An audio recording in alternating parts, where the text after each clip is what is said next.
Good morning, everyone, and welcome to the stream, day one from the Custer County Fair.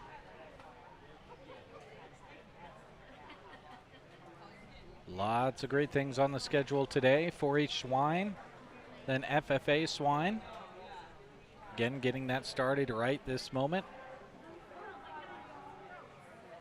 Seeing some of those hogs move in this way off screen at the moment. Later on today, the 4-H bucket calf parade. That's always a favorite of a lot of people. 1 p.m. FFA sheep, and then 2:30 4-H sheep to round everything out. Mike Evans is going to be on the microphone. We'll pick up audio from him. Was telling Grant we've come a long way in audio in the few years that we've been doing video streaming. We used to hang a microphone in front of a speaker out in the middle of the arena and run cord all the way back to us. We've got a wireless feed from all the way across to where the audio equipment is now. And as we move throughout the day, there's a little bit of fizz in it. We're going to work that out.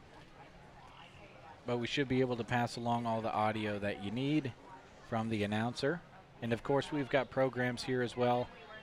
And the back numbers on the kids that are competing also helps greatly. Again, thank you to all of the sponsors that you see scrolling on your screen. They'll be doing so throughout the next 4 days of broadcasts. Thank you as well to the purple ribbon sponsors. You see them on the graphic on your screen right now. A1 Auto Repair, Custer Public Power District, Agri Affiliates, Full Circle Irrigation, Trotter Service and Trotter Fertilizer, The Grocery Cart, Adams Land and Cattle, Healing Hearts and Families, Moline Seed and Fence, Nebraska State Bank, Pearson Physical Therapy, Lashley Land and Recreational Brokers, the Custer County Ag Society, and Myers Iron Salvage and Roll-Offs.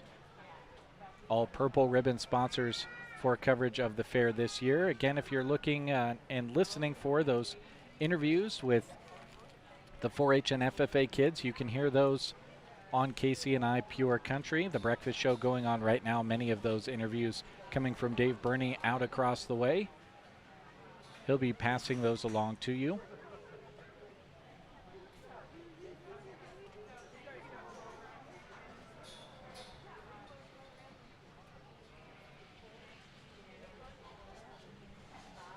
We got 5 cameras set up for you today.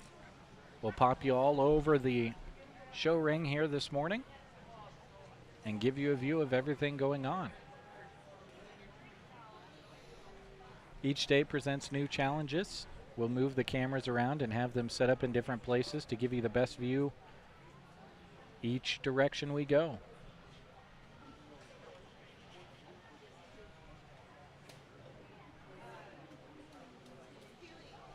Again, the first group coming in, believe is going to be senior showmanship.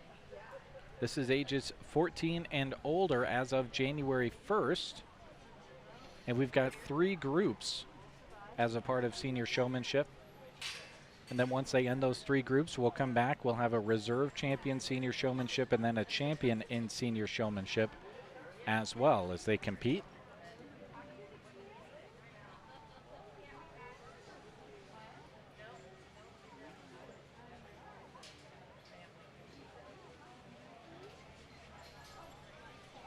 Junior showmanship will follow the seniors. That's those competitors between 11 and 13 years of age as of January 1st. And then pre-junior showmanship, 8 to 10 years of age as of January 1st. Again, this camera view just slightly blurry. Those cameras are a long way away from us here in the announcer's stand. They're not wireless, they are wired, but the sun is up, and when we set up these cameras, the sun was not up. So that picture will improve throughout the day. We just kind of overcorrect at the beginning, and then we'll go from there.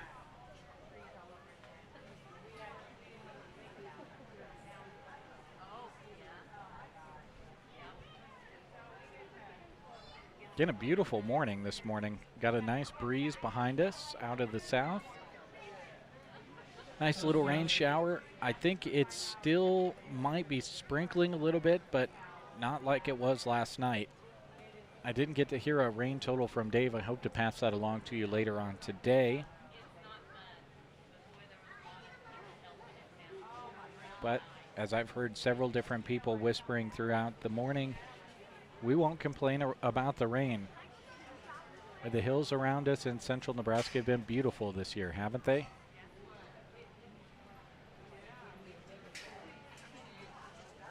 Again, throughout the day, feel free to drop a line in the chat box. If you're watching on Facebook, you can also drop a comment on the YouTube page as well.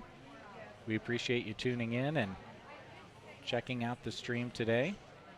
Definitely encourage you to stop out and check out everything at the Custer County Fair, including here at the Farm Bureau Show Ring in person, and cheer on these kids and all the hard work that they have done. I think we're going to get started here pretty soon. I think I see 1, 2, 3, 4. Yeah, our first group of senior showmanship is over there and ready to go. So we'll be starting here very shortly.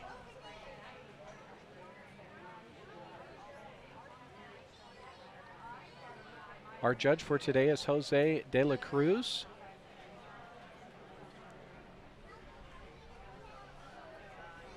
I believe that's him in front of the announcer stand right there. So we'll hear from him soon, and we'll have a microphone on him so that we can get his reports and assessment of everybody's showmanship this morning.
Mike Evans has microphone in hand, so we should be getting started here shortly.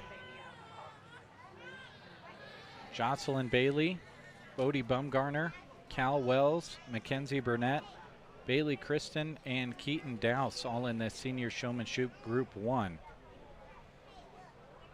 As they're coming on in right now.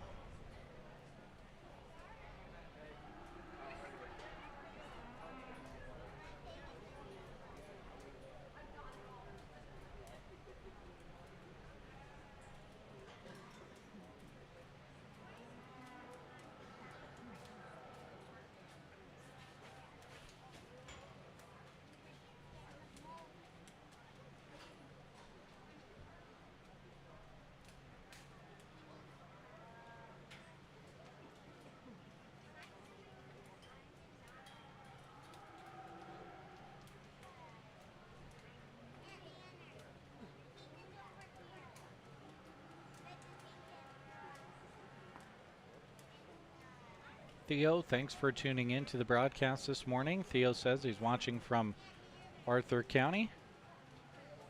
Thanks for tuning in, Theo. Appreciate it.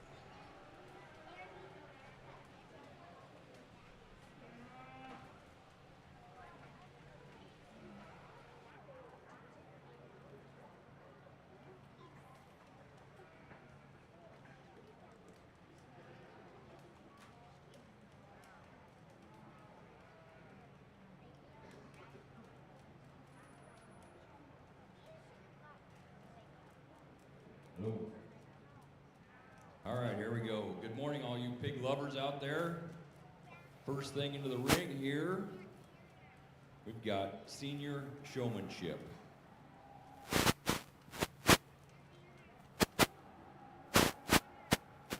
Group number 1, we have Jocelyn Bailey, Bodie Bumgarner, Cal Wells, Mackenzie Burnett, Bailey Christian, and Keaton Dowse.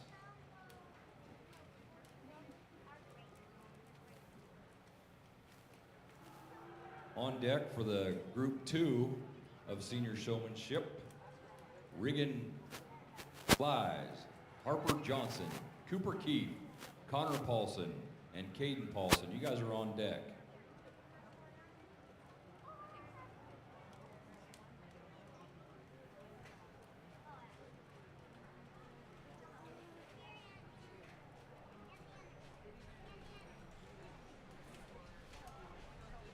Okay, so first pulled to the side is Keaton Dowse. Many of you might have the wrong program as far as the name of the swine judge. The swine judge this morning is named Jose De La Cruz.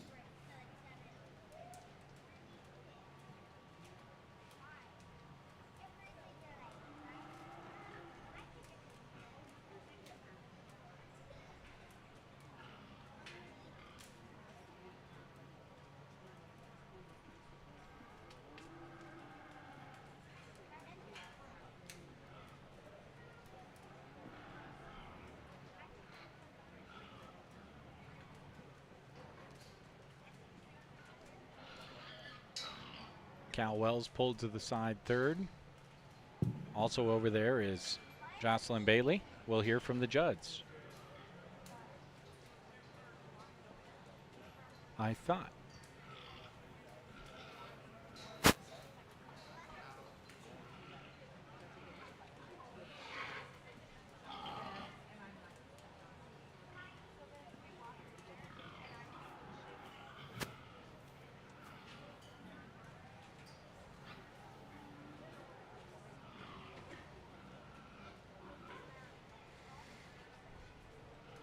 Bailey Christen, Bodie Bumgarner, as well as Mackenzie Burnett, all out there in the top 3 of this group.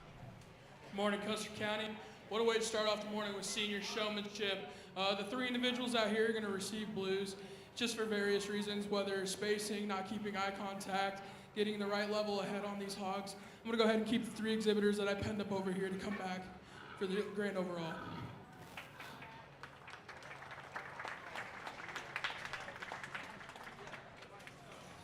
Okay, so receiving blues were Bodie Bumgarner, Mackenzie Burnett, and Bailey Christen. Coming back for grand overall is Jocelyn Bailey, Cal Wells, and Keaton Dowse. They are the ones that you see pictured on your screen there.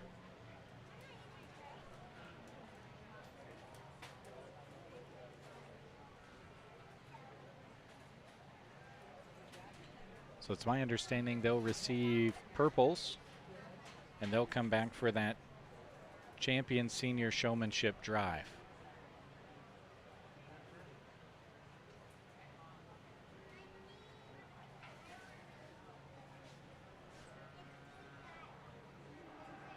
Might get awfully crowded over there. We have 3 pulled out from the first group. They'll hold them over there in those pens until the end of Group 2 and Group 3. So might have to double up on pens a little bit. As group number 2 comes in, Regan Flies, Harper Johnson, Cooper Keefe, Connor Paulson, and Caden Paulson coming in right now on your screen.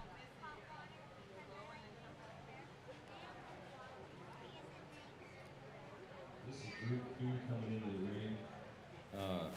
I mispronounced it the first time. It's Regan Fleece, Harper Johnson, Cooper Keefe, Connor Paulson, and Caden Paulson. Group number 2, senior showmanship.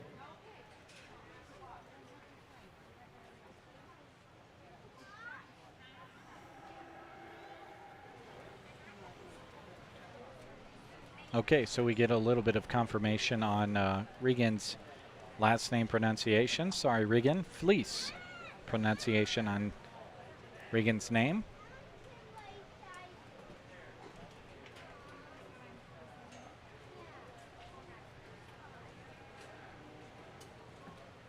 And showmanship, all about showing off your entry, maintaining eye contact with the judge. Movement of the swine around the show ring, being able to show it off.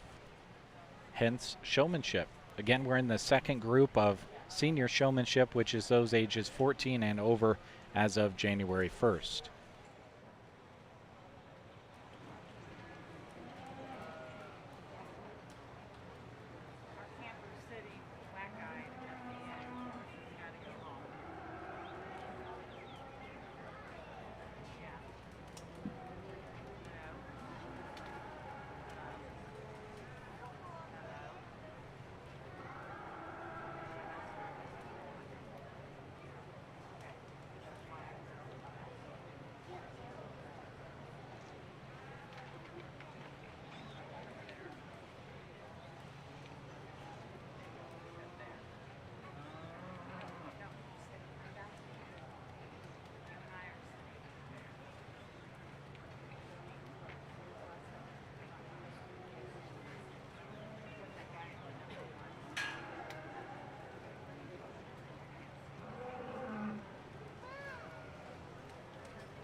Looks like so far just one pulled over to the other area to come back for the championship drive.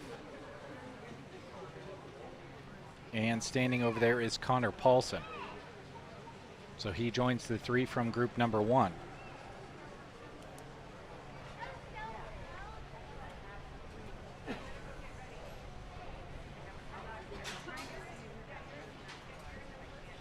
And we'll hear from the judge.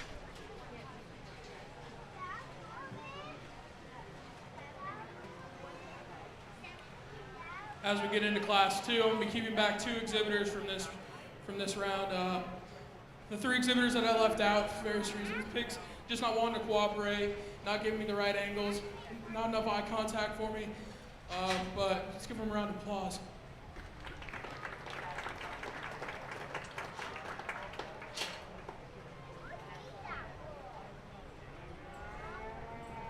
Okay, coming into the ring will be group number 3, senior showmanship. So we have Sarah Riddle, Addison Stump, Kagan Watoon, Kobe Wells, and Kellen Watoon coming in. Group number 3, senior showmanship. On deck will be junior showmanship. We'll have Ida Bumgarner, Jake Bumgarner, Jet Kramer, Avery Harder, and Kinley Keefe here on deck, junior showmanship. Okay, so here we go with group number 3, as you just heard announced there.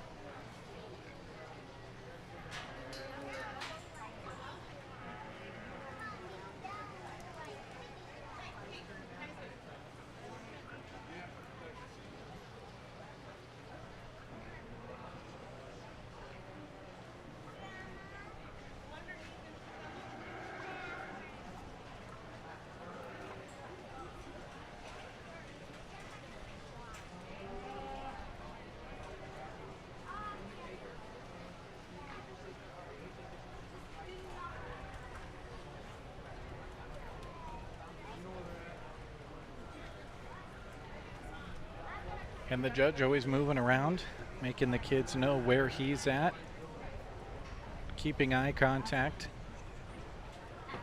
showing off their entry.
Going out at the top of the arena is Kobe Wells.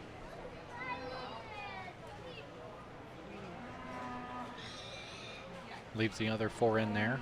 Kellen Wattoon, Kagan Wattoon, Addison Stump, and Sarah Riddle continue to compete here in Group 3 of Senior Swine Showmanship.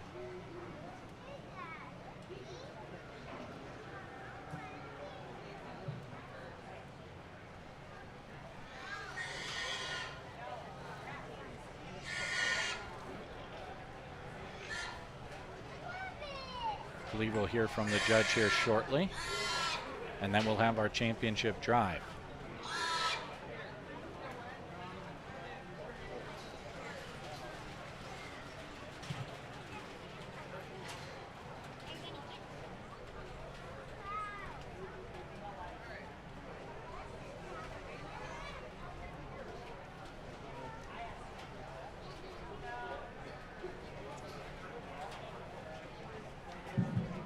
As Class 3 exits the ring, I'm going to keep back 2 exhibitors. The 3 remaining exhibitors just too close to me is sometimes not giving me the correct angles, not getting those heads up on those pigs.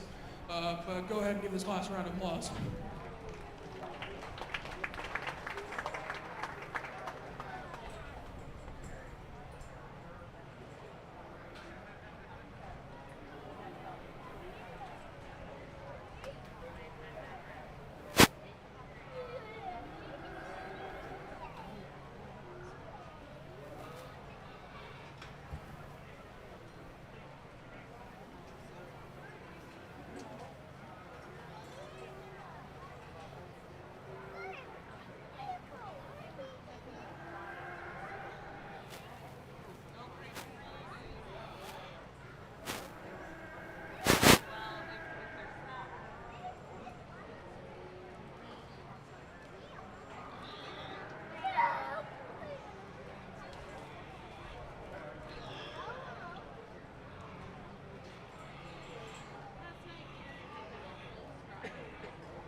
Okay, so they're going to have I believe everybody else come out of the other side. They'll judge them all together to find our champion and reserve champion in senior showmanship.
Lots of familiar faces out there in senior showmanship. Obviously, you've done pre-junior showmanship and junior showmanship in a lot of instances. And now in the first event of the day in senior showmanship. All of these kids age 14 and up as of January 1st.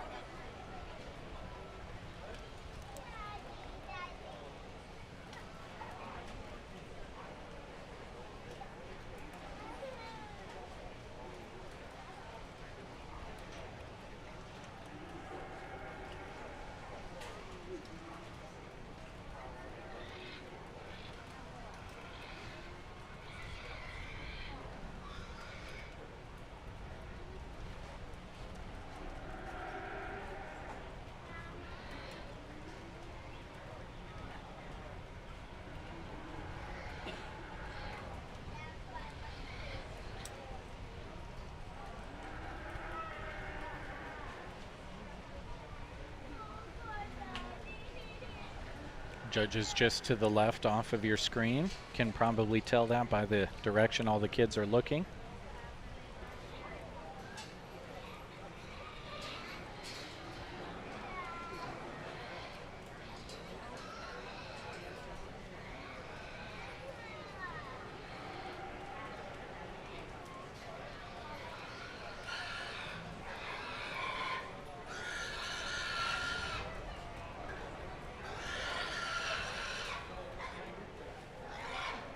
Again, this is the championship drive of senior showmanship. All the purple ribbon winners from groups 1, 2, and 3 are currently in the show ring, competing for reserve champion and champion senior showman. Obviously, when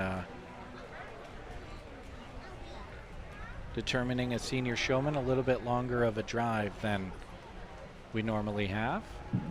And we'll hear from the judge. As we come out here for the grand overall drive for senior showmen, showmanship for me is a big thing. It's all the work that you put at home that you bring here to the county fair.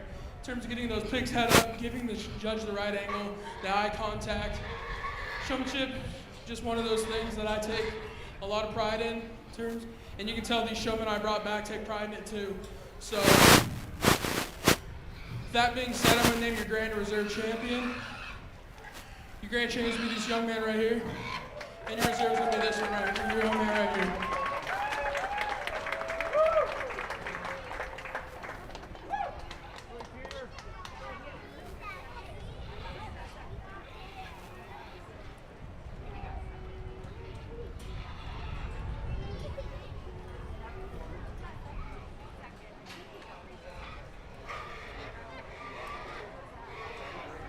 Okay, so in the senior showmanship division, your champion is Connor Paulson, and your reserve champion is Keaton Dowse.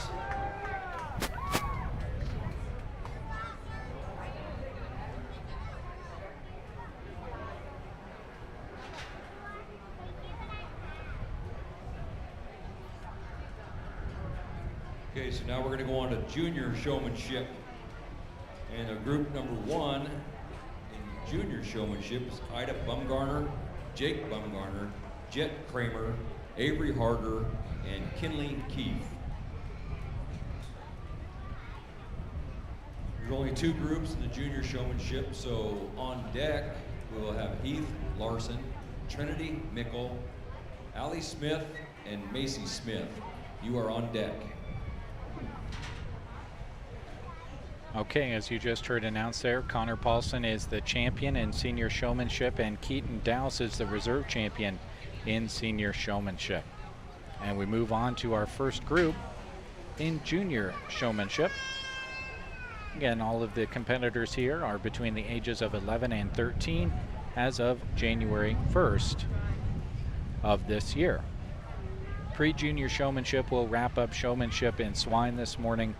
That is for those 8 to 10 years of age as of the 1st of this year.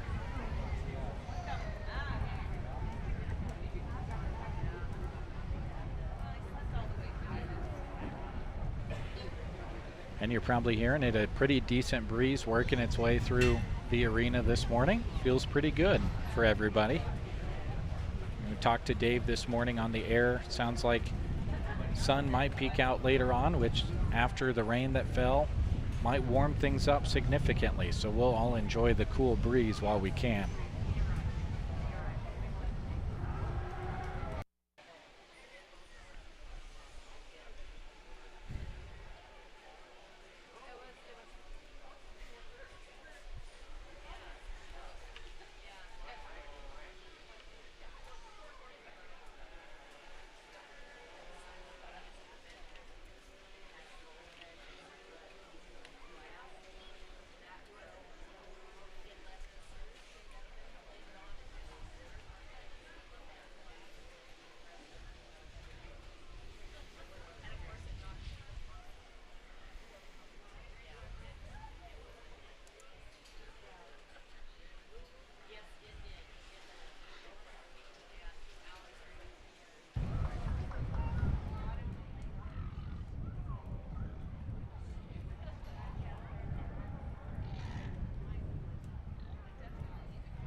Again, this is our first group of junior showmanship. Ida Bumgarner, Jake Bumgarner, Jet Kramer, Avery Harder, and Kinley Keefe competing.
Several competitors have been pulled over to the side already, and we'll hear from the judge.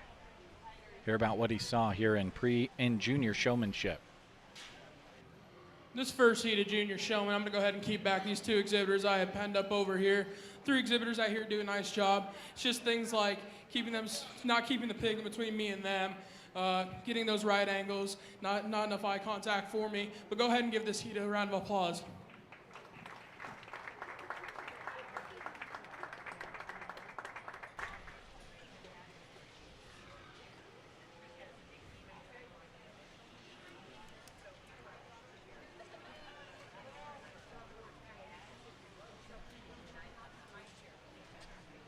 So receiving blues,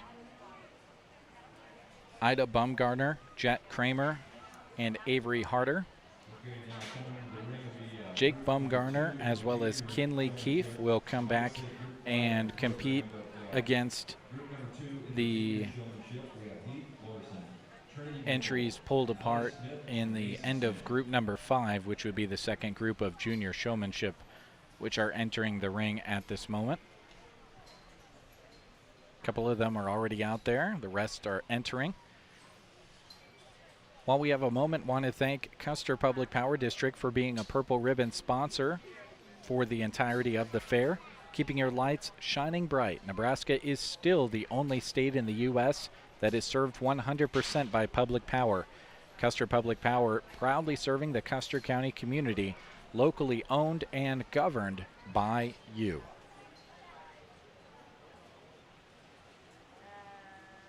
You'll see all of our video streaming sponsors scrolling across your screen throughout our 4 days of streaming. 4 days this year. We're adding on streaming of the livestock auction on the final day on Thursday night. That will still be broadcast on KCNI Pure Country as well as it has in the past. Just added on the video streaming this year for a little something extra special.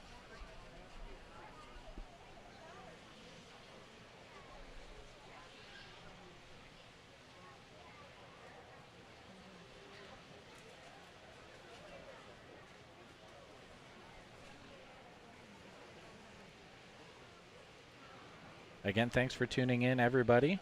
Whether you're watching on Facebook or YouTube, on a phone or on a television screen, at home or at work, appreciate you tuning in and checking everything out.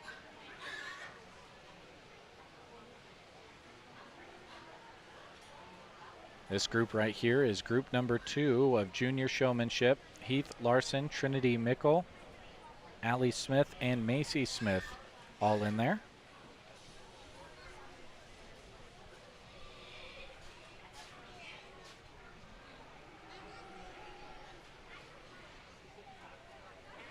And I'm only seeing 3 out there, so might have had a scratch.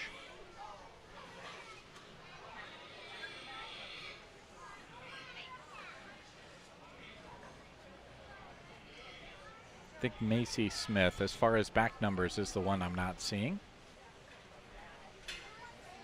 Again, junior showmanship is those ages 11 through 13 as of January 1st.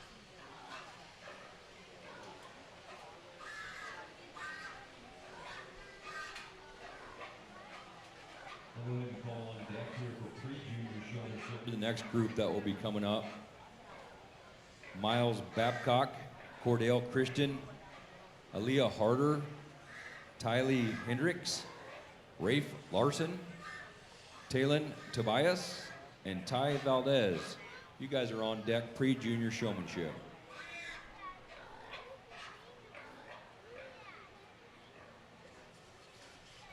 Across the way, bucket calf interview judging going on. Of course, later on today, we will have the bucket calf parade. And here I'm going to go ahead and keep back the young lady. These two exhibitors do a nice job of eye contact and getting those pigs to turn any direction they need. It's just the angles that I'm not getting, just not enough eye contact for me. But go ahead and give this class a round of applause.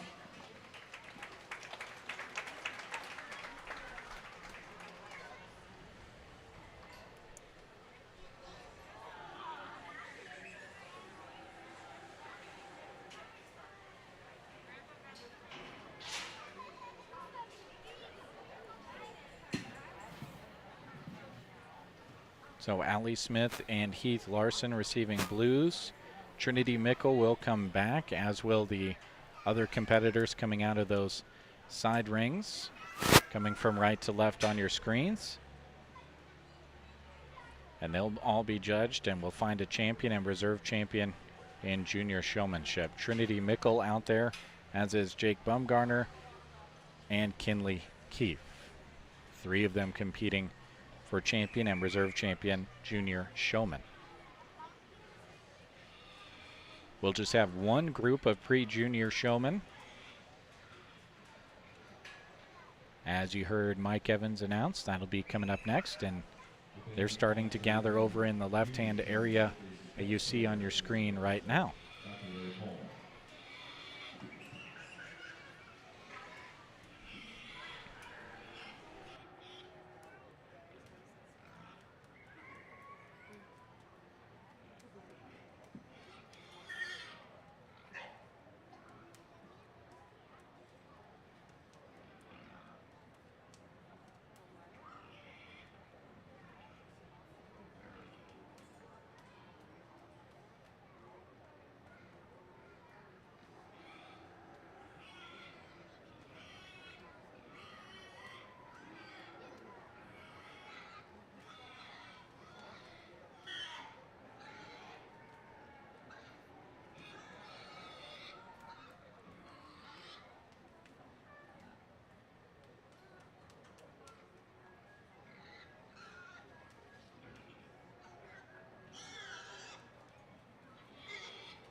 Again, out there right now, Trinity Mickle.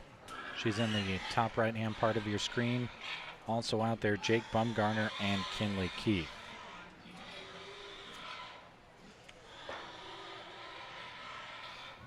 Good division of junior showmen here. They do all the right things, keeping those pigs head up, giving me the right angles, good eye contact.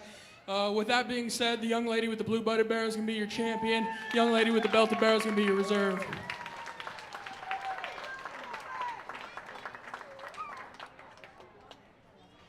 So Kinley Keefe, if I understood correctly, is going to be your champion. And your reserve champion will be Trinity Mickle.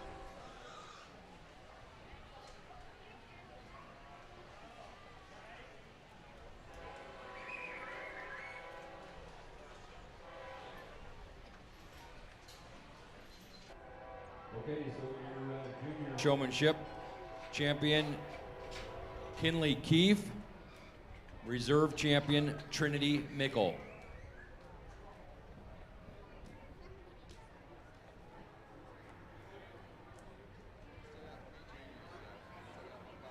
Coming back in, coming into the ring now, next will be pre-junior showmanship, ages 8 to 10.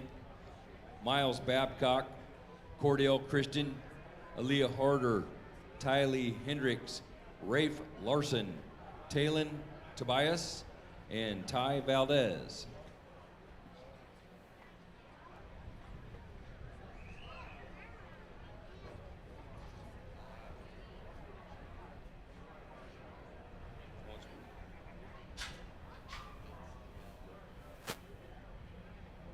So on deck, in the holding pen will be the crossbred light breeding gilts.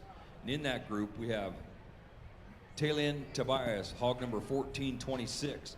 Jet Kramer, hog number 1450. Kellen Watoon, hog number 1459. And Kagan Watoon, hog number 1460. You guys are all on deck.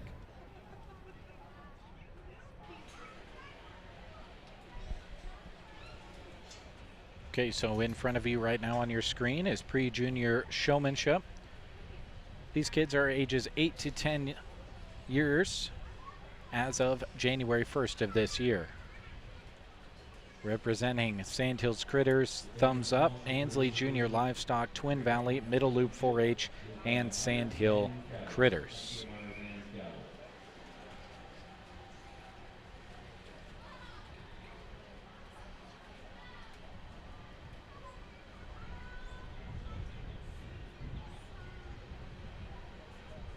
The assumption is that a lot of these kids will be back in the years ahead, and they'll be competing in junior and then senior showmanship as they get older and as they have watched so far this morning.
Thanks for sending in a chat, Bethany. Appreciate you watching. She says good luck to all the 4-H kids.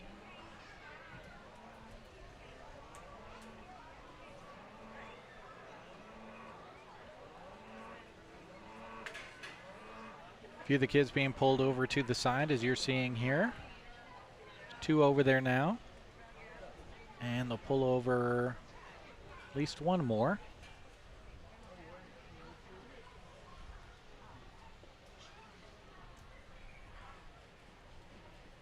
Tylee Hendricks being shown,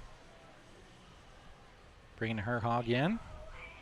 4 competitors left in the show ring up at the top. Thank you to Agri Affiliates, established in 1985. Agri Affiliates Incorporated is employee-owned with headquarters at North Platte, with offices in Kearney, Hastings, Arnold, and McCook, and soon they'll have an office in Broken Bow.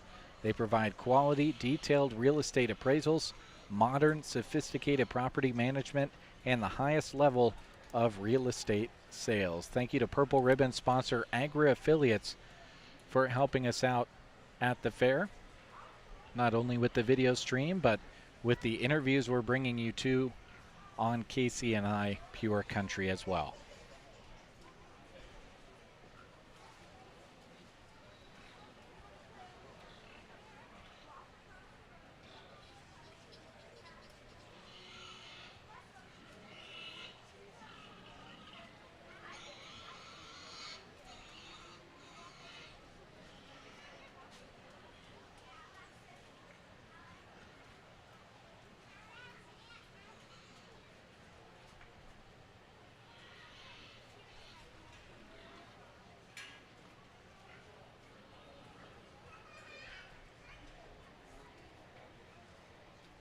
Aaliyah Harder pulled over now into those side pens, and that leaves us with 3 out in the show ring. One of our larger groups, even between all the different levels of showmanship, this pre-junior showmanship group has 7 entries.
As we get into the single heat of pre-junior showmen, these exhibitors out here are awfully good. Even the ones in the pens are awfully good.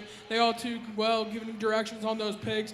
3 exhibitors out here really good at keeping those heads up, good eye contact, giving me the angles I really need to look at on these pigs.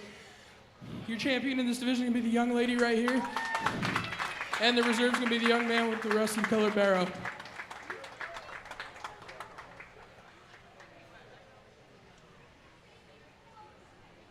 So Taylin Tobias is your champion in pre-junior showmanship.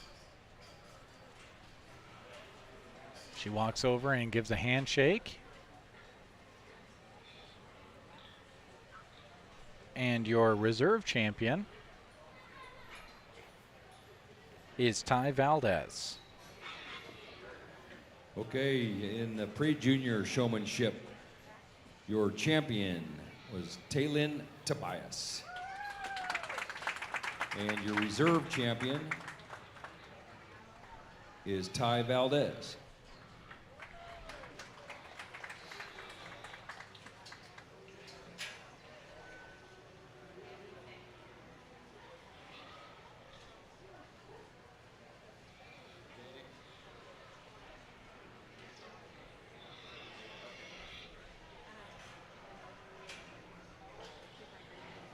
Now we're going to bring out the grand champions from each division, senior, junior, and pre-junior, and judge those 3 together to get the swine showmanship champion and reserve champion.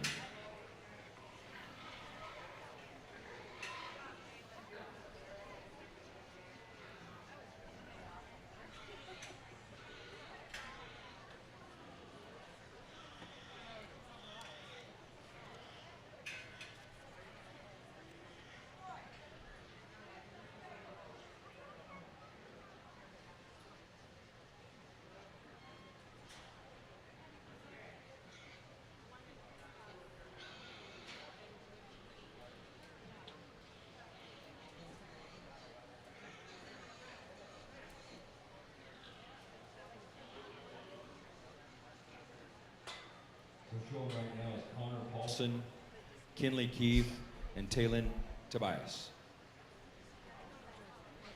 Okay, and as you heard, these are the three champions going up against each other for the overall showmanship champion.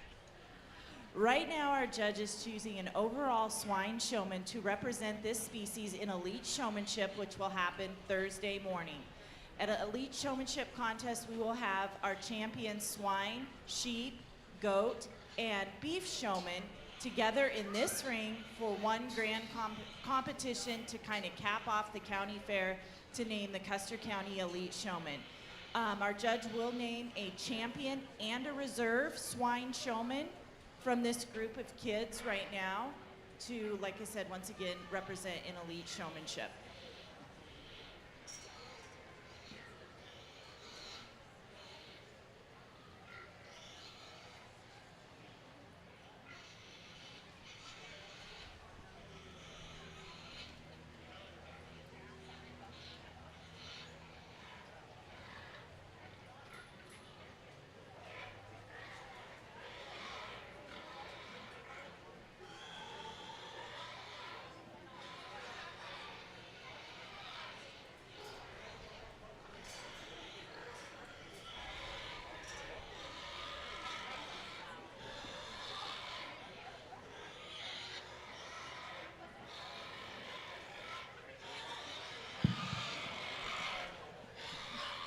As we bring back all three champion showmen out of their respective divisions, the heat gets really tight in here for me. But as you study each individual, they all have their traits. All are really good in terms of keeping their eyes on me, keeping those heads up, giving me the correct angles as I need to look at them. And with that being said, your champion's gonna be the young man out of the senior division, and your reserve's gonna be the young lady out of the pre-junior showmanship division.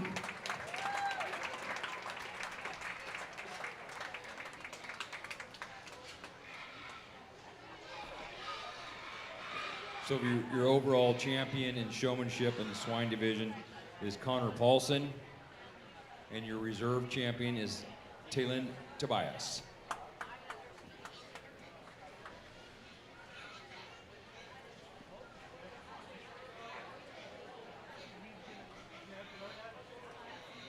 Now the next group that will be coming in is crossbred light breeding gilts. We have Talon Tobias at number 1426, Jet Kramer, number 1450, Kellen Watoon, number 1459, and Kagan Watoon, number 1460. You guys are in the ring right now.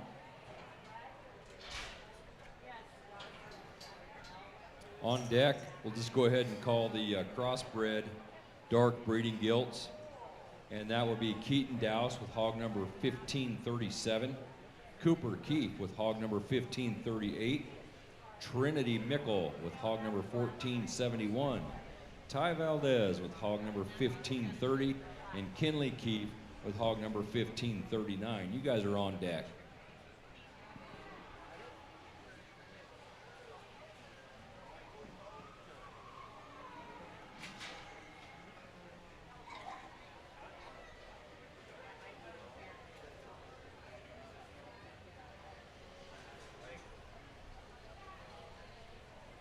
Okay, so showmanship is passed, and we are on to the next event.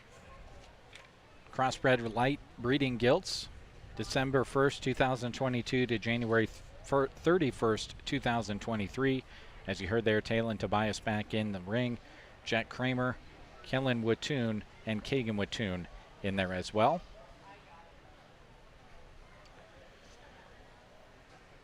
So we have an opportunity. Want to thank another one of our Purple Ribbon sponsors, Full Circle Irrigation, with locations in Broken Bow and Litchfield. Contact Todd Wardeen today at their office in Litchfield or Broken Bow for all of your irrigation parts, technology, and service needs. They are your local Valley dealer at Full Circle Irrigation. Another one of our great Purple Ribbon sponsors, helping with fair coverage, including interviews playing all throughout the week on KCNI Pure Country, and of course with our video streaming here and the next three days from the Farm Bureau show ring.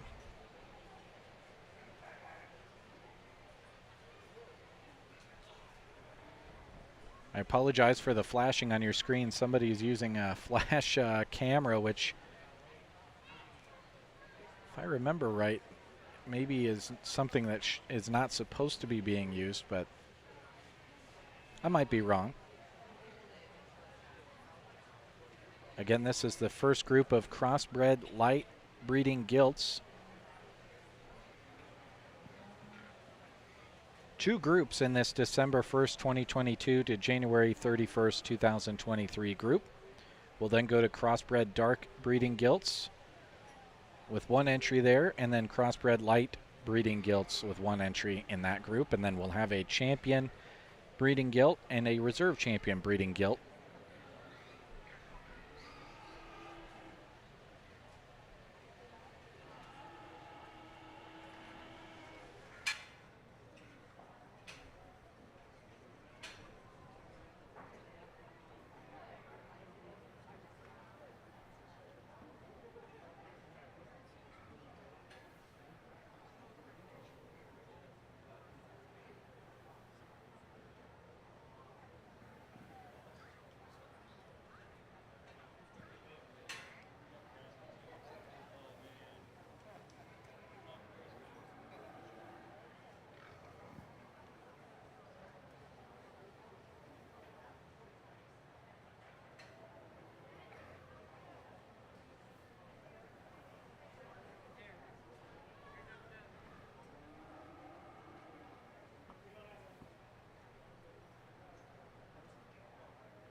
Taylin Tobias still out there showing her swine. So we've pulled 2 aside, and there's 2 still in the show ring.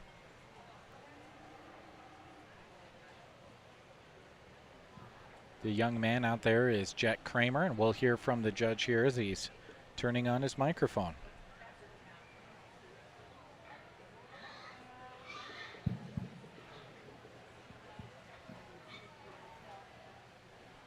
As we start the breeding gilt show off, in this first class, it comes down to these 2 gilts out here. They're both different in their types and kinds. I'm just going to go ahead and talk them, and then I'll let them know who I decided to go with. The young man's gilt, that one's a taller shouldered gilt who's really extended out of her front 1/3, has a really good look as you study her from the profile. She's probably softer centered and deeper bodied. Probably not as wide to the surface as this young lady's gilt, who has a ton of shape up high, stout-footed gilt. Probably the broodier one of the 2. For me, I'm going to side with the young lady's gilt in terms of advantages of just being more expressive in her shape up high, carries more width at the surface, just strays truer and squarer to the ground. Young man will be second. And then third for me would be young lady right here with the wider belted gilt. That one has more shape up high, a little more true rib shape, comes square out of her upper pin set, and just stays true and square to the surface. Young lady that rounds out the class, that one's a longer body gilt that has some length and extension out of her front 1/3. This one's a little flatter in terms of her center skeleton, just to have enough width and power.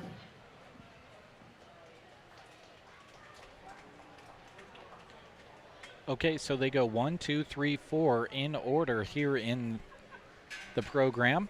Taylin Tobias at first out of that group, Jet Kramer second, Kellen Watoon at third, and So your Kagan first purple Watoon in at that fourth. group was Taylin Tobias, and second purple, Jet Kramer. As you just heard there, purple's going to the Now first coming 2. into the ring, we have Keaton Dowse with hog number 1537, Cooper Keefe with hog number 1538, Trinity Mickle with hog number 1471, Ty Valdez with hog number 1530, and Kinley Keefe with hog number 1539.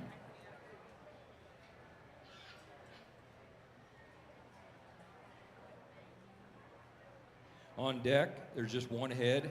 It's Regan Fleece with hog number 1464.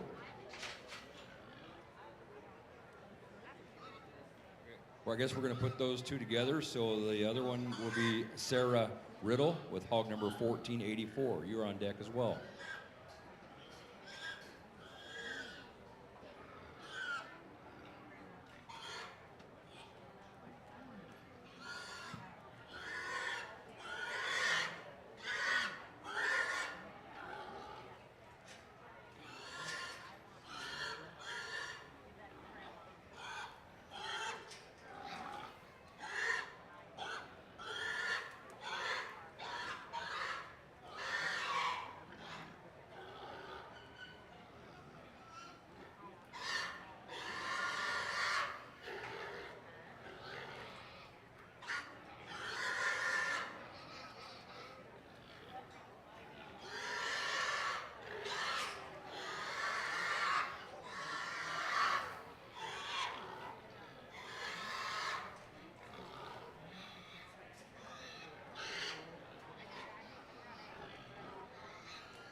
The breeding gilt banners are both sponsored by, in memory of our good friend Pat Downey, who helped for many years here. So thank you to the family of Pat Downey. We sure miss him a lot.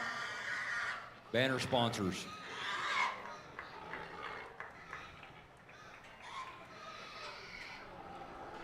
Again, this is group number 2 of crossbred dark breeding gilts, December 1st, 2022 to January 31st, 2023. Keaton Dowse, Cooper Keefe, Trinity Mickle, Ty Valdez, and Kinley Keefe all out there competing. Again, thank you to another of our Purple Ribbon sponsors, Myers Iron Salvage and Roll-Offs. They can do it all. They offer optional roll-off containers and rural metal cleanup by bid process. They're open 6 days a week. Call the Iron Man, Rod, at 880-0309 or check out their website at myersironsalvage.com. Thank you to Myers Iron Salvage and Roll-Offs, a Purple Ribbon sponsor of Custer County Fair 2023 coverage.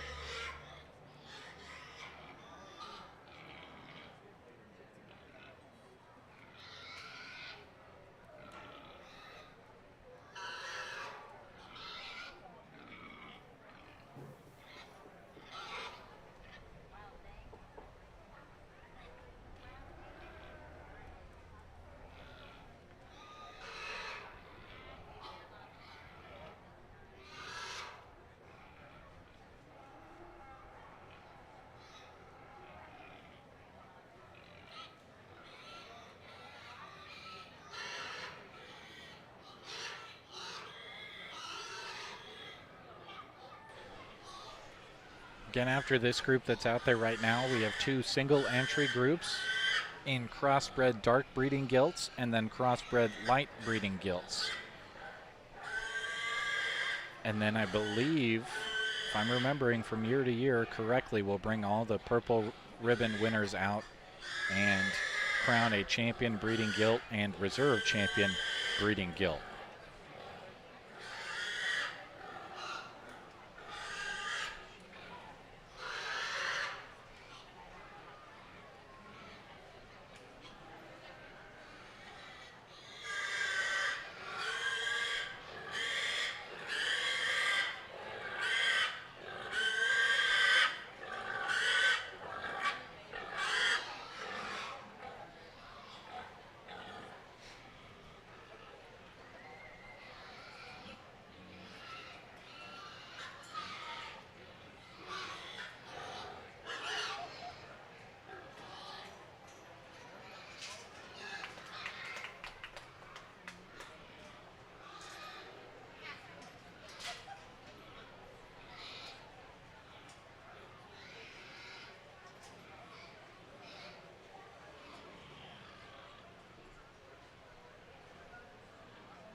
As we get into the second class of crossbred gilts, I'm going to go ahead and start the class off with the young man's gilt. That's a stout-footed, deep-bodied gilt.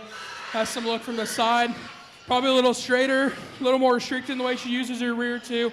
That's a good gilt. The young lady that goes second in that class, more expressive in her shape up high, probably square out of her upper hip. Just not enough genuine base width. Just gets a little flatter in terms of her heart, and just one that's just narrower in terms of her chest. Young man comes third in this class. That gilt has a ton of shape. One that's a stout skull gilt. Gets a little rounder out of her hip. A little more restricted in the way she uses her rear, too. Flatter heart and a little flatter out of her upper rib. Young lady that comes fourth in this class. It's a long body gilt that's extended out of her front third. Has a ton of feature at the surface. Just a little flatter in terms of her center skeleton. It's a little tight in her ham-loin junction. Young lady that rounds out the class, that one is a gilt that's tall at the point of her shoulder, long-bodied, has some look out of her front third, a little shallower bodied, a little flatter in terms of her center skeleton, a little tighter in her ham-loin junction. Go ahead and give that class a round of applause.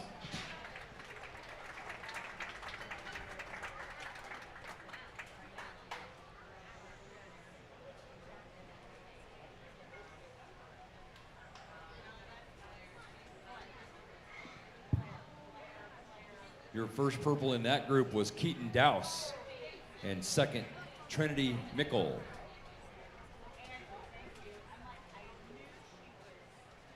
Now we have two head coming into the ring. They're separated in the program, but we're putting them together here. We have Regan Fleece and Sarah Riddle.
Again, as you heard Mike say there, crossbred dark breeding gilts and crossbred light breeding gilts both being represented here. Showing separately, believe that means so, both earn purples here and end up in the champion breeding gilt drive. They're just putting them in the ring together so the judge can take a look at them at the same time.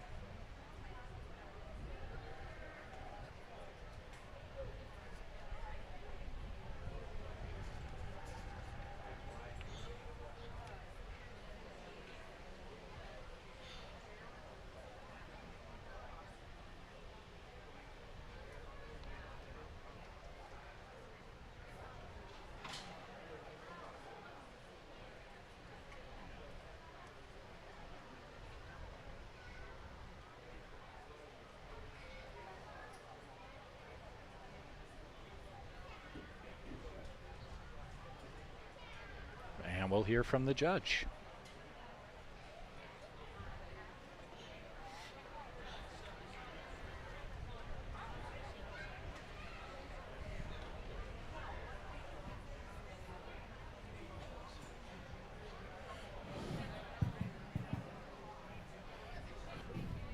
This class is technically two single entries in two different classes, but I decided to bring them both out together. They're both going to receive a purple and come back. I'm going to talk them individually. The young lady's blue belted gilt. That one has some shape. She's square out of her upper hip. Has some look from the profile. She probably just wants to hawk in just ever so slightly as you study her from behind. She wants to toe in up front. I'd like to make her a little taller at the point of her shoulder. Lift the upper front 1/3, but that's a good gilt. Young lady's black gilt, that one's big backed, stout out of her pin set, but it's when you set her into motion I start to take issues. She wants to get a little rounder out of her hip, wants to get a little too straight in her hawk, and get underneath herself just ever so slightly, but she's taller at the point of her shoulder, a little deeper body, and a little softer centered.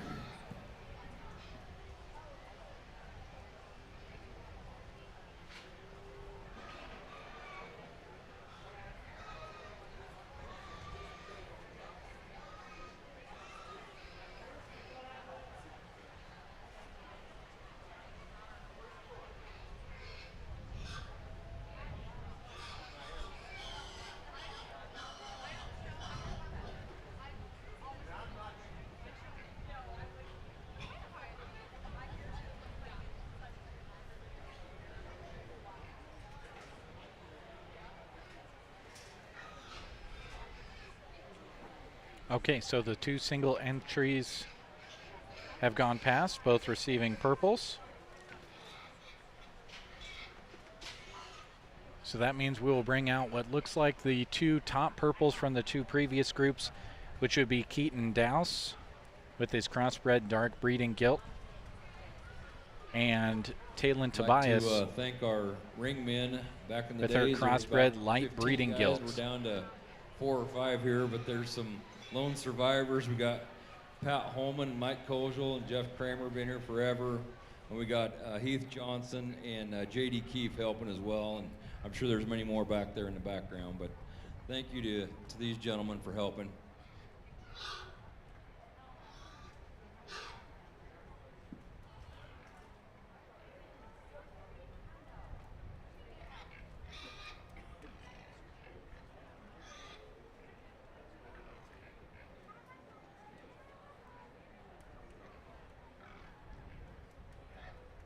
The young ladies that are helping us here with the ribbons, handing them out, it's not an easy job, and we appreciate it. We have Lindsay McCullough and Lauren Johnson. I couldn't read my own writing. Lauren Johnson. So thank you to both these young ladies. And overall, the guy that put the book together, Sean Caskey, the extension team. Yeah, there's a lot of them that helped, but he's the main man in this part right now, so we appreciate that, Sean. It's a lot of work.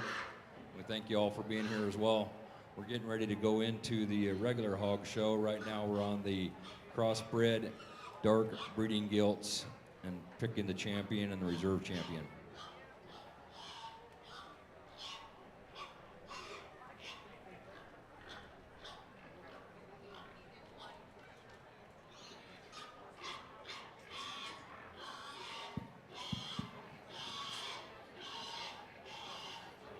As we bring back the 4 class winners, this grand drive gets tighter as I study them.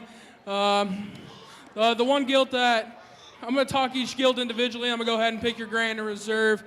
The gilt at the first class, that's a long body gilt, has some look as you study her from the profile, tall at the point of her shoulder, one that has some shape up high, stout out of her pin set. She's a little flatter in terms of her lower rib, a little shallower in terms of her flank, gets a little tighter in her heart. As you study the gilt that comes out of that second class, she's a stout-footed gilt that has some shape up high, deep-bodied, soft-centered, carries some shape in terms of her lower leg, maybe a little more restricted and straighter in the way she uses her rear too. And as we study the gilts that come out of that last class, that blue-belted gilt, it's one that has some expressive shape up high. She's extended out of her front third, square out of her upper hip. One's a little tighter in her ham-loin junction, a little flatter out of her heart. Maybe just not enough width at the surface. Young lady's black gilt, it's a long body gilt, big back gilt, soft centered, just a little straight, wants to get rounder out of her hip and get underneath herself just ever so slightly. With that being said, your grand champion is going to be the young man right here with the belted gilt.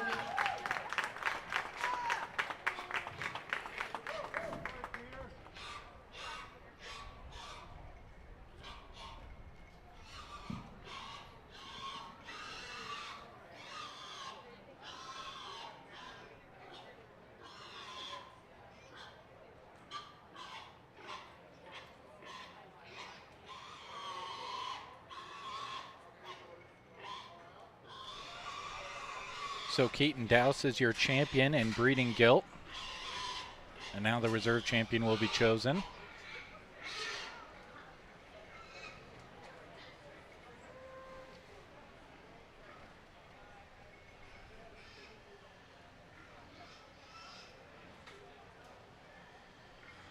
It's got to be pretty tight. He's taking a close look at all of them.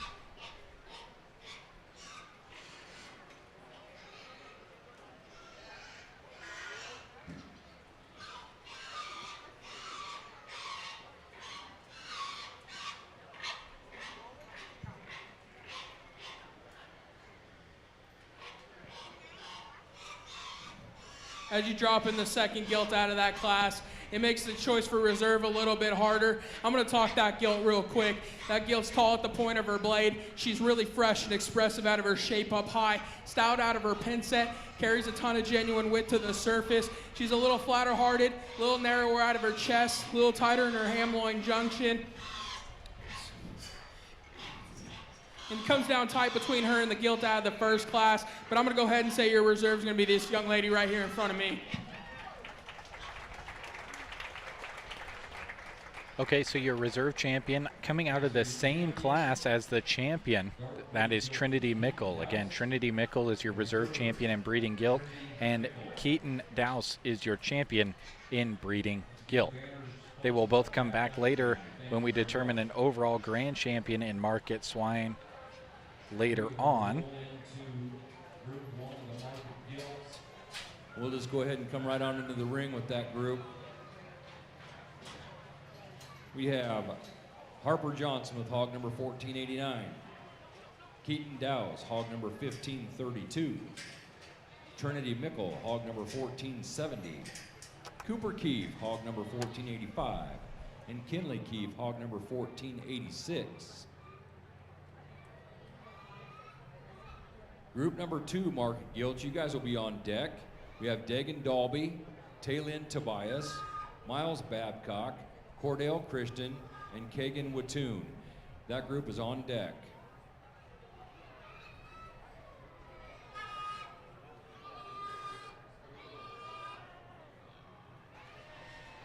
Harper Johnson, Keaton Dowse, Trinity Mickle, Cooper Keefe, and Kinley Keefe all out there in our very first group of market gilts, 181 to 231 pounds.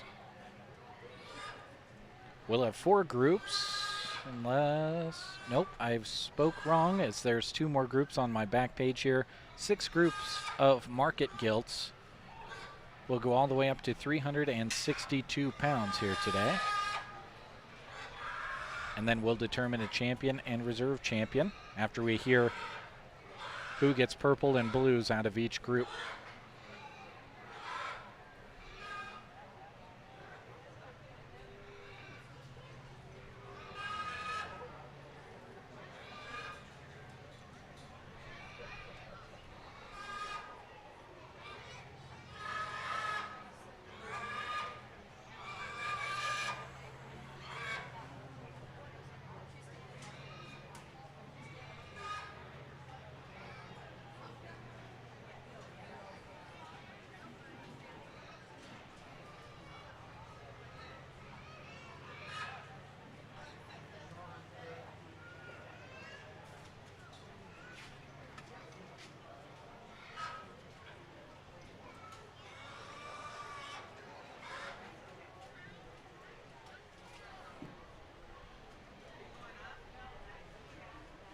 We'd like to thank Agra Affiliates for providing the water available over there in the stands. So if you'd like a nice cold water, Agra Affiliates is supplying them. Thank you.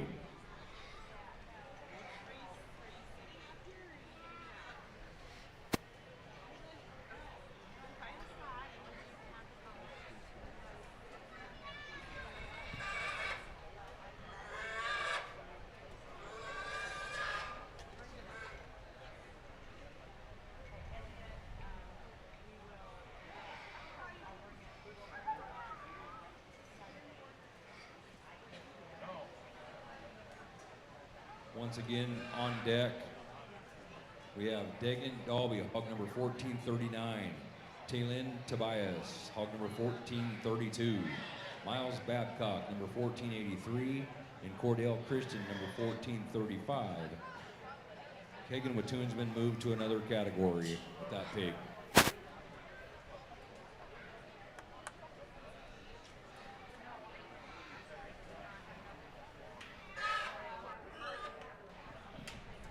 Again, this is group number 1 of market gilts we're looking at right now, 181 to 231 pounds.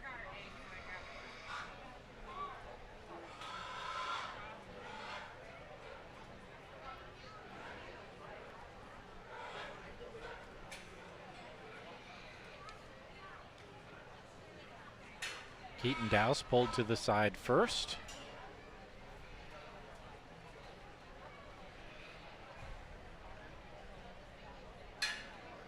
See Dave Burney up there at the top of your screen. If you want a little bit of audio and some interviews with some of these kids this morning, you can tune in to KCNI Pure Country. Still on the breakfast show, I'm sure, doing some live remote broadcast during the breakfast show. We had a pretty open schedule on the breakfast show this morning, so Dave's been doing some live interviews, and he'll continue to do some more live interviews throughout the rest of today that you can tune into on KCNI Pure Country.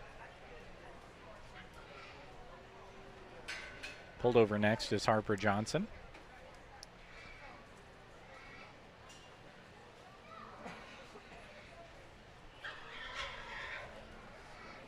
Thank you to Purple Ribbon sponsor Adams Land and Cattle. From the feedlot to developing the industry's next major innovation, they are always looking for talented people and productive partnerships. Check out their website at adamslandandcattle.com for career opportunities. Thank you to Adams Land and Cattle for being a Purple Ribbon sponsor for Custer County Fair coverage here in 2023.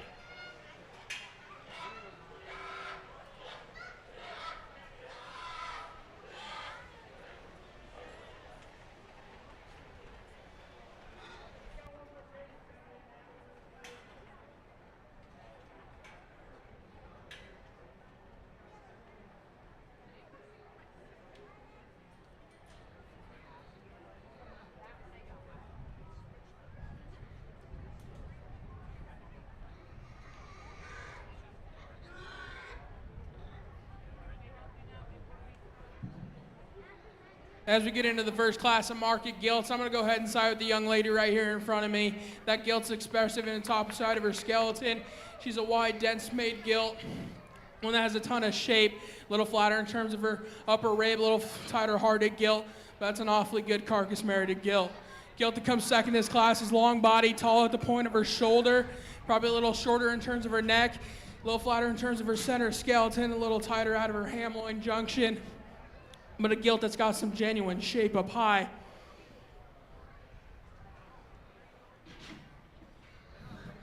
Gilt that comes third in this class is truly expressive and fresh in her shape out of the top side of her skeleton. One that's a long neck gilt, gets a little shorter and rounder out of her hip, doesn't track to the surface quite as square and true.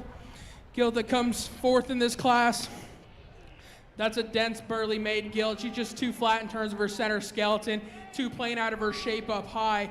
That's an awfully good gilt to look at. Gilt that rounds out the class. That one's got some look as you study her on the profile. Taller at the point of her blade, extended out of her front third. Just too flat and plain in terms of her shape. Just a little rounder out of her hip and gets underneath herself just ever so slightly. Go ahead and give a round of applause to this first class.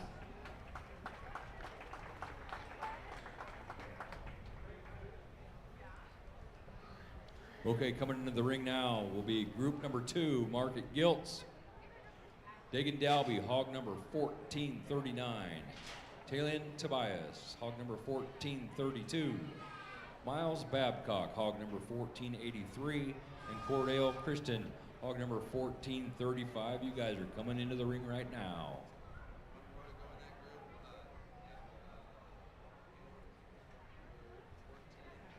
Also, Kaylin Wattoon will be in that group with hog number 1461.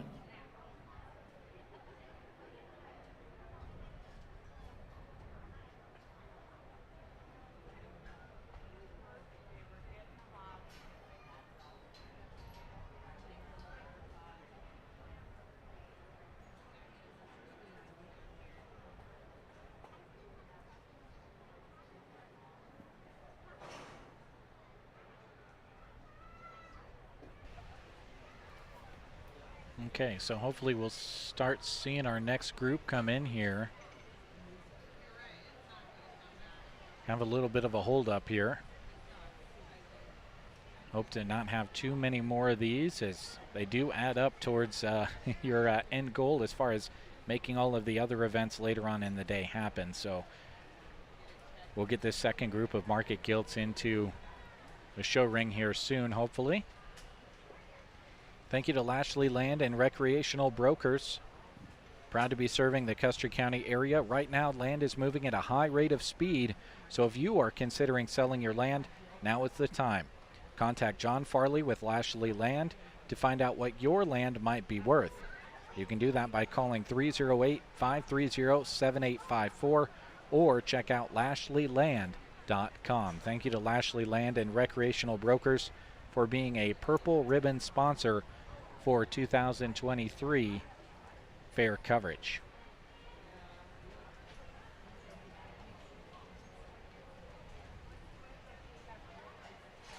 So in the ring right now, we need Market Guilt Group number 2. We need Dagan Dalby with hog number 1439. Talon Tobias with hog number 1432. Miles Babcock with hog number 1483. Cordell Christian with hog number 1435. And Kellen Watoon with hog number 1461. You guys are in the ring right now. Or supposed to be. All right. Coming into the ring. Mike is going to try to get things moving. I see several different names over there that were called, just kind of hanging out a little bit. It's hopefully going to be happening here pretty soon. Here they come.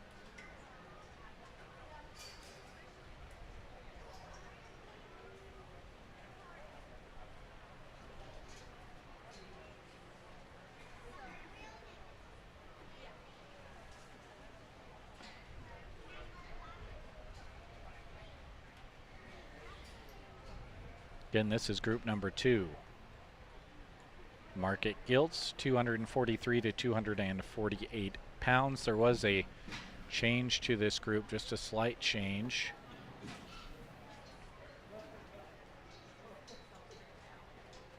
There was one scratch that was announced.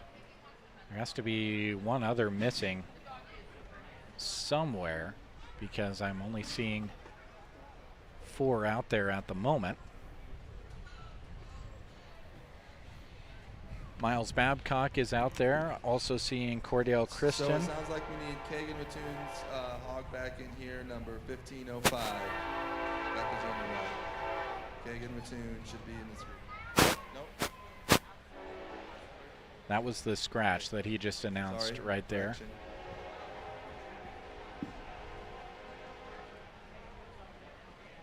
Never mind. It's right the way we last called. We should have hog number 1439, 1432, 1483, 1435, and 1461.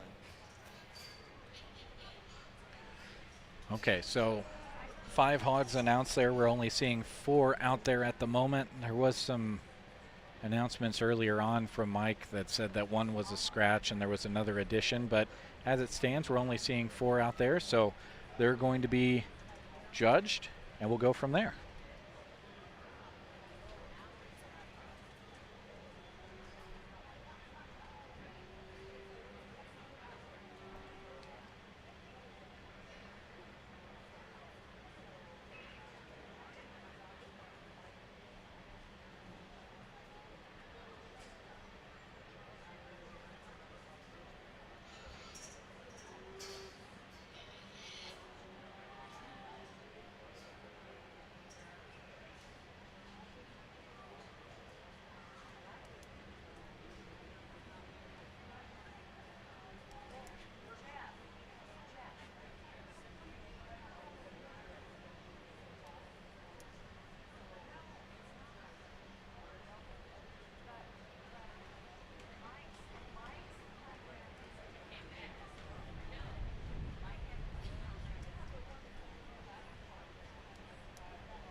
And those have been able to see the back numbers of everybody out there. That would be Dagan Dalby, Talon Tobias, Miles Babcock, and Cordell Christian. Kagan Watoon was a scratch. I thought there was another Watoon addition, but have not seen a 5th hog come in, so I don't think we're going to see one added at this time. So it'll just be this group of 4.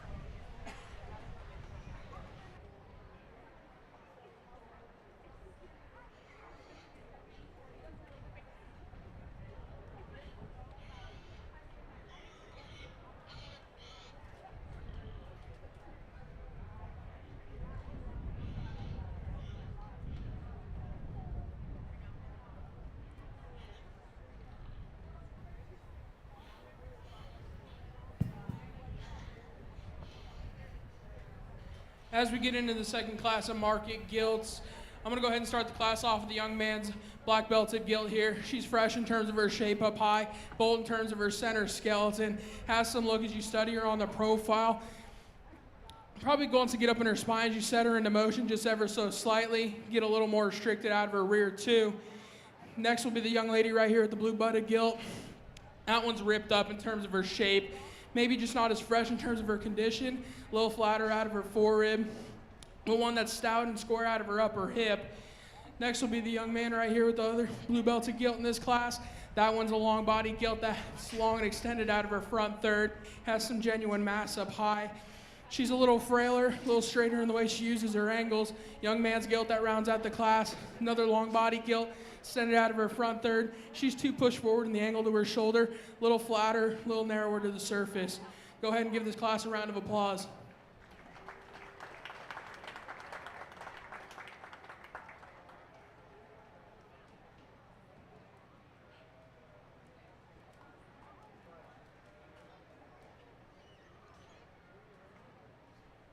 Okay, now coming into the ring will be group number 3, Market Gilts, weighing 255 to 264. We have Harper Johnson, number 1491. Jake Bumgarner, hog number 1475. Miles Babcock, hog number 1482. Bodie Bumgarner, hog number 1473. Tylee Hendricks, hog number 1509. And Heath Paulson, hog number 1462. You guys are in the ring right now. On deck, be group number 4, Bailey Christian, hog number 1438. Caden Paulson, hog number 1488. Regan Fleece, hog number 1464. Aaliyah Harder, hog number 1519. And Jet Kramer, hog number 1449, on deck.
Again, this is group number 3 of Market Gilts, 255 to 264 pounds.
Take a moment to thank another of our great Purple Ribbon sponsors, Moline Seed and Fence. They serve farmers and ranchers by providing quality products at an affordable price. They're always looking for new products that will benefit farmers and ranchers. Their motto is simple. They operate out of their ranch to save your ranch money. Give them a call at 308-529-0781. Thank you to Moline Seed and Fence, another of our great Purple Ribbon sponsors for 2023 Custer County Fair coverage.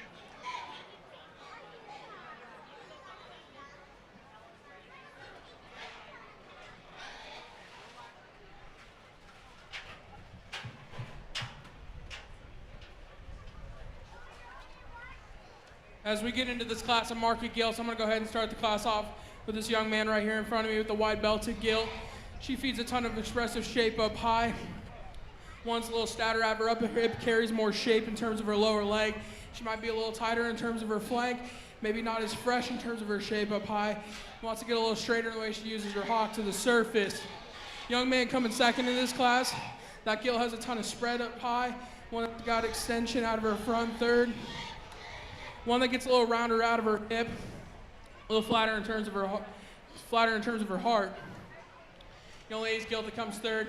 That one has way more expressive shape than the one ahead of her, but that one's just a little more raw in terms of her center skeleton. One's a little tighter in terms of her ham-loin junction. Just doesn't carry her rear too quite as well. Young man that comes fourth in this class. That's a gilt that's robust in terms of her center skeleton. One that has some genuine spread as you study her from her hip back. One that's just a little narrower in terms of her chest floor. Once it doesn't carry enough width to the surface, gets a little rounder and shorter out of her hip. Young man that comes fifth in this class. That's a gilt that has some shape up high, taller at the point of her shoulder, has some extension out of her front third, just a little flatter in terms of her center skeleton, and a little shallower bodied for me and too straight in the way she uses her rear too. Gilt that rounds out the class, a little narrower out of her chest floor, flatter in terms of her forerib, but she's opened up in terms of her center skeleton, gets a little square out of her upper hip, just gets a little, drops into her pin set and wants to get her underneath herself just ever so slightly. Go ahead and give that class a round of applause.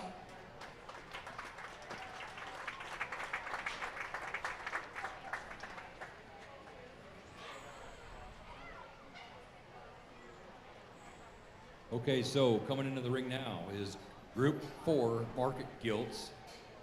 Bailey Christian, hog number 1438. Caden Paulson, hog number 1488. Regan Fleece, hog number 1464. Aaliyah Harder, hog number 1519. And Jet Kramer, hog number 1449.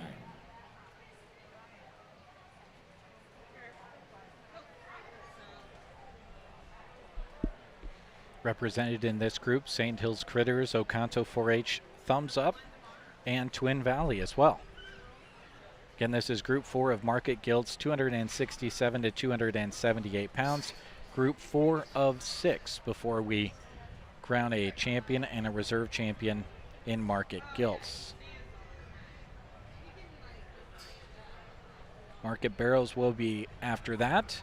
Looks like we're scheduled for 6 groups there as well. Nope, excuse me, it goes on to another page, even though there's a little bit of space there. There'll be 8 groups there. Then we'll have a champion and reserve champion in that category before we crown the champion of all of it, the overall grand champion Market Swine as well as reserve champion Market Swine.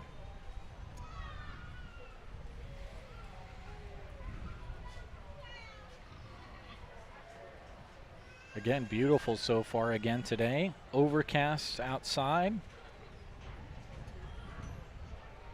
A breeze that's switched out of kind of the northeast. Gives a nice chill to the air. Jeans would be comfortable this morning. If you're like me, shorts are comfy.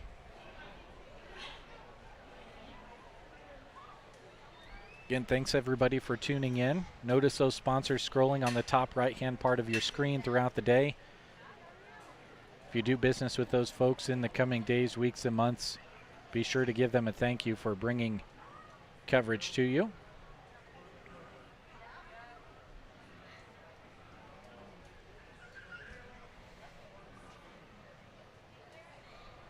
First pulled over to the side is Bailey Kristen. She'll come in 5th in this group.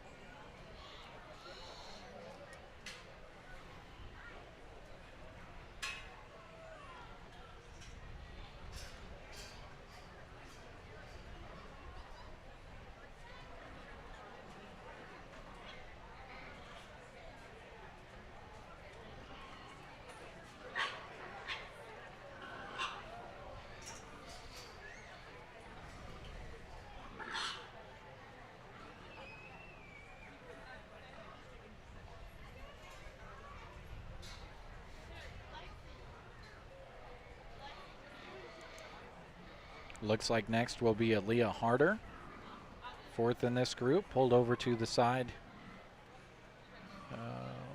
Wrong camera, right there.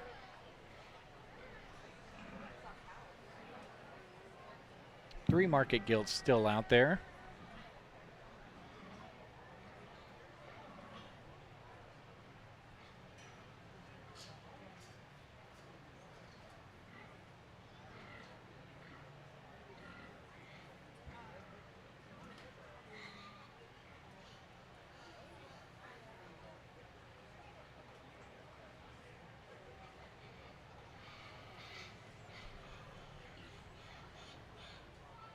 Caden Paulson, Regan Fleece, and Jet Kramer all still out there.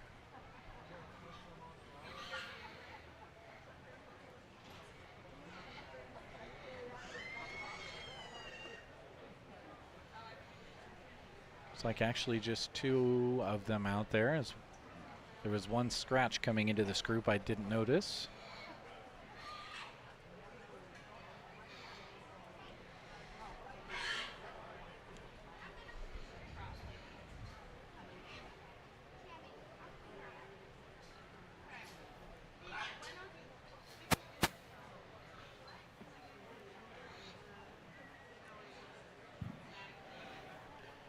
This class of market gilts, I'm going to go ahead and start with the young man with the narrow belted gilt.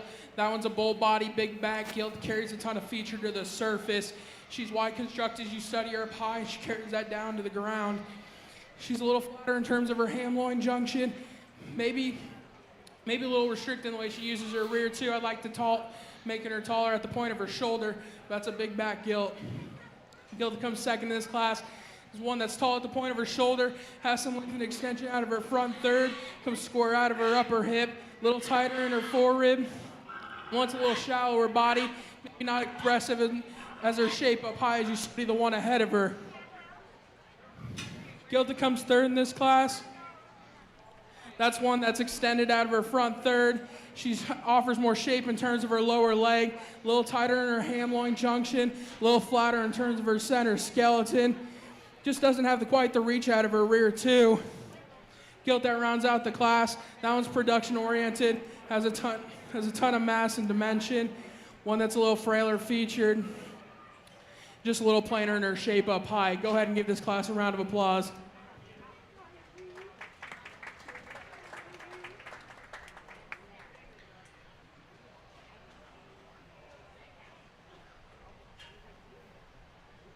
Okay, so the group that'll be coming into the ring next. Group number 5, Market Gilts. Cal Wells, hog number 1387. Aaliyah Harder, hog number 1521. Bailey Christian, hog number 1436. Regan Fleece, hog number 1465. And Aaliyah Harder, hog number 1520.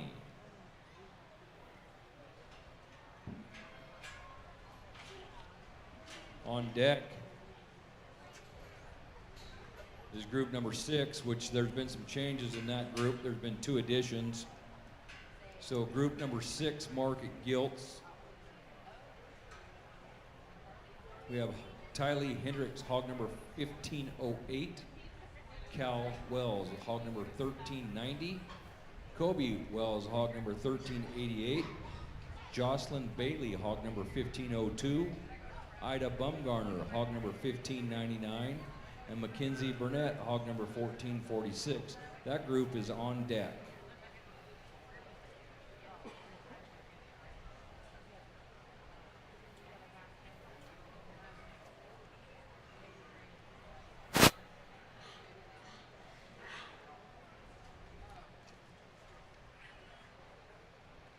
Okay, so out of that last group, Caden Paulson comes in at the top of that group. Jet Kramer second, Aaliyah Harder third, and Bailey Kristen fourth. Group number 5 out there.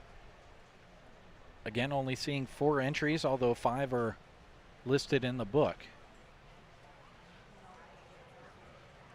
And it looks like things will stay that way. Cal Wells out there, as is Bailey Kristen.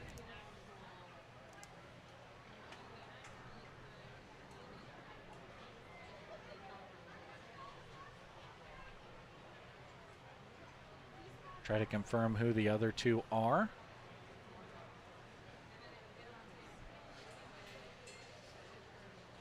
Aaliyah Harder and...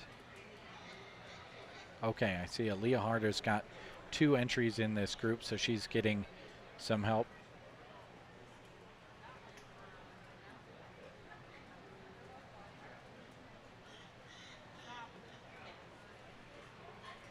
Regan Fleece listed in the program, but a change there as might be a scratch or a move to another division.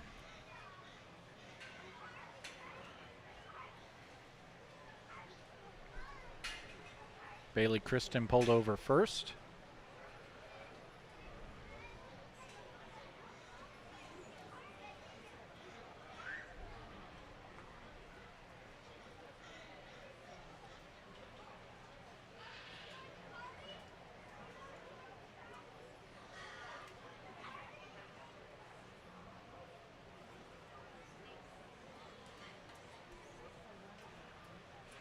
Then one of Aaliyah Harder's hogs pulled over second.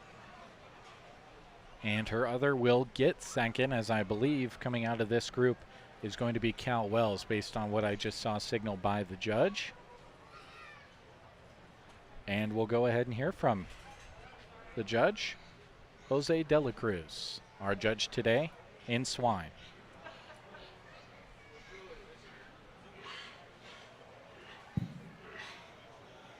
This class of market gilts, I'm going to go ahead and start with the young man's belted gilt over here. That's a bull-bladed gilt that feeds a ton of shape on the top side of her skeleton. Comes square out of her upper hip.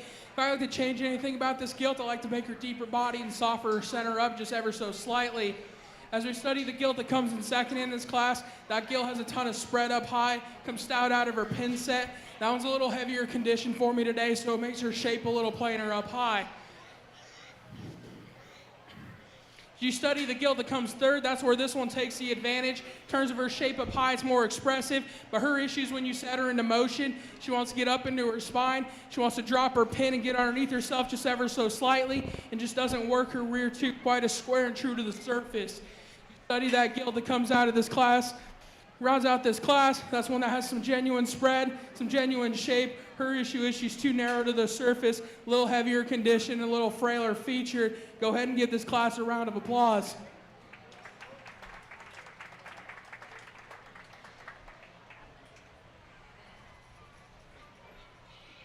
Okay, so coming into the ring now will be group number 6. And there's been quite a few changes in that group, so your program will be a little off on that deal.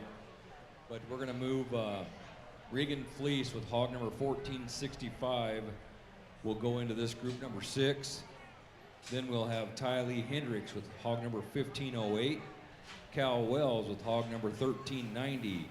Kobe Wells with hog number 1388. Jocelyn Bailey with hog number 1502. Ida Bumgarner with hog number 1599. And Mackenzie Burnett with hog number 1446. So there's 7 head in this group. Okay, so that hog we were missing from the previous group from Regan Fleece is moved into this group, as you heard. Cal Wells, Jocelyn Bailey, also additions to the program, joining Tylee Hendricks, Kobe Wells, Ida Bumgarner, and Mackenzie Burnett, all already listed in the program here today in this Group 6 of Market Guilds, 310 to 362 pounds.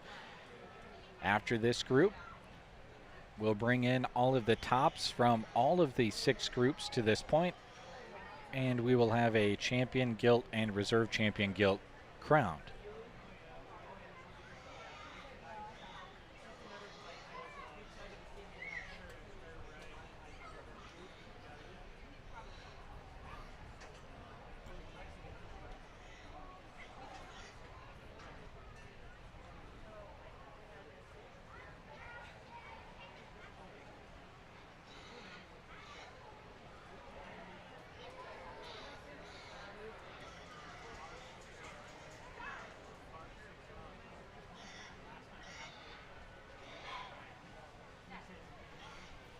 All right, here they come. Again, this is Group 6, 310 to 362 pound market gilts. Mackenzie Burnett with the heaviest weighing market gilt this year, 362 pounds.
Again, we'll take a moment to thank another of our great Purple Ribbon sponsors, Trotter Service and Trotter Fertilizer in Broken Bow. They want to thank everyone for their business at all of their surrounding Trotters locations. Whether you're visiting Trotter Service, Trotter Fertilizer, or one of the many Trotter Woe and Goes, they have enjoyed serving you in central Nebraska since 1962. Thank you to Trotter Service and Trotter Fertilizer, Purple Ribbon sponsors of 2023 Fair coverage.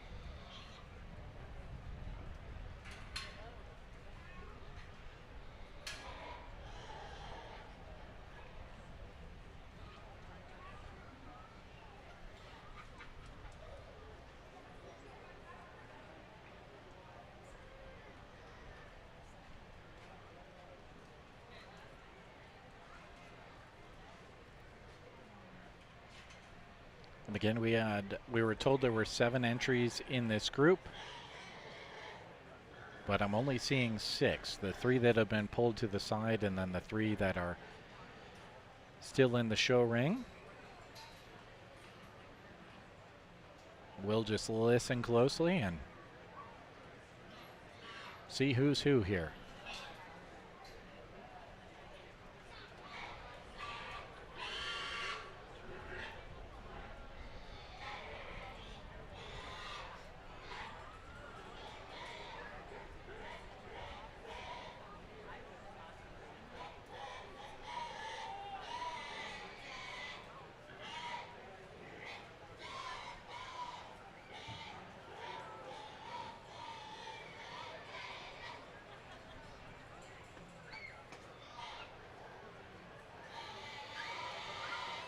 So we're going to go back into,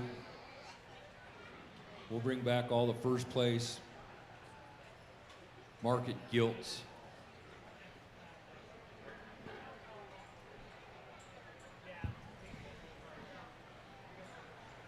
This class of market gilts, I'm going to go ahead and start with the young man's gilt over here. That's a big back stout featured gilt.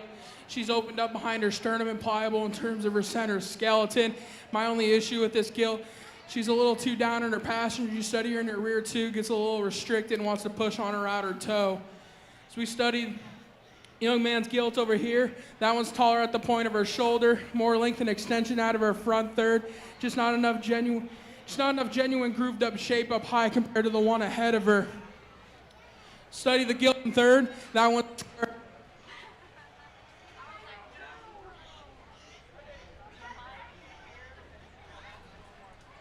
Here, you can use this one.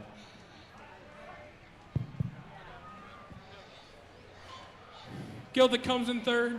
That's one that has some square shape up high, some genuine width and mass. You study her off of both ends of her skeleton. She's just a little flatter in terms of her center skeleton. Not as ripped up compared to the two ahead of her. Gilt that comes fourth in this class. Square off both ends of her skeleton.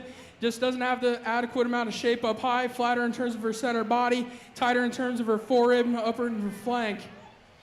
Last two gilts that round out the classes are long body gilts that are extended out of their front 1/3. Production oriented gilts. Just not enough muscle and mass to compete with the ones ahead of them today. Go ahead and give that class a round of applause.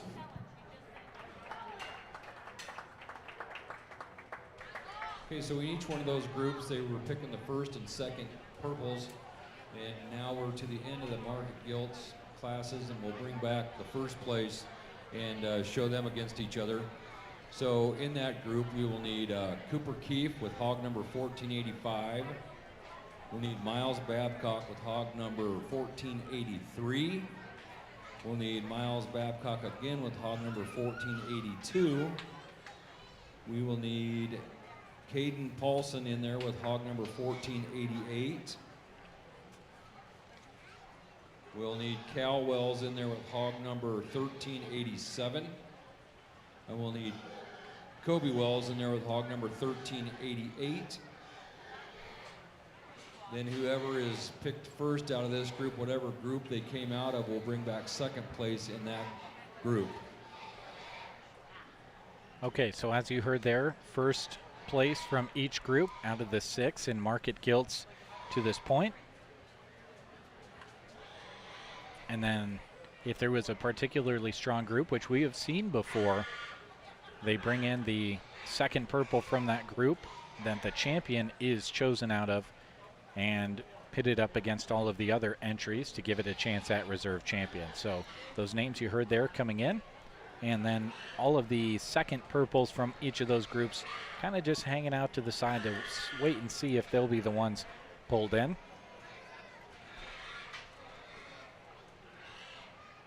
Again out there right now, Kobe Wells, Cal Wells, Caden Paulson, Miles Babcock with 2 market gilts coming in first in 2 different groups, and also Cooper Keefe as well.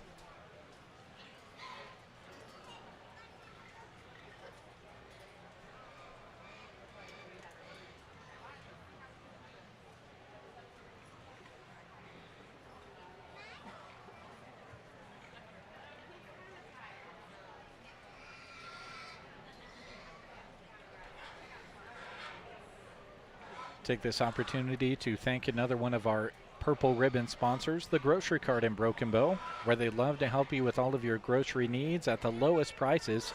Fresh groceries, produce, high-quality meat department, and a full-service deli, fresh bakery and cake decorating, and, of course, the GK Wine and Spirit Shop, the health and beauty section, and more. They're at 937 East Southeast Street in Broken Bow.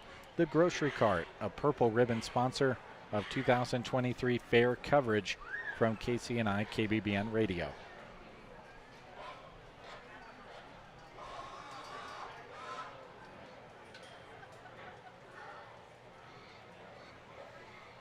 Judge obviously going to take a really close look at all of these gilts as we are choosing a champion first and then a reserve champion.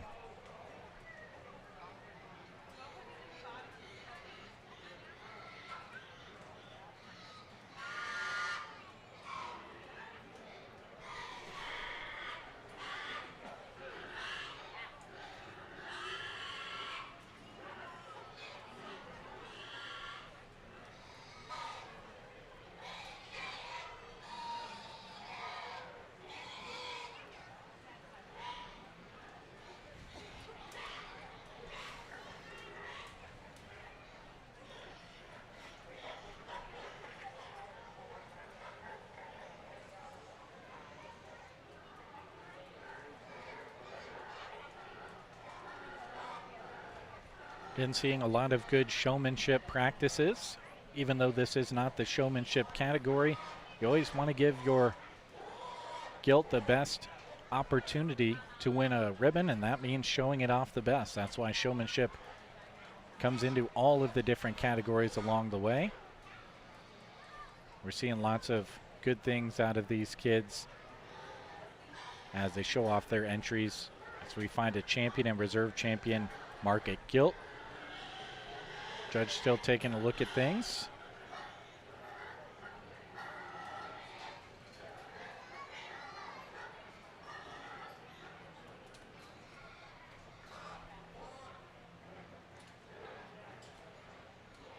Again, across the way, 4-H bucket calf interview judging going on. The bucket calf parade, by the way, scheduled for 11 o'clock today. We're less than an hour away from that. We'll have that here in the show ring for you. It's always a favorite of many, so make sure you stay tuned for that later on today. And again, if you're hanging out with us, make sure you give that chat option a little bit of love. Would love to hear from you, whether it be on YouTube or Facebook. Drop a line in the chat area.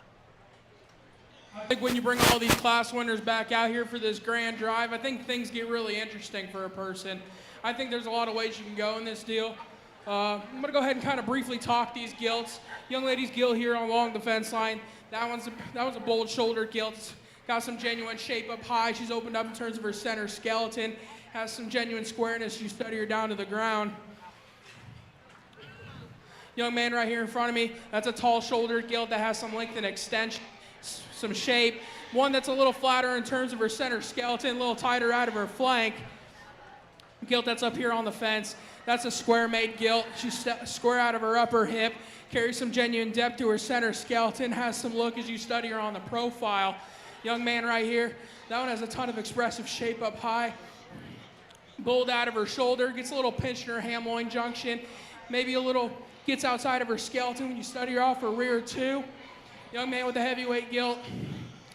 That one's stout feature, big back gilt that's super soft and center in terms of her center skeleton. She wants to plant on her outer toe, gets a little weaker in terms of her pastureance. Young man with the belted gilt that's going around the fence over there. That one has some look too. Study that one from the profile.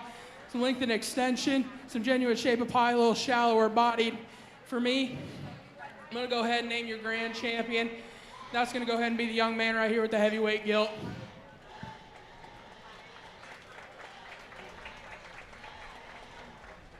Okay, so your grand champion is going to be Kobe Wells with hog number 1388. And heavyweight is right, 320 pounds coming out of that last group that we saw. Okay, so that's hog number 1388. So we need to bring back, that was Kobe Wells, so we need to bring back second purple in group number 6, which would be Cal Wells with hog number 1390. All right, so now Cal Wells going to have 2 entries out there, as he already has his hog from group number 5 out there, hog number 1387. He'll have somebody come out and help him bring in hog number 1390 and have a chance at reserve champion. We'd like to thank Farm Bureau for being our banner sponsor in this division. Farm Bureau, thank you very much. Other entries still out there competing for a reserve champion, Cooper Keefe, Miles Babcock with 2 entries, and Caden Paulson as well. We just brought back in the second place one in the pin of the grand champion, so, or the gilt champion, sorry. So we could take a look at the second place one in that division.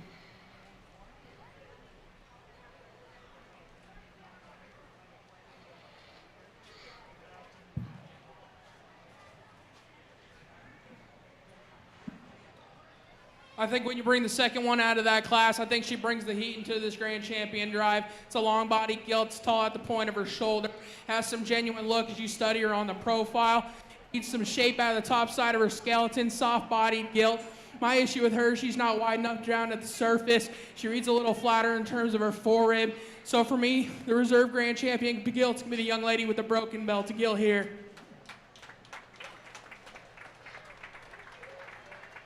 All right, and I believe that is one of Miles Babcock's entries, as he's getting a little bit of help in showing that one, as he had 2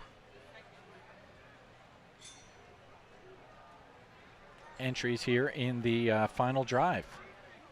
So if I'm guessing right, yep, he has handed the ribbon over there. They get that into the right hands, and he will be your reserve champion gilt.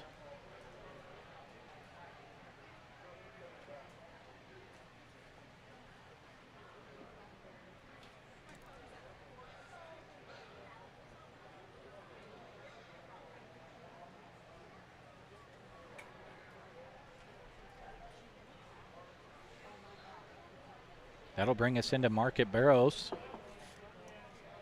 And then after that, obviously, we will have our overall and reserve champion in Market Swine.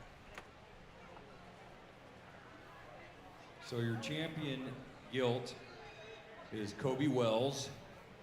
Reserve champion gilt, Miles Babcock.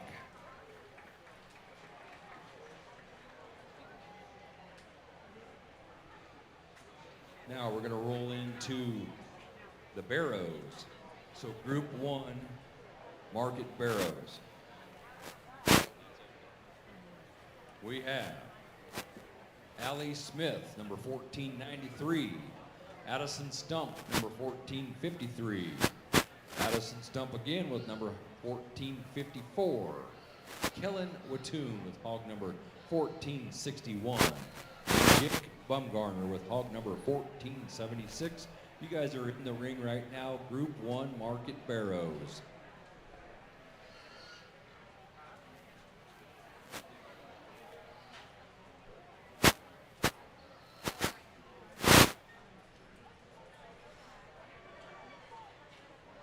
We'll go ahead and call on deck Group number 2 Market Barrows. All right, so our first group of Market Barrows coming out right now.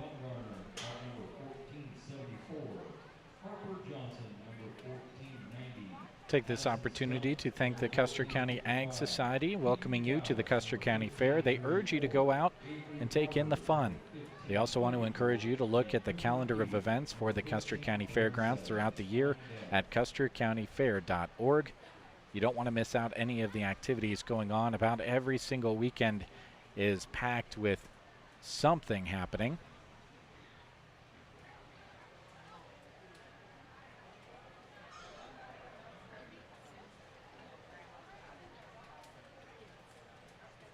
Again, in this first group of Market Barrows, Middle Loop 4-H, Tail Twisters, and Four Corners all represented.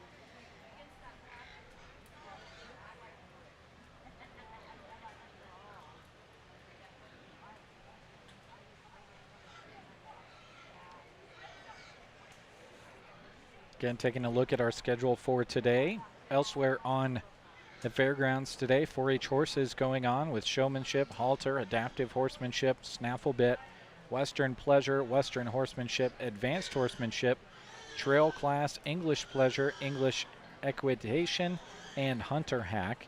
That all started at 8 a.m. as well as what you're seeing right now, which is 4-H swine. That'll be followed by FFA swine judging this morning.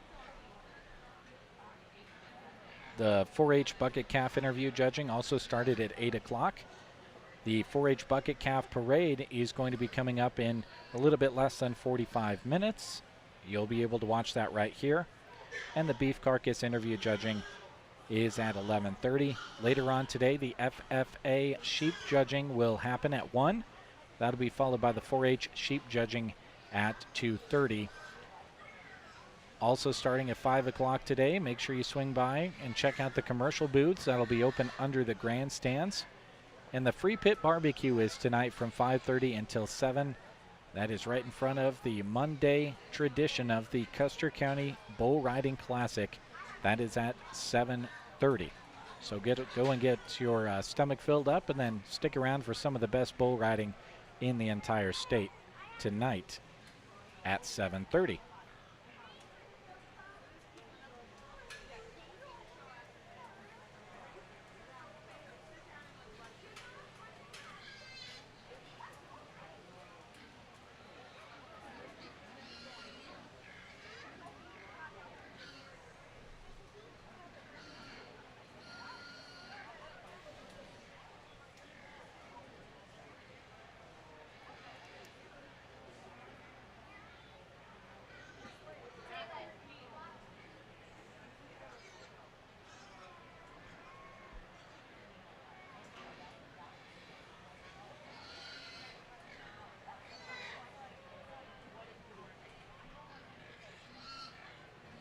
Again, this is Group 1 of Market Barrows.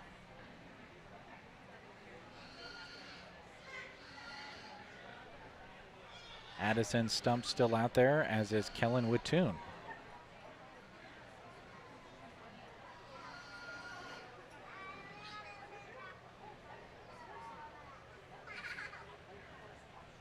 The other three have been pulled to the side.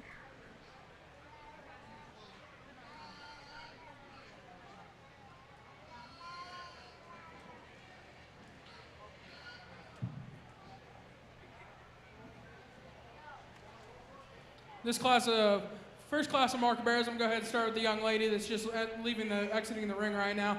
That barrel's square in terms of his shape up high, square out of his upper hip, a little fresher in terms of his ham-loin junction, softer made in terms of his center skeleton. Not taken away from the barrel that comes second in this class, who's more expressive in his shape up high, just a little tighter in terms of his ham-loin junction, reads a little flatter in terms of his lower rib. Barrel that comes third in this class, that one feeds a ton of aggressive shape out of the top side of his skeleton, but I have issues with this barrel when you set him into motion. Gets up in his spine, wants to drop his pins, a little too straight in the way he uses his hock, gets underneath himself as you set him into motion, study him truly at the surface. Barrel that comes next in this class, that's one that's got some genuine shape, some length and extension out of his front third.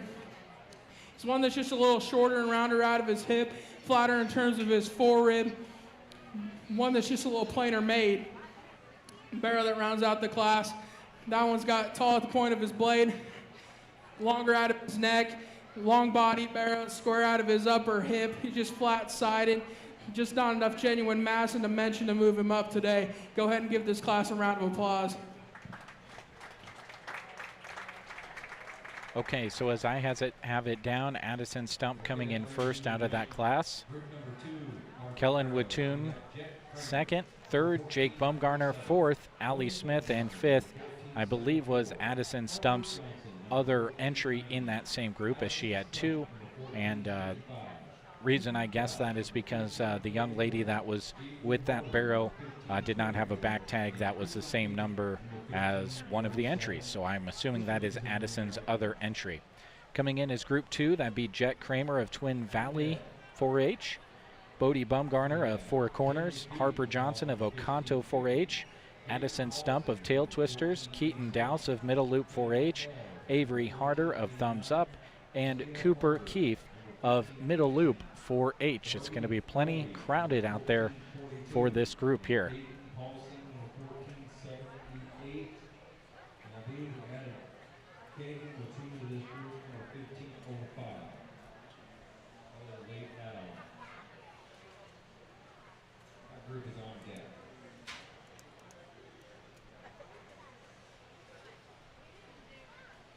Thank you to Pearson Physical Therapy.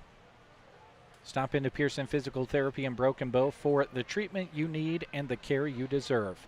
Don't let pain stop you in your tracks. Make an appointment for a free assessment to help you get on the road to recovery. Call 308-872-5803 for your appointment today with Pearson Physical Therapy, one of our Purple Ribbon sponsors of 2023 Custer County Fair coverage. Thank you very much, Pearson Physical Therapy.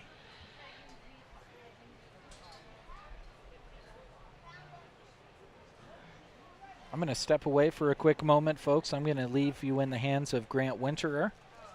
I'll be back in a little bit.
This class of market barrows, I'm going to go ahead and start with the young man's white barrow. That one's truly athletic as you study him on the profile. High-headed barrow that feeds some shape up high.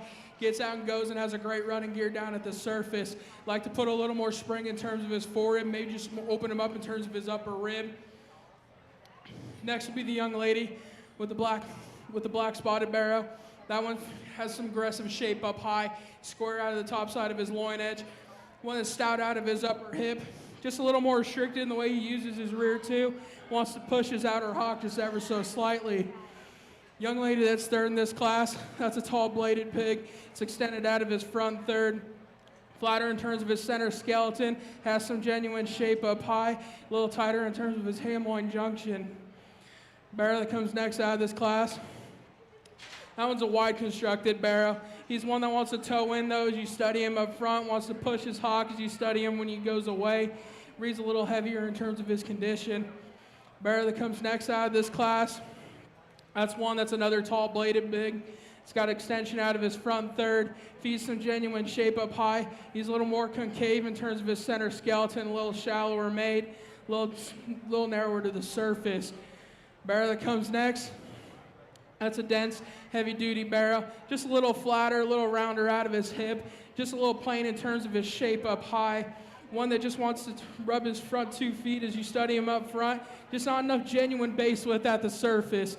Barrow that rounds out the class. This one's wide constructed. He's opened up in terms of his center skeleton. My issue with him is when you study him on the move, he wants to drop his pin set, get underneath himself. Reads a little crestier in terms of his chine, but that's a good barrow that's in terms of production. Go ahead and give this class a round of applause. So there you have it there for the second group of market barrows, 222 to 232 pounds. In first, we'll have Keaton Dowse. In second, Avery Harder. In third, Addison Stump.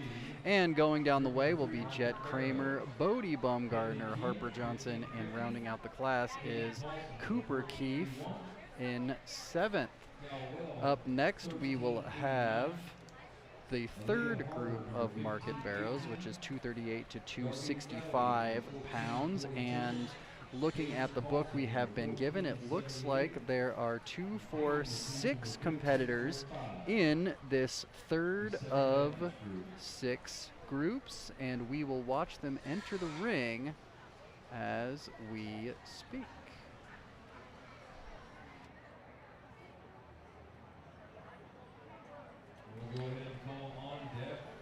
Entering the ring in this group, is Kinley Keefe, Caden Paulson, Cal Wells, Aaliyah Harder, Darby Dalby, and Caden Paulson.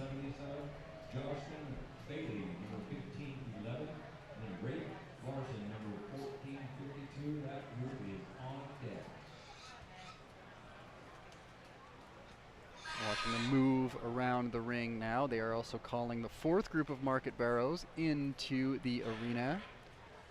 But for the meantime, for the time being, we've got Group 3 here.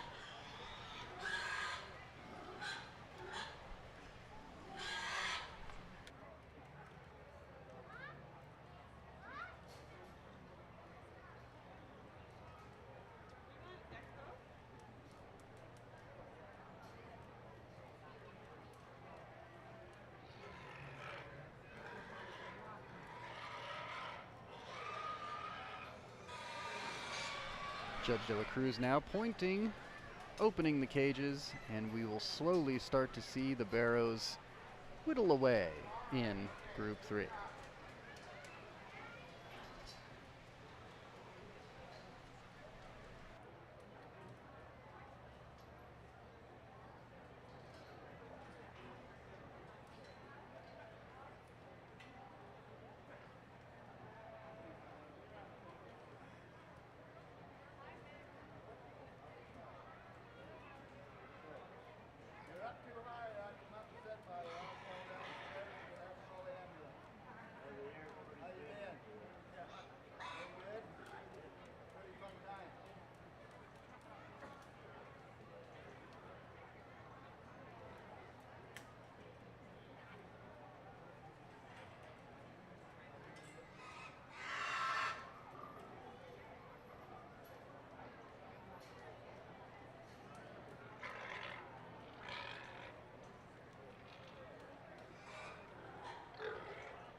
Another one pointed out by De La Cruz, and the gate opens.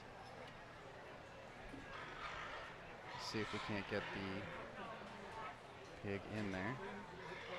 Sometimes obedience can be tough with a stubborn animal.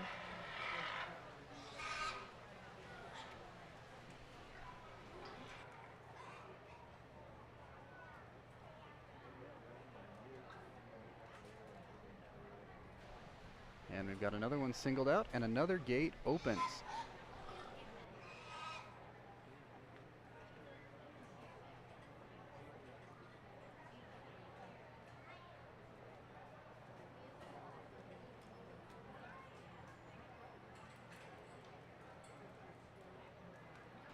Four competitors left.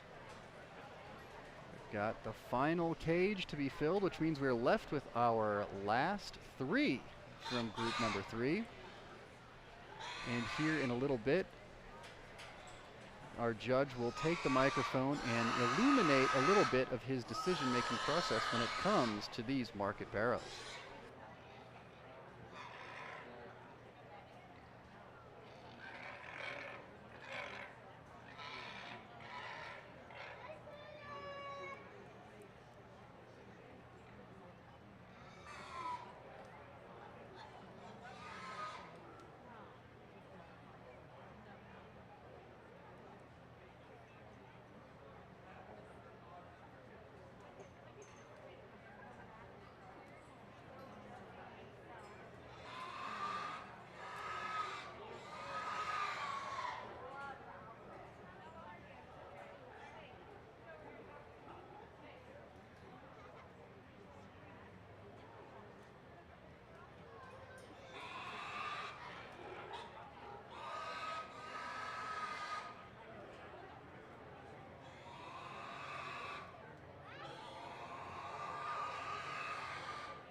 This class of market barrows, I'm going to go ahead and start with the young man's barrow.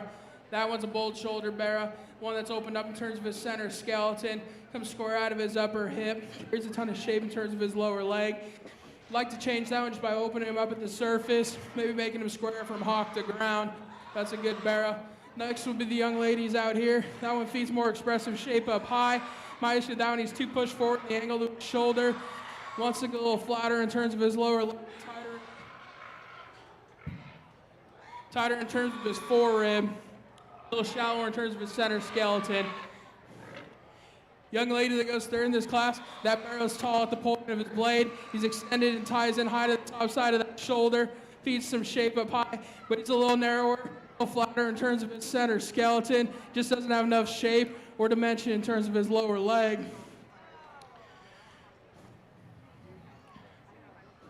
Barrow that comes fourth out of this class, that one's square and wide constructed. He's just a little heavier condition, not trim enough in terms of his front third, a little plainer in his shape up high. Barrow that comes next, that one that's got some length out of his front third. He's a deep bodied, robust in terms of his center skeleton, gets a little rounder out of his hip, plainer in his shape up high. Two that round out the class, those are ones that are square made, get out and go, some flex and ease. They're just not wide enough constructed, nor have enough mass and dimension to compete with those ahead of them. Go ahead and give this class a round of applause. So there you have it. Group 3 wraps up with Cal Wells taking first, Darby Dalby taking second, and Kinley Keefe taking third. To round out the class, we have Caden Paulson twice over with fourth and fifth, and Aaliyah Harder in sixth. Up next will be Group 4 of the Market Barrels, which is 267 to 275, and they are entering the ring as we can see right in front of us. They consist of Ty Valdez, Tylee Hendricks, Connor Paulson, Jocelyn Bailey, and Rafe Larson.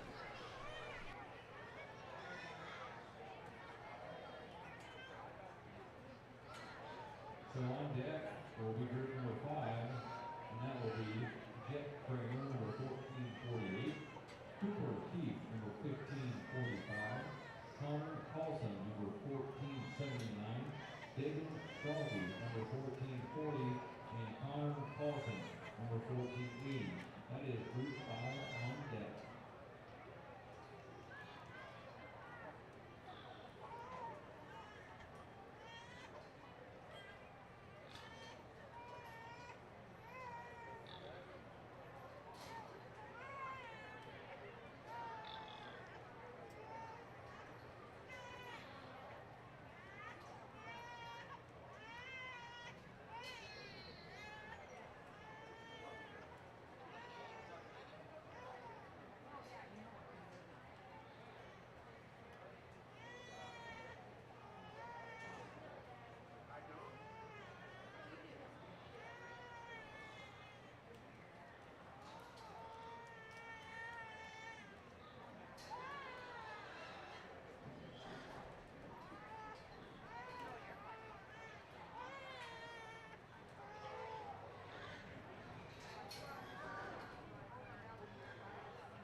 Gates are starting to open now in Group 4. Slowly we will see the lesser swine put away.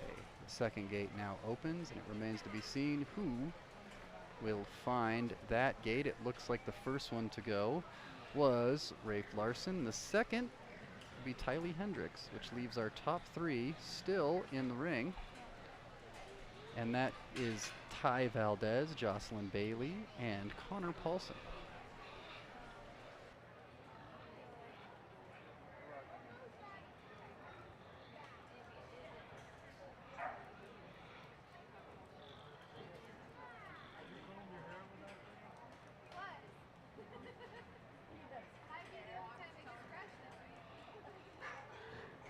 Gate opens, and one more is sent away.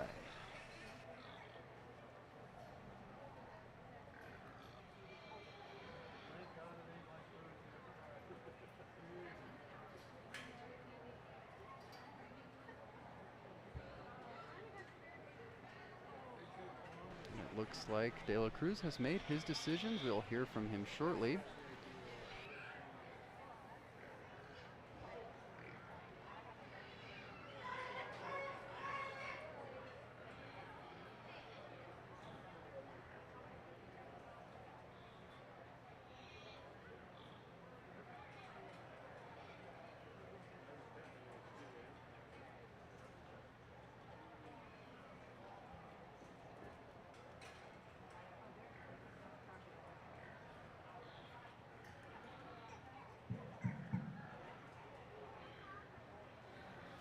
This class of market barrows, I'm going to go ahead and start off with this young man's rusty colored barrow.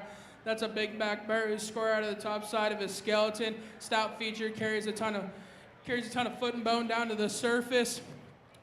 Like to maybe soften him up in terms of, give him a little more expression in terms of his upper rib. Reads a little flatter in terms of his forerib. That's an awfully good barrow to start the class. Coming to the barrow that comes second. That one's a little square out of the top side of his skeleton. One that's stout out of his upper hip. Just one that needs to be wider constructed out of his chest. Maybe square him from hock to ground as you study him on the go.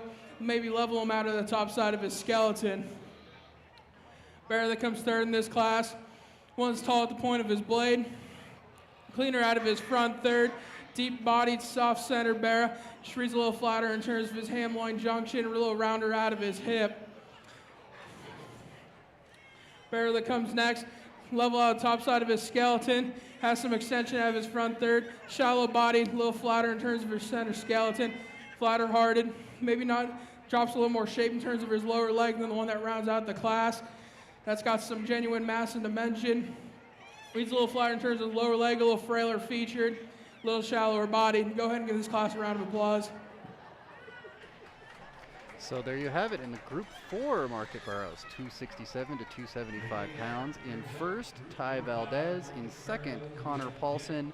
In third, Jocelyn Bailey. Fourth, Tylee Hendricks. And fifth, Rafe Larson. We've got the fifth group of market barrows right around the corner, which is 280 to 291 pounds. That looks as though it is a 5-person class once more.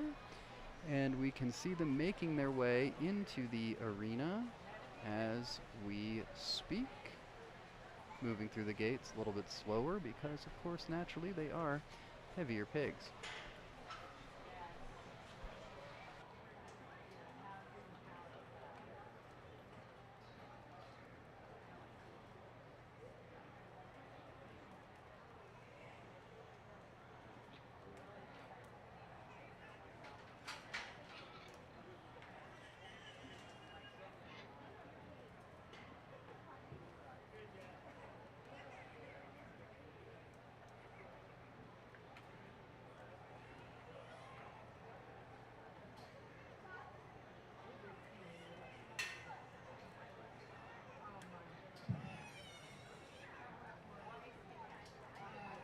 Okay, currently in the ring is group number 5 head. We'll call group number 6, market barrels on deck. We have Taylor Tobias, number 1427.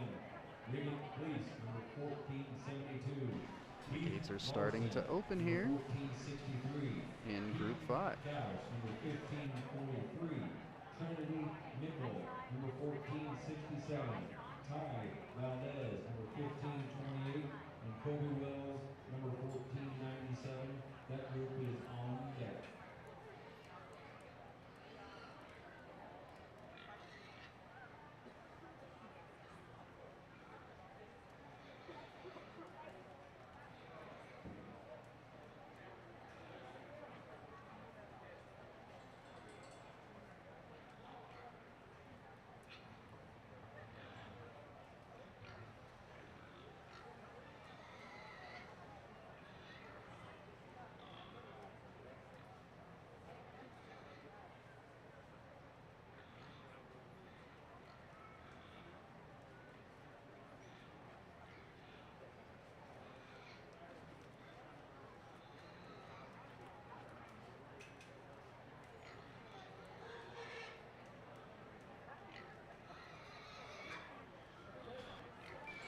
Second gate is open.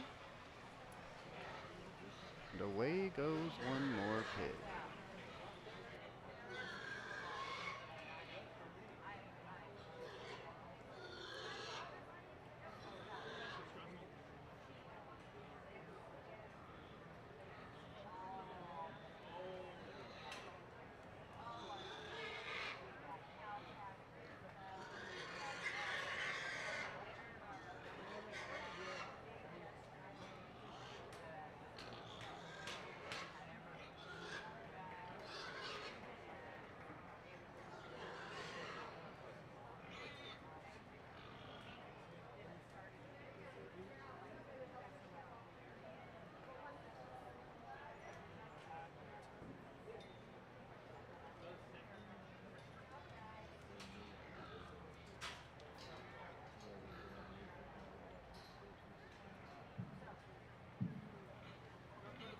This class of market bearers, I'm going to go ahead and start with the young man's belted bearer here.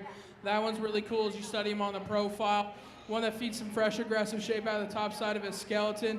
Gets out and goes with the high motors. You study him down to the surface. Maybe like to put a little more spring in terms of his forerib, widen him out off of both ends of his skeleton. That's where the one that comes in second takes the advantage. That's a wide constructed barrow. Feeds some aggressive shape up high, but where he just kind of lacks is where the one that wins the class. A little better off both ends of his skeleton as you study him in terms of angles and flexibility at the surface. Barrow that comes third, that's a long body barrow. It's tall at the point of his blade. Has some genuine mass up high, soft centered barrow. Just got to widen him down at the surface. Wants to toe in, gets a little narrower chested, a little plainer in his shape around or out of his hip. Barrow that comes next, that's one that's a wide constructed barrow, square and dimensional at the top side of his skeleton. Just doesn't use his rear too quite as well. Just gets a little wonky in the way he uses his hock. Just not true and square down to the surface, a little flatter in terms of his forerib. Barrow that rounds out the class. That one's robust in terms of his center skeleton.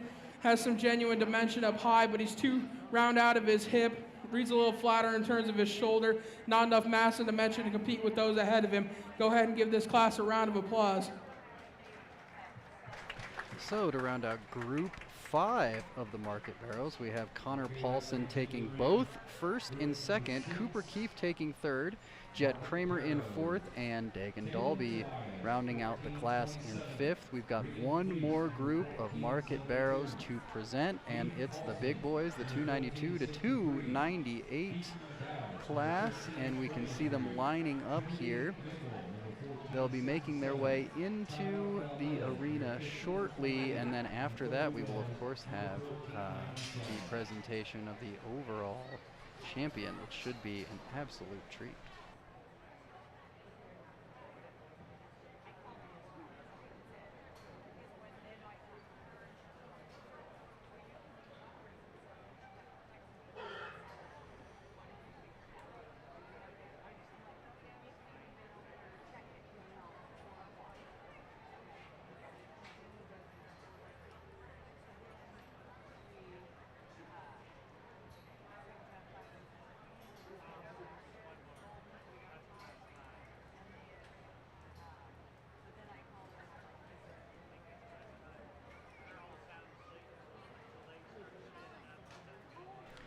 As we see the class making their way in, this is one of the larger classes. We've got Talon Tobias, Riggin Fleece, Heath Larson, Keaton Dowse, Trinity Mickle, Ty Valdez, and Kobe Wells. A lot of familiar names that we've seen throughout the morning, presenting now in the final class of market barrels.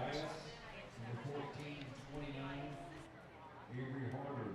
Number 1535, Ty Valdez. Number 1529, Trinity Mickle. Number 1469, Cordell Christian. Number 1410, and Kenny Heath. Number 1546. That group is on deck.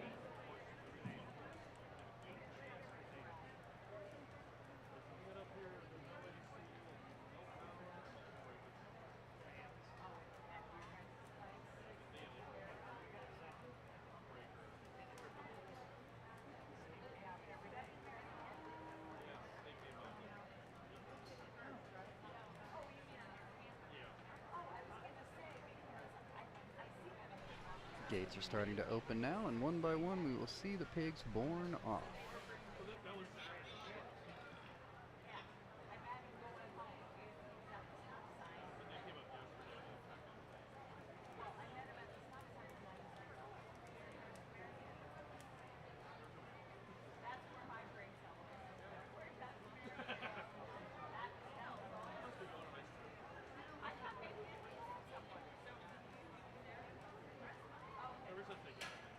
Five left now for De La Cruz to make his decision. Slowly he's whittling them down.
So the 4 that have been put away so far, Keaton Dowse, Heath Larson, Regan Fleece, and Kaylin Tobias, leaving 3 remaining, and those would be Trinity Mickle, Ty Valdez, and Kobe Wells here. So we approach the champion for Group 6, the big boys, 292 to 298 pounds of Market Barrels.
Dela Cruz taking his time with the selection. These are 3 pretty good looking animals.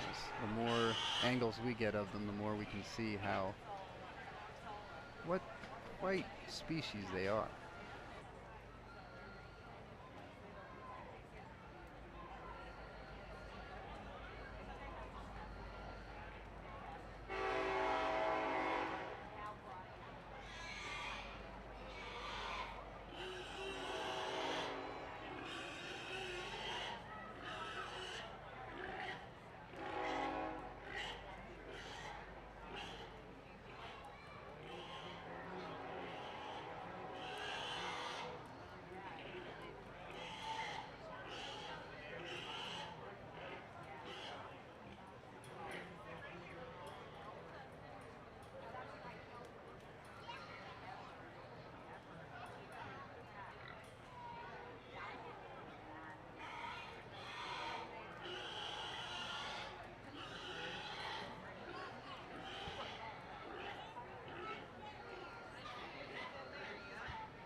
Looks as though our judge has made up his mind. It seems as though it's going to be Kobe Wells in first, Ty Valdez in second, and Trinity Mickle rounding out the top 3.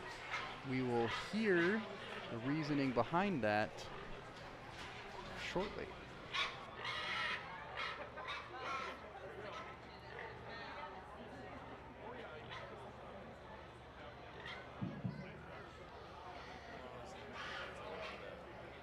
I think when you study this top three barrows in this class, I think there's a lot of ways you can go for any different person stepping in the ring.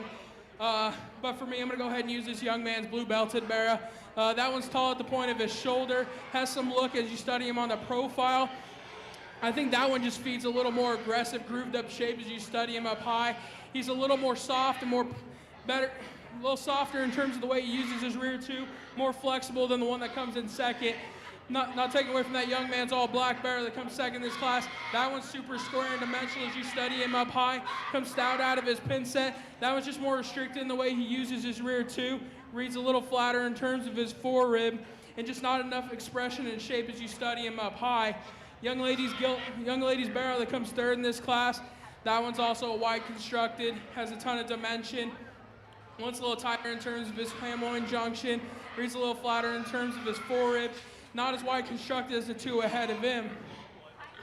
Barrel that comes next. That one's square up high, tall at the point of his blade, has some length and extension out of his front third, not enough shape in terms of his lower leg, a little plainer out of his top side of his skeleton as you study just true dimensional expression. Barrel that comes next, that's where this one takes advantage. He has more expression of shape up high, probably a little square out of his upper hip, but that one gets too restricted off both ends of his skeleton, too laid forward in the angle to his shoulder. Barrel comes next in this class is a long body barrel, tall at the point of his shoulder, has some look as you study him on the profile. He's just a little plainer, a little heavier condition than those ahead of him. Barrel that rounds out the class.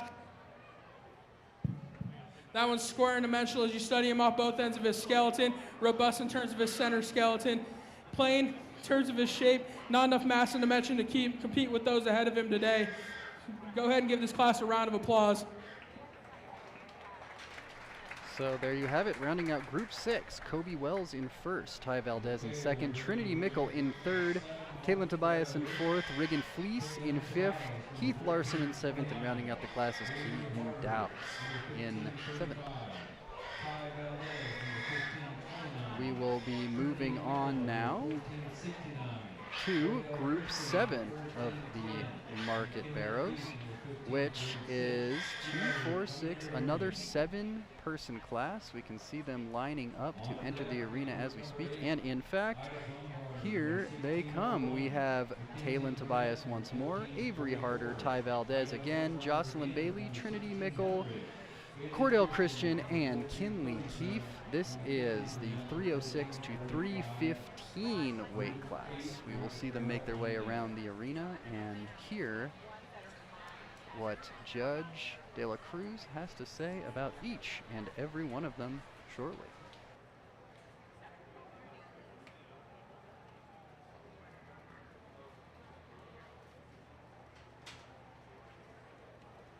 Once again, we'd like to thank Agro Affiliates for supplying the water out there. Thank you, Agro Affiliates. Take this time also to thank some of our sponsors, including Nebraska State Bank. Nebraska State Bank is proud to be your local bank, serving the area since 1918 with 4 convenient locations in Callaway, Myrna, and Broken Bow. They have your financial service needs covered. Stop by any location today to get set up with free checking for your personal or business needs. That's Nebraska State Bank, helping us cover the fare for you throughout the week.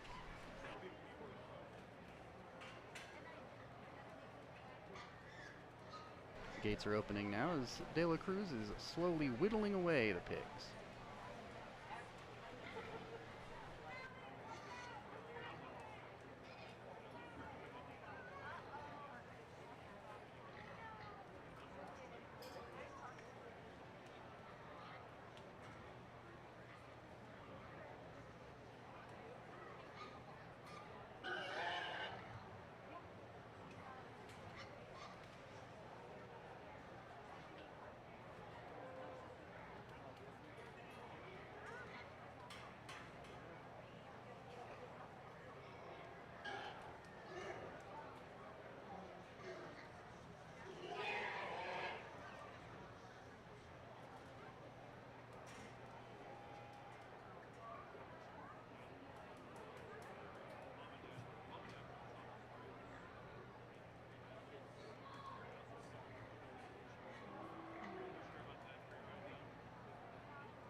barrows left here in group number 7, 306 to 315. That would be Taylon Tobias, Ty Valdez, Jocelyn Bailey, Trinity Mickle.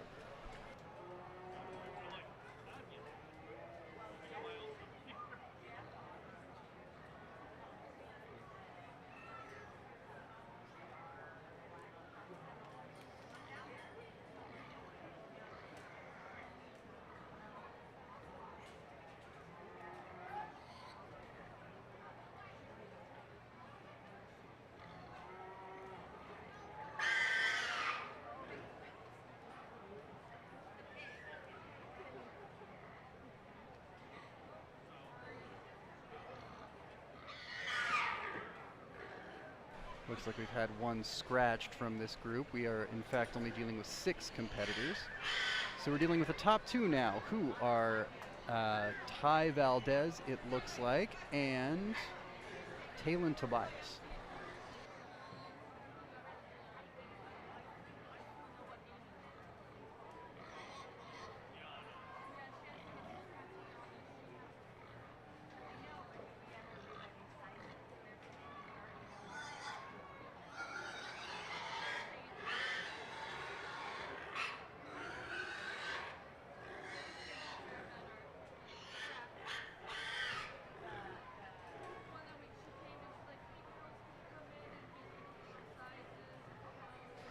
Ty Valdez looks as though he will be taking second, and your champion out of Group 7 will be Taylon Tobias.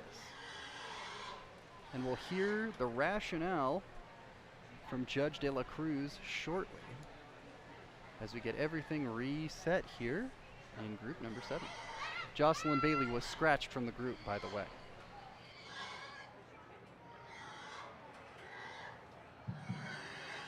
Okay, I'm sorry, go ahead. My bad. I think when you look at this class of market barrows, these 2 that come up to the top are really close in terms of being alike, just different kinds. I think you can go either way in this one, but for me, I'm going to start with the young ladies barrow. That one for me just carries more shape in terms of his lower leg. And when you study him behind his sternum, he's more pliable in terms of his center skeleton. Feeds more grooved up shape out of the top as you study him up high. That one, if I'd like to change it, maybe open up his chest a little more, crack him off both ends of his skeleton, and just make him a little stouter as you study him down to the ground. That's where this one comes in second. That's the bigger forearm barrow, bigger footed barrow. But that one just lacks shape in terms of his lower leg, just overall expression as you study him up high. But that one has a ton of width and dimension as you study him. The barrow that comes next, that one's wide constructed and square off both ends of his skeleton. His issue is he's just not as expressive in his shape up high. Wants to get a little up in his spine as you study him on the move. Wants a little plainer in terms of his look. Barrow that comes next, that's a long body barrow. It's tall at the point of his blade. Has some length and extension out of his front third. Carries some genuine shape up high. That was just too shallow body and too flat in terms of his center skeleton. I like to square that one up from hawk to ground as I study him driving away. Barrow that comes next, that one has some genuine shape up high, some genuine width as you study him down to the ground. His issue is when you set him into motion, he wants to get up in his spine, push his angle to the shoulder forward, drop into his pins, and just wants to get underneath himself just ever so slightly. The barrow that rounds out the class, that's a good production barrow, has a ton of mass and dimension. His issue is just too plain, wants to get a little rounder out of his hip, and just gets out and goes and be more restricted off both ends of his skeleton.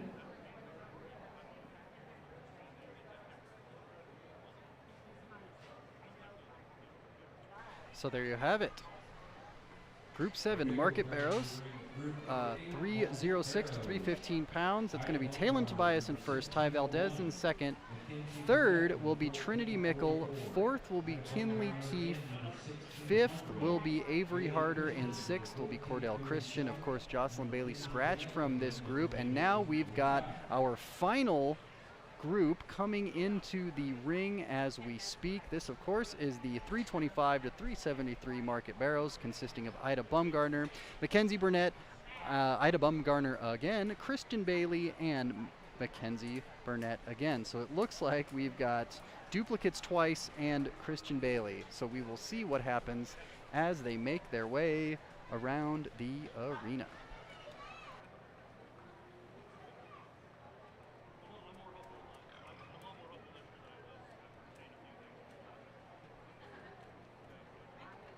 Already one is being borne off. It looks like that is one of Mackenzie Burnett's.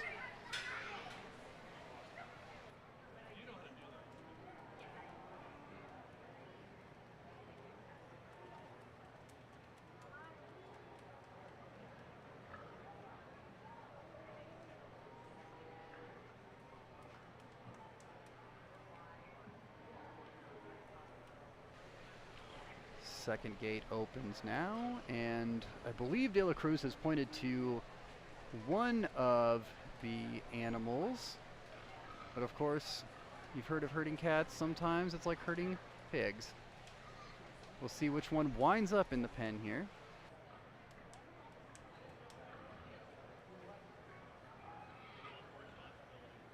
And that's going to be one of Ida Bumgarner's. So we've got 3 left, 1 each from Mackenzie Burnett and Ida Bumgarner, and Bailey Kristen is still alive in this final group of barrows as well.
This last barrows, I'm going to go ahead and use the young lady blue-butted barrow. That's a long-bodied barrow that's square out of the top side of his skeleton, square out of his upper hip, and carries more genuine width to his lower stifle.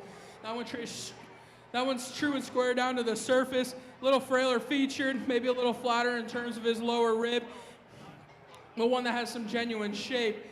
Barrow that comes second in this class, one that probably offers a little more width as you study him up high, little squirt. One that drops in more shape to his lower leg.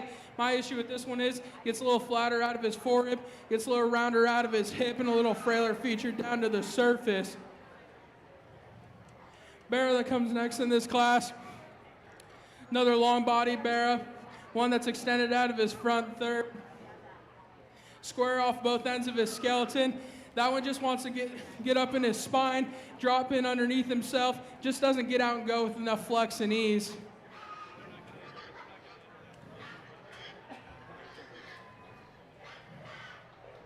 One that comes out next has some genuine shape and true expression as you study him up high.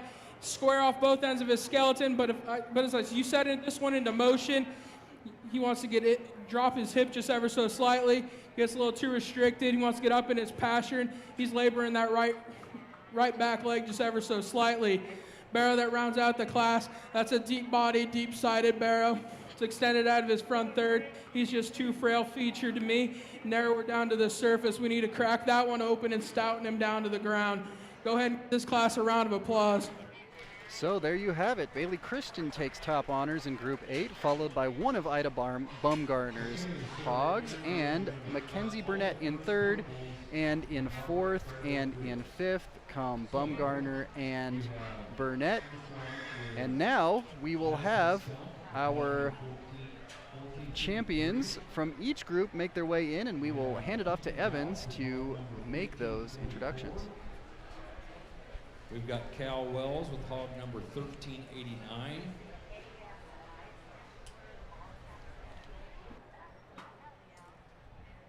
We've got Ty Valdez with number 1527.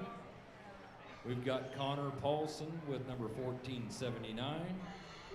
We have Kobe Wells with hog number 1497. We've got Talon Tobias with number 1429. And we have Bailey Kristen with hog number 1437.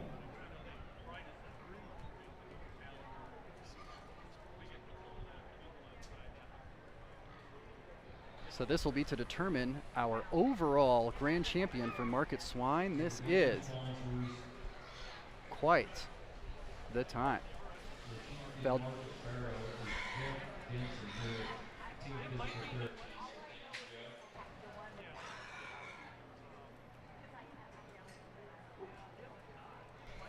Valdez now has a lot to think about and consider, as this is the best of the best of the best that we've seen so far this morning at the Custer County Fair.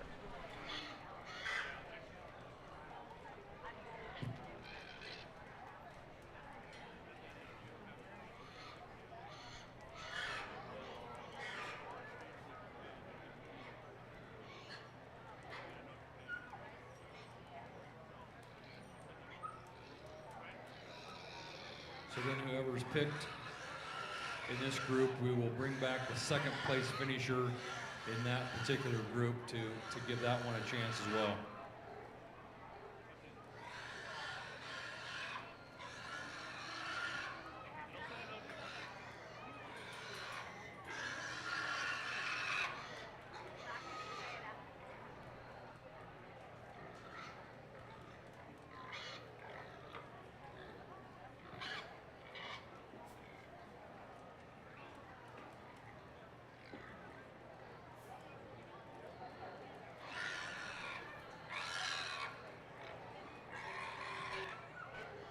Big decision here.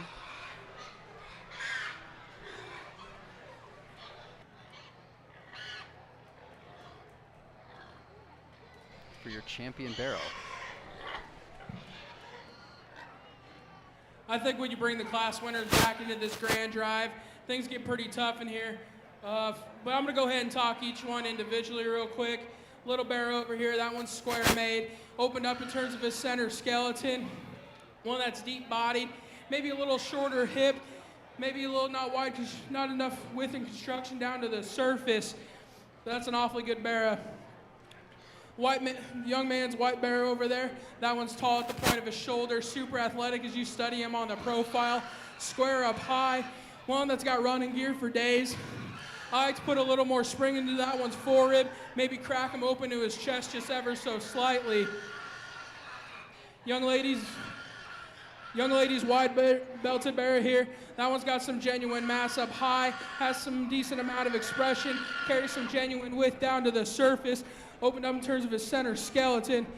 That one just needs to be squared up out of his chest, a little flat in terms of his forerib, wants to get a little crestier out of his chine.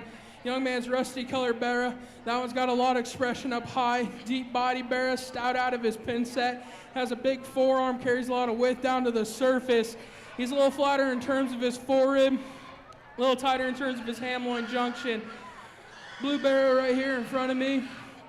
That one got some length and extension out of his front third, long-bodied, deep-bodied barrow, a little flatter in terms of his upper rib, maybe not enough genuine width at the surface. Young man right here at the blue belted barrow.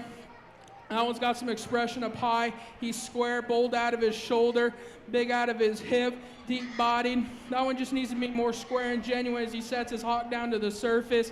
Reads a little flatter in terms of his forerib. Young man right here with the off-belted barrow. That one's got some genuine shape and mass off both ends of his skeleton. Maybe not enough lower leg. As we talked to him in class, a little flatter out of his forerib. With that being said, I'm going to go ahead and name your grand champion barrow. This will be the young man with the white barrow right here in front of me.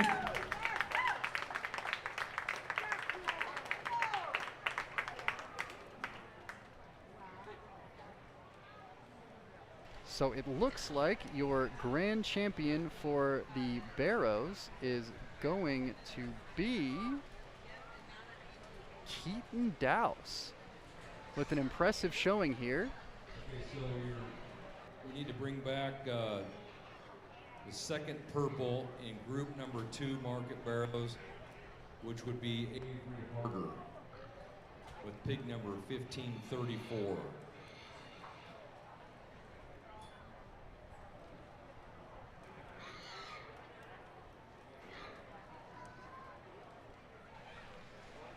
And we've got a chance now to name a reserve champion.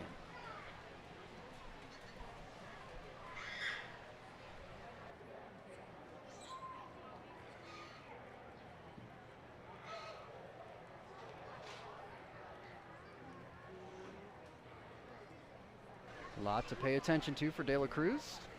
A lot of pigs in the ring.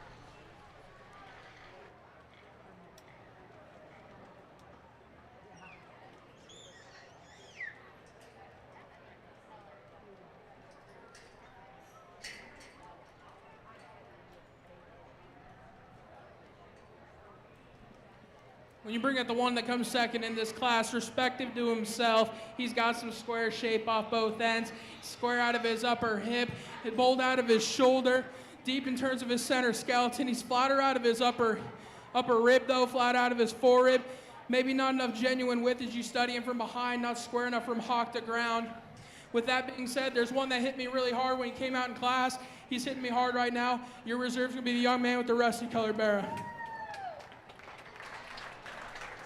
That'll be Ty Valdez taking home the reserve champion here of the barrow class. So your champion barrow is Keaton Dowse. Reserve champion barrow, Ty Valdez.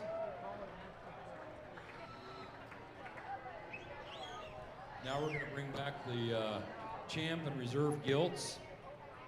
And we're going to go for overall grand champion market swine and overall reserve champion market swine.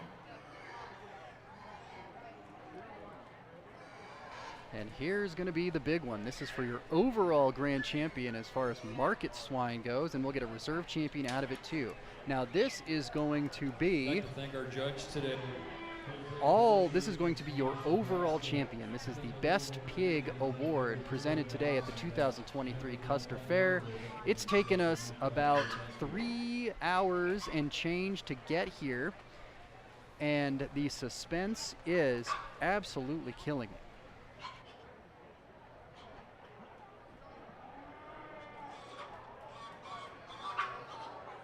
We have seen some remarkable animals today and some remarkable kids who have kept them in line throughout this 3-hour ordeal. It's been a lot of fun.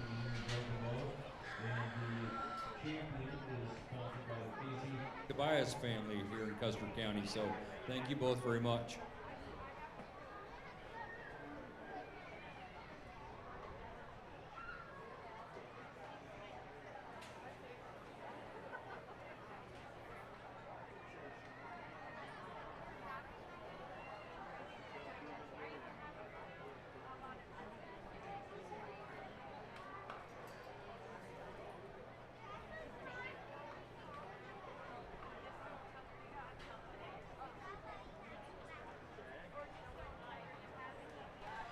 We will see the return of several familiar faces, all performing at the top of their classes earlier this morning, and we'll see them enter the arena now. These are some incredible looking animals.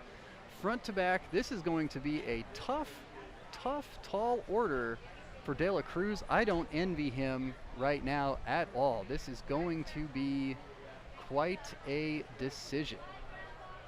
We'll have the overall grand champion market swine. It looks like who we've got out here right now is Miles Babcock. We've of course got Ty Valdez, Keaton Dowse it looks like, and if memory serves, that'll be Kobe Wells.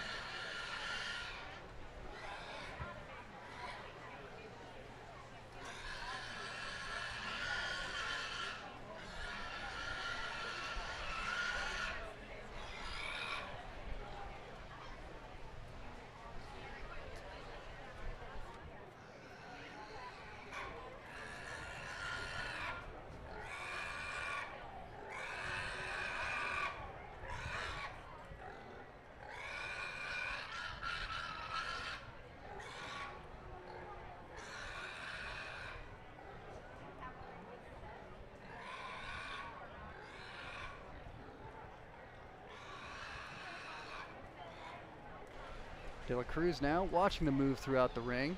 You know, this is a big decision for him. He's got a lot to study on 4 exceptional looking animals. This is for the overall grand champion and overall reserve champion market swine. This is the best of the best, folks, here at the 2023 Custer County Fair. It has not disappointed so far. We'll turn it over to De La Cruz right now.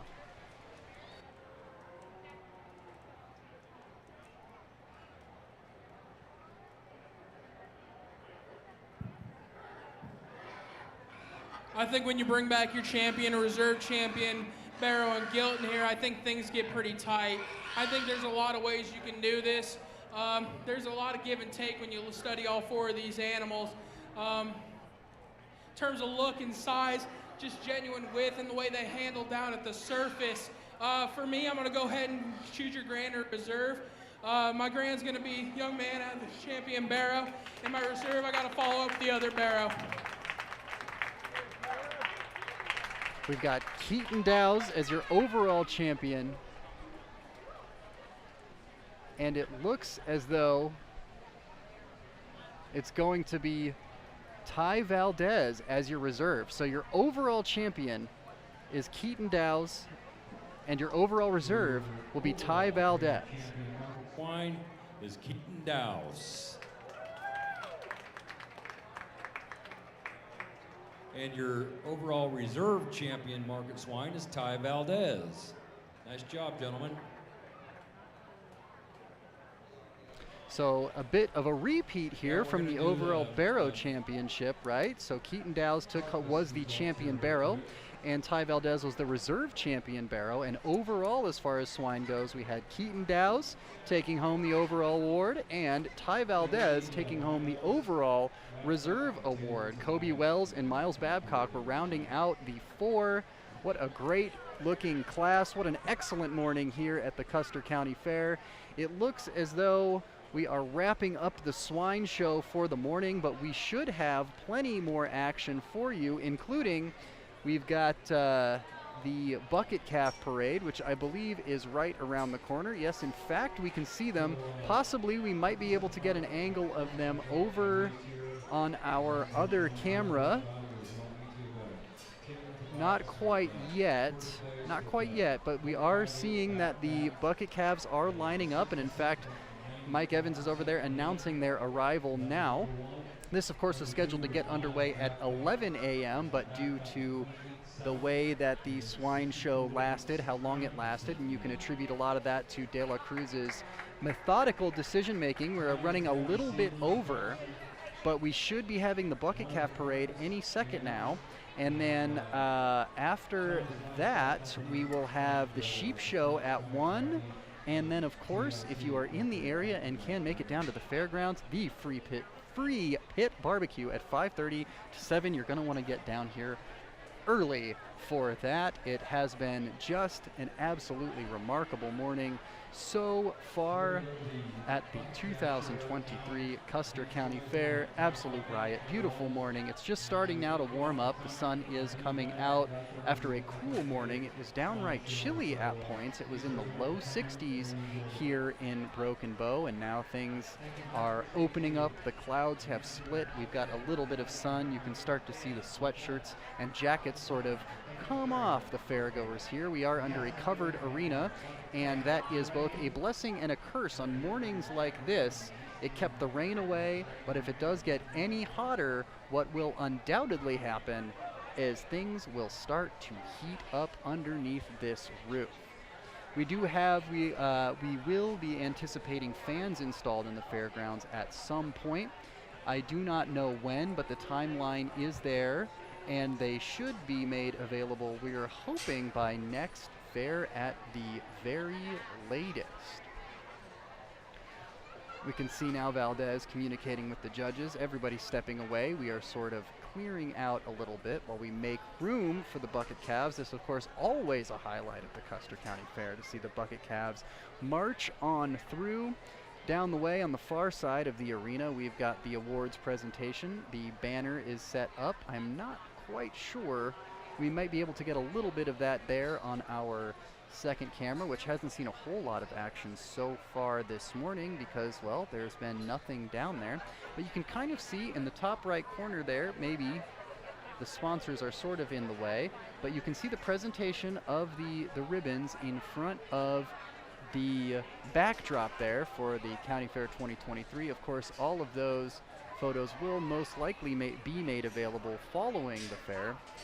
We are also going to be covering on Sandhills Express all of the shows from Monday through Thursday, so you'll want to be able to tune into that. And here come the bucket calves.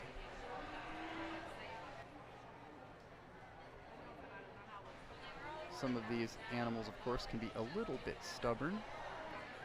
But we'll see them march into the arena here, and you can see them making their way one by one, nice as you please. Led, of course, by Custer County Extension's Troy Walls, the hero of the Custer County Fair. The Extension Office, of course, makes a lot of this possible, and the effort that they put in is not only greatly appreciated, but it certainly shows. This has been a remarkable event for so many years, thanks to everyone involved.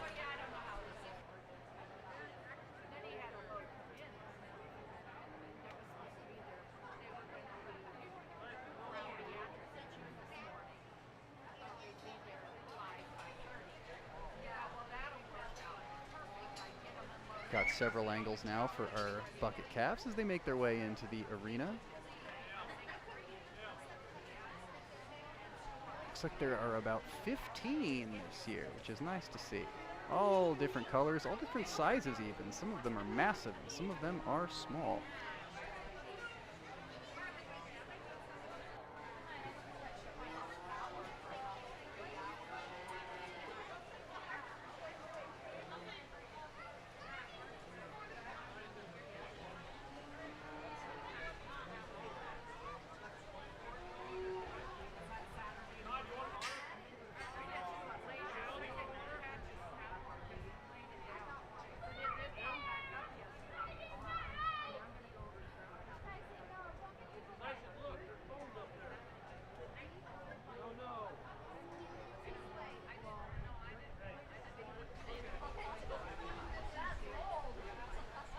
Getting some nice shots there of the calves as they are in the far corner of the covered arena here on the Custer County Fairgrounds.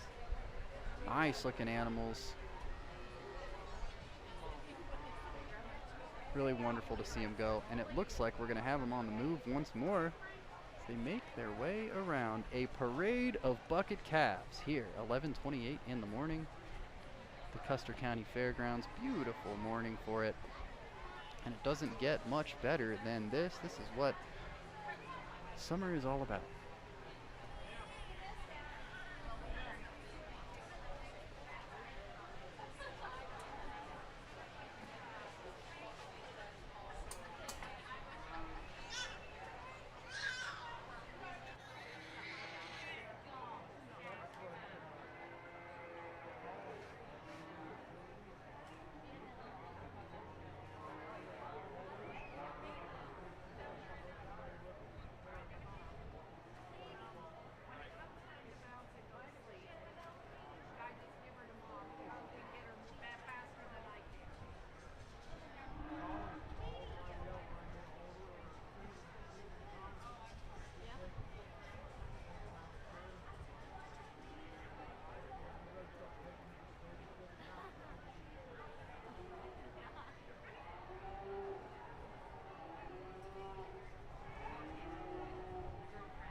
we did our little lope around here 2 times and have them lined up here for you so you can get a look at them. You had a side view.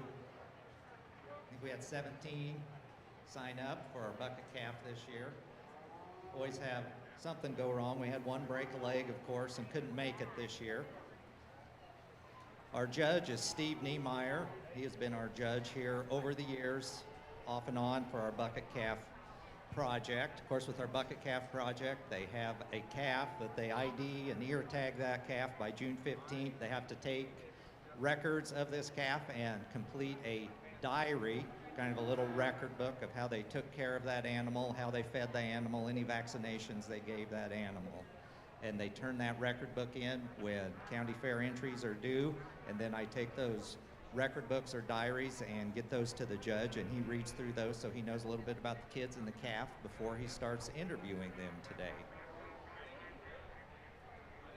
And of course, if you sat through the bucket calf interviews, you know Steve talked to the kids and the kids answered questions.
All right, as I said, our judge is Steve Niemeyer from Burwell, and he's going to say a few words here.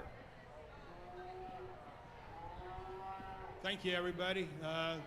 Good thing we had a little rain, and maybe can't get in the hayfield or anything, but some places, but at least we're got a good attitude for a county fair, maybe. So we just got done with Burwell Saturday night, and it's probably the biggest crowd they ever had, you know, at the rodeo, and it helped that it rained a little bit. So I'd like to congratulate all these little guys coming out with the bucket calves. It's a very good project, I think, to get them started. Different counties have a little bit different way of doing it. Where we're at, we do it for the Clover kids more so, and you know, we don't have it for the older ones, and we don't go through the record books and the interview as much like that. They just kind of a parade of champion, but every county does it different. I like it this way, and this is the way it was supposed to be when I started it, you know, back a long time ago. You know, probably 40 years ago, maybe I started it, so in Fullerton, but just glad that you able to come out, and hopefully maybe you can bring the livestock back next year and stuff, and you got a big stepping stone. So if you can give these guys a nice round of applause, that'd be great. And I'd like to thank Mr. Dunbar. He donates the calf, and that's not happening at too many county fairs and stuff, so that's a great thing. So I'll turn it over back, and Troy can announce, okay?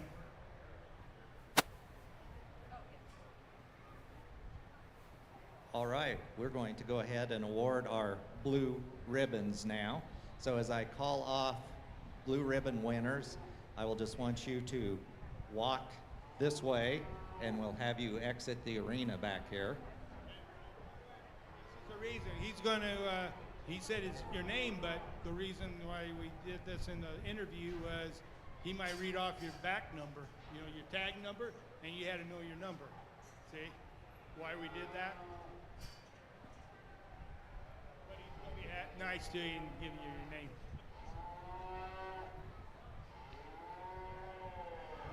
So as we look at blue ribbon winners, Adeline Johnson receives a blue. So Adeline, come this way.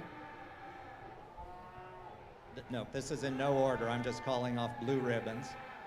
And the Bucket Calf diaries for the parents, so you know you can pick up the diaries. They are on the table over here. So please pick those up before you leave today. So Adeline Johnson had a blue ribbon. Odette Pierce has a blue ribbon as well. So Odette, come this way.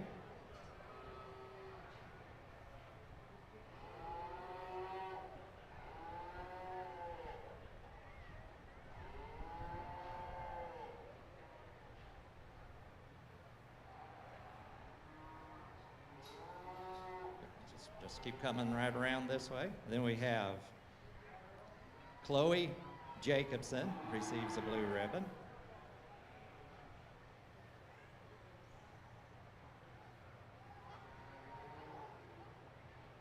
Ruby Hagler receives a blue ribbon.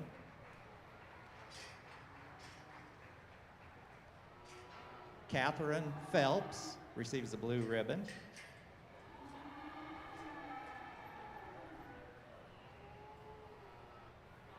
Britton Evans is a blue ribbon winner.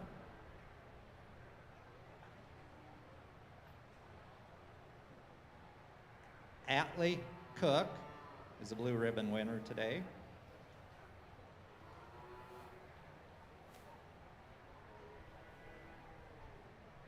Eli Wubin is a blue ribbon winner.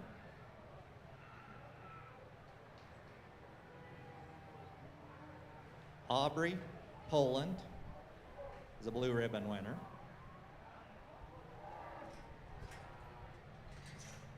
Avery Austin receives a blue ribbon as well. And Wade Berghorst receives a blue ribbon. So those are our blue ribbon winners. Let's give our blue ribbon winners a round of applause today. 4-H age for our Bucket Calf project is 8 to 12 years old, so some of our kids can keep coming back until they're 12.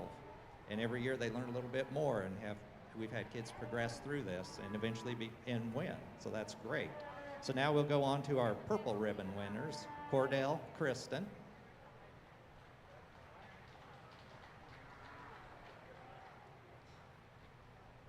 Ray Hagler.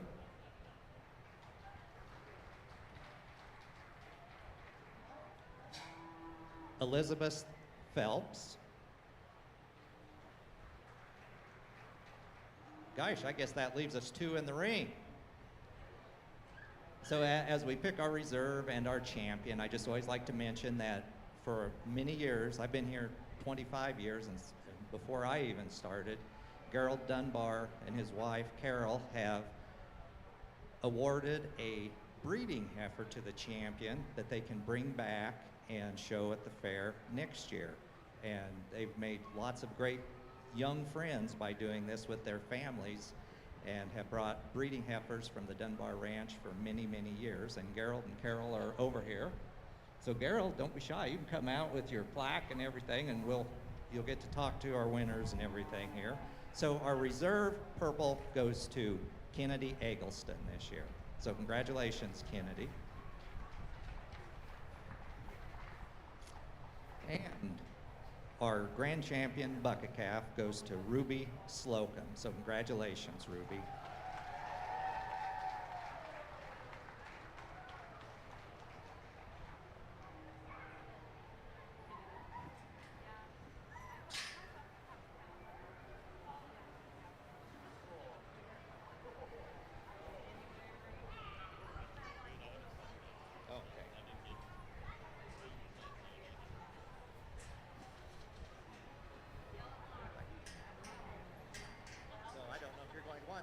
picture taken over here.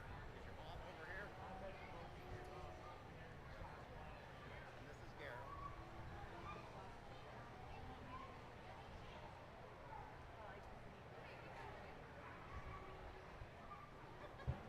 That's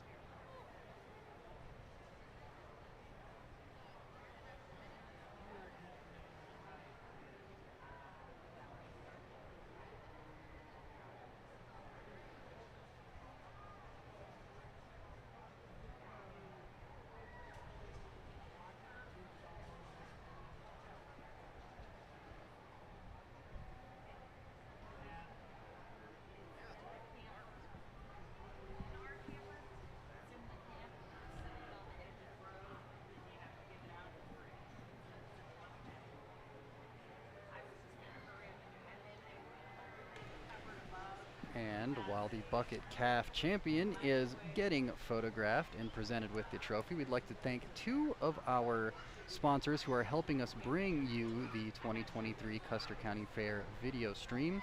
Healing Hearts and Families. They work to educate the public by implementing a variety of outreach activities and public education programs to increase awareness of domestic violence, sexual assault, stalking, and bullying. Keep listening for information about how to donate to and attend their upcoming gala this fall. Also, A1 Auto Repair. It's a shop in Arnold, and it's the trusted name in auto repair and maintenance services for families across the county fair area. They offer a wide variety of services that your vehicle needs to thrive. Make sure to visit them at their new location in Arnold at 110 East 7th Avenue, or you can call them at 308-848-2542 to make an appointment.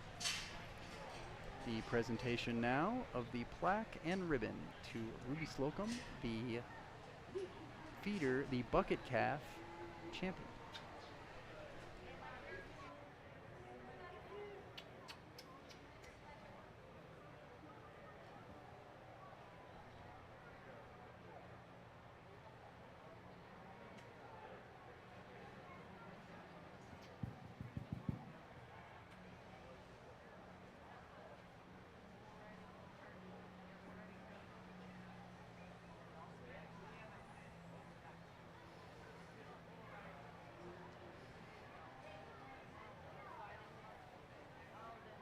Attention to all of our FFA swine exhibitors, if you can hear us in the barns or not. We're going to be starting our show at noon, so this is going to be your first call. We're about 15 minutes out for the start of the FFA swine show. Looking forward to it. We're going to be starting with our showmanship classes at 12. And you heard it here. We've got in about 15 minutes FFA Swine Show, which will be right around the corner. So we will be hanging around for that. Once everything gets moved and shuffled around, we will have that for you. And then following that, the FFA Sheep Show at 1 o'clock. And at 2:30 will be the 4-H Sheep Show. And then following that, the Free Pit Barbecue.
Hello again, everybody. 4-H Swine has officially started, as you see it in front of you.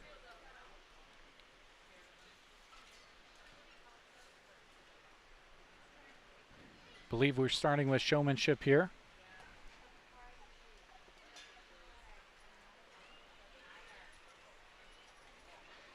Going to get a bunch of swine in the arena here to get things started, as they do showmanship with everybody of all different age groups, whereas 4-H was kind of split up.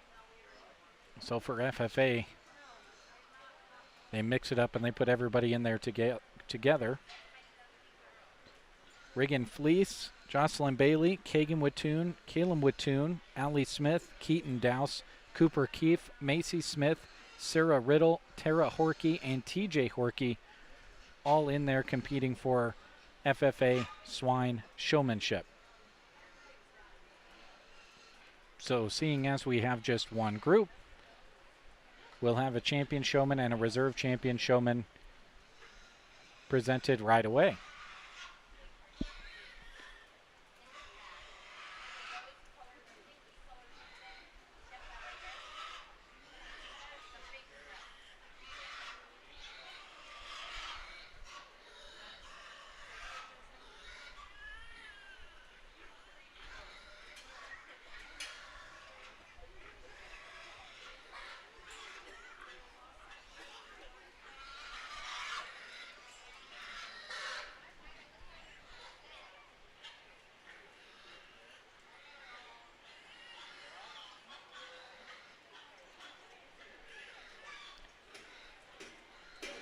Denise, thanks for dropping a line in the chat box. Appreciate you watching today.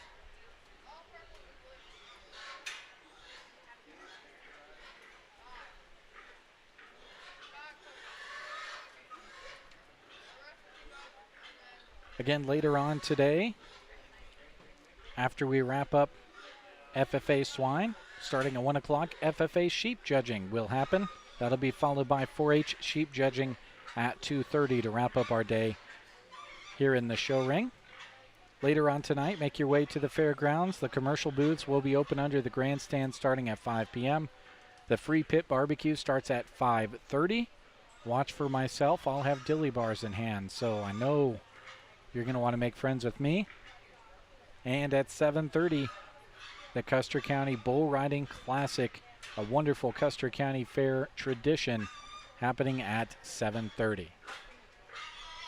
Now again, we're going to hope that names are announced here as a part of this competition.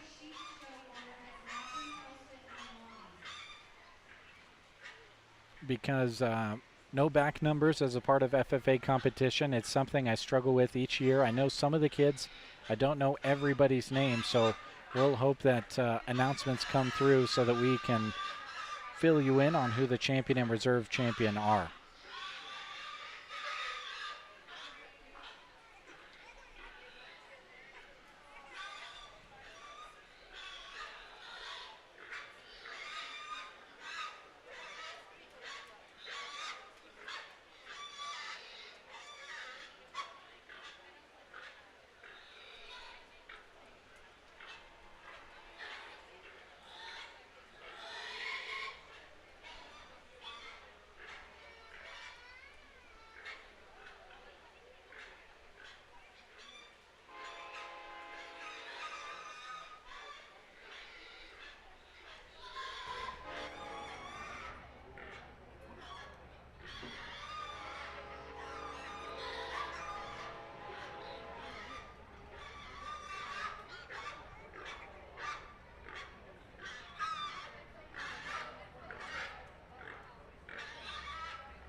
Start off the FFA show with some showmanship. I'm going to go ahead and keep back 5 individuals, the 4 in the pen and the young lady over here on the fence.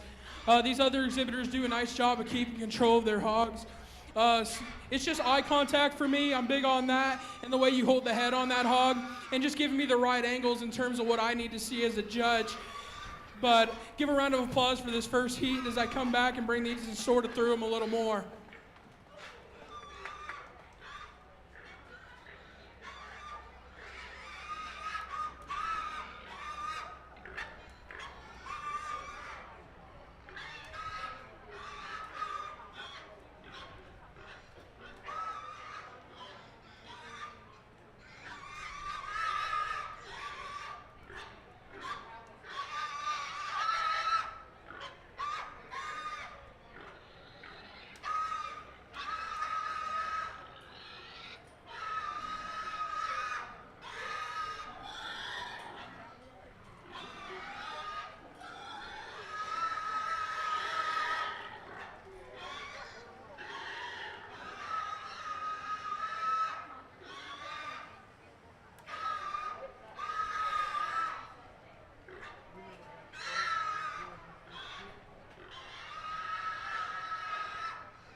While we have a moment here, want to go ahead and thank another one of our Purple Ribbon sponsors, Custer Public Power District, keeping your light shining bright.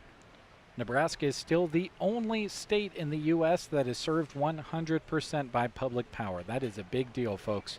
Custer Public Power, proudly serving the Custer County community and beyond.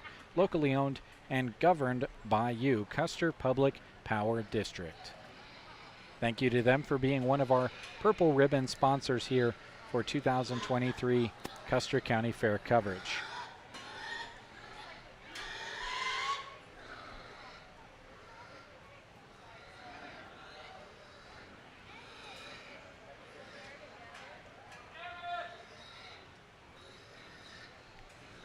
Looks like they're bringing everybody back out into the ring.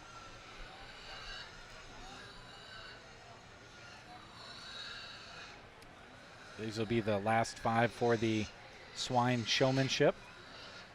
Again, hoping for an announcement that includes names, since there are no back tag numbers in FFA.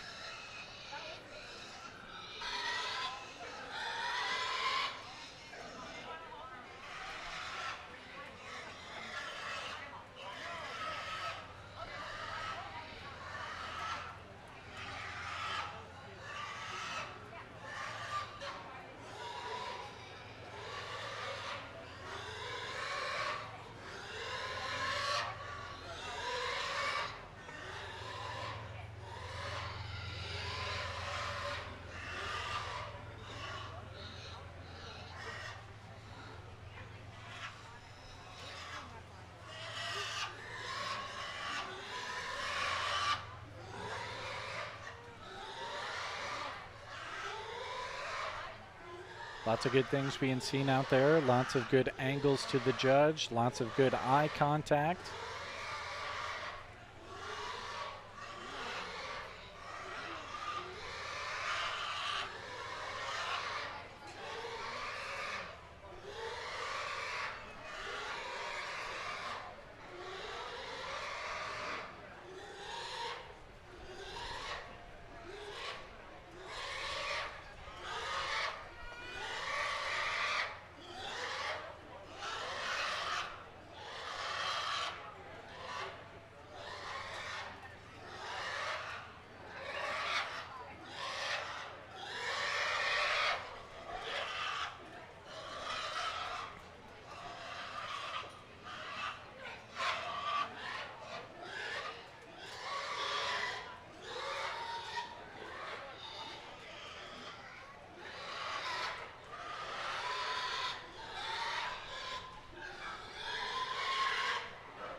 As I bring back these 5 exhibitors to sort through some more, I think things between these are pretty tight and nitpicky. I think there's a lot of ways you can go. For me, your grand champions would be the young lady right here in front of me.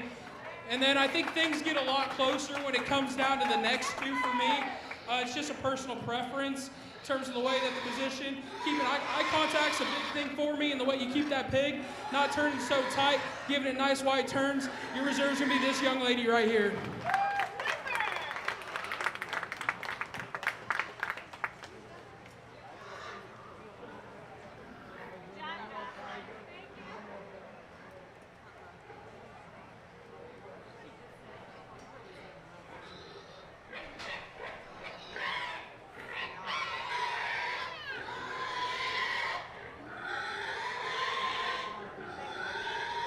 Okay, again, we'll hope for an announcement which includes the names of the two young ladies that were the reserve and grand champion.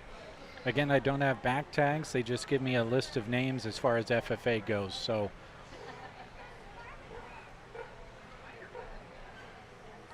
he's picking up the mic. We'll see if we get that. Congratulations to all of our FFA swine showmanship.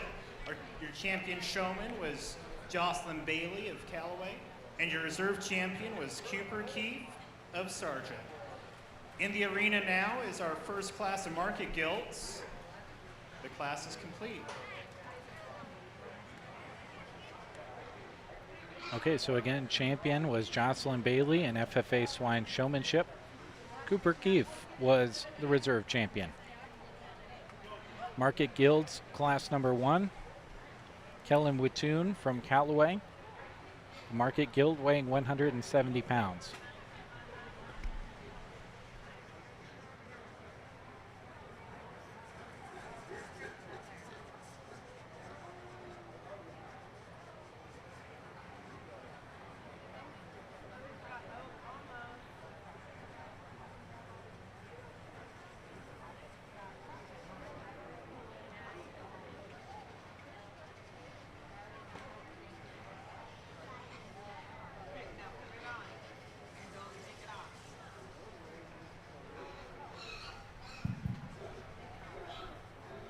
Single entry in this first class of market gilts. It's a really good gilt to look at. She's really cool in terms of looking her out of the profile. She's extended out of her front third, tall in terms of the point of her blade. She's big hip, bolted out of her shoulder. This gilt just a little shallower body, a little tighter in her ham-loin junction. Feeds a little flatter in terms of her center skeleton, but she's stout features. You study her to the ground. Has a lot of look and trendiness as you study her on the profile. Good gilt to start with.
Group number 2, class number 2 of market guilds in the ring right now. Sarah Riddle, TJ Horkey, and Tara Horkey, all of Sargent.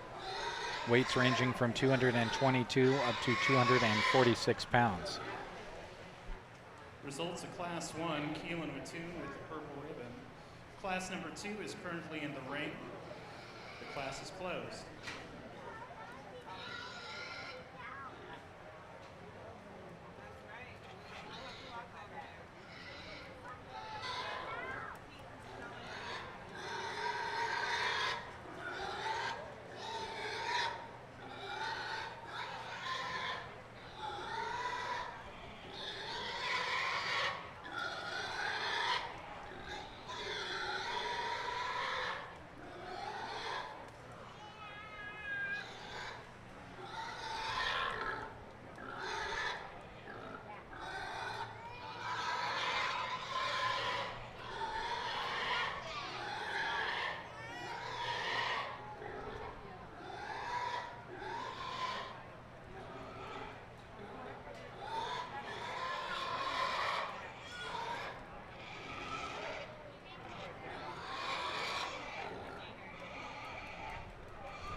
Any of you streaming this on your surround sound at home, really getting the full effect, aren't you?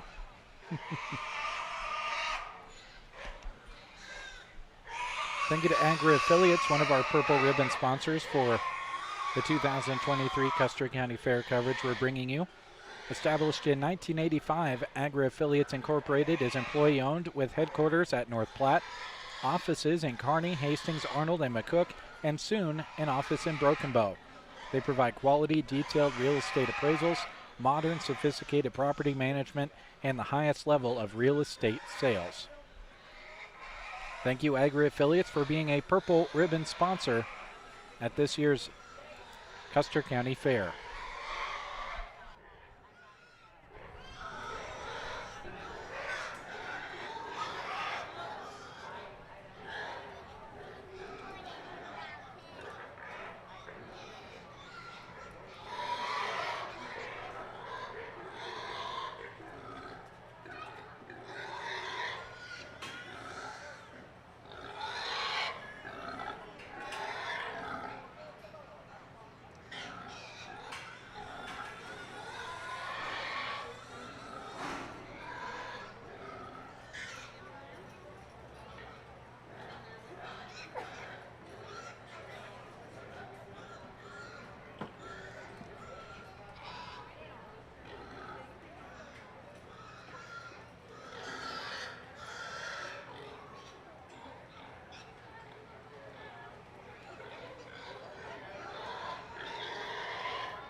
Second class of market gilts. I'm going to go ahead and start with the young man's all black gilt. That one has a ton of span as you study her up high.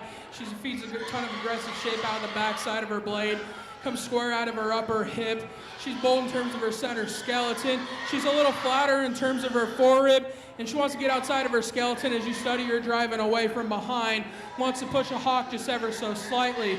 Young lady that's coming second in this class, that's a long body gilt. Tall at the point of her shoulder, ties in high to the top side of her blade, feeds a little more shape out of the top side of her skeleton. She's a little shallower, not enough lower leg to that gilt, needs to be opened up and cracked down to the surface. Gilt that comes next in this class, this one has a ton of ripped up shape as you study her. She's really expressive and massive as you study her up high in terms of that shape. Bold out of her shoulder.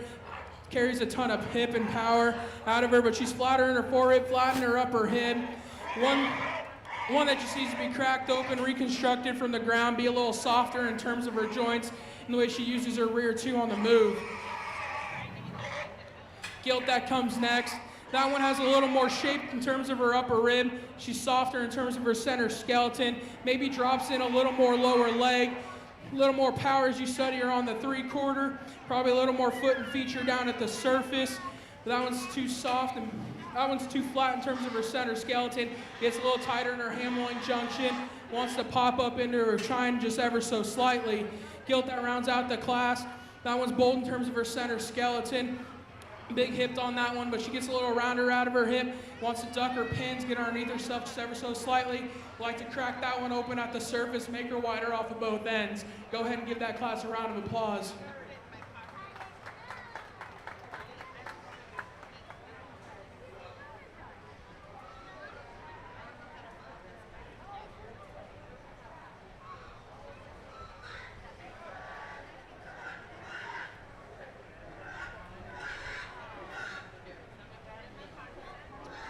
Results of Class 2 of our market gilts. Receiving blues were Keaton Dowse, Sarah Riddle, and Tara Horkey. Your reserve champion was Kagan Wattoon, and your champion of our second class was TJ Horkey. Entering into the arena now is our third class of market gilts. The class is closed.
Again, thank you to another purple ribbon sponsor of our 2023 fair coverage.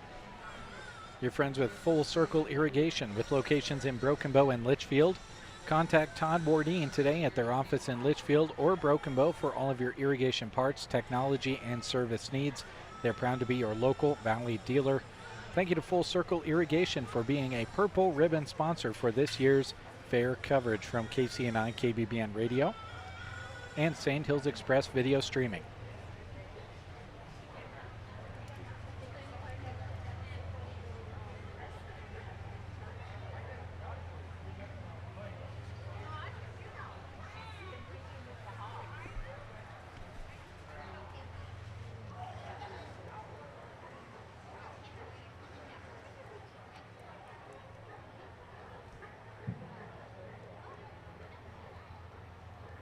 As we get into this third class of market gilts, I'm going to go ahead and start off with the young lady's tri-headed gilt.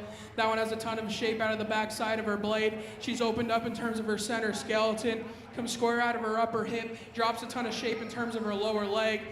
She's opened up, bold out of her shoulder. I like to change that gilt.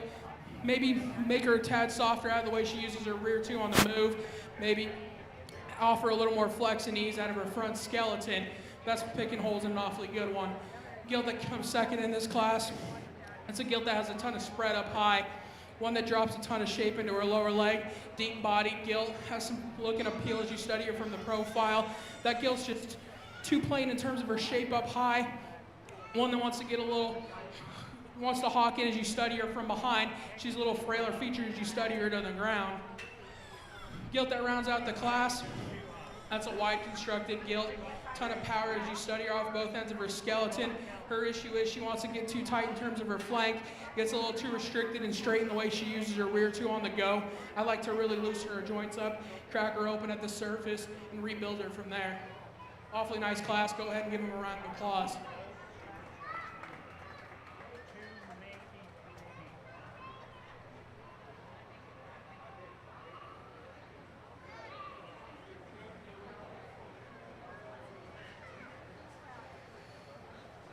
Results of our third class, receiving a blue ribbon was Reagan Fleece.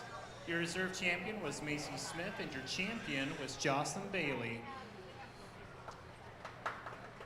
We're going to be rolling into our market gilt overalls, so if we could have the class winners return back to the show arena, we will run ourselves into that champion drive.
I believe we have out there Kellen Wittoon, TJ Horkey, as well as Jocelyn Bailey competing for champion market gilt and reserve champion market gilt.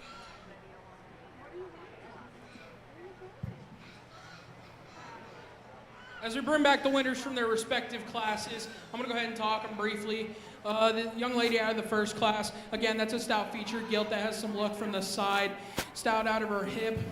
One that's just a little flatter in terms of her center skeleton, gets a little pinch out of her ham-loin junction. Young man with the all-black gilt, that one has a ton of spread up high. She has some genuine shape, some width and lower stifle in terms of her, she's flat in terms of her forerib.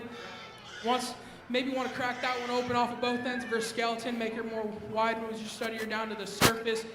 Young lady that comes out of that last class, Her gill has a ton of expression and fresh shape up high, stout and square out of her upper hip. Has a bold shoulder on that one. Definitely like to loosen that one in terms of her rear too, the way she uses. With that being said, your grand champion will be the young lady out of that last class.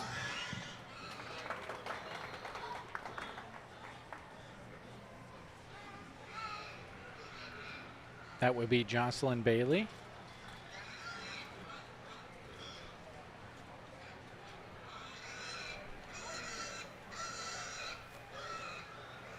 Now they'll bring in the reserve from that third class to compete for reserve champion. I believe that would be Macy Smith coming back in.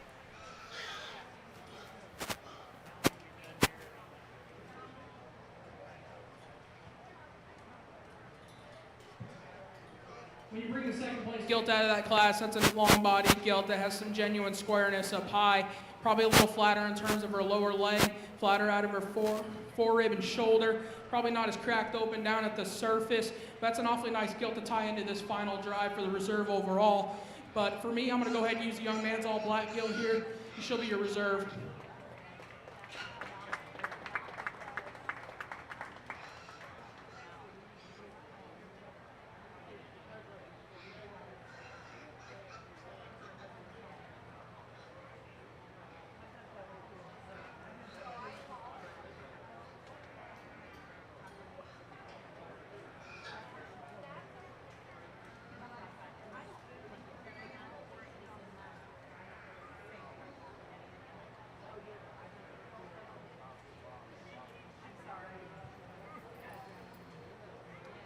Congratulations to the champions of our Market Gilt Drive.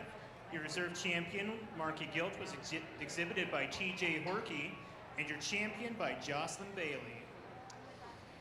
We're going to be rolling into the second half of our FFA Swine Show with our Market Barrows. Entering into the show arena right now is our first class.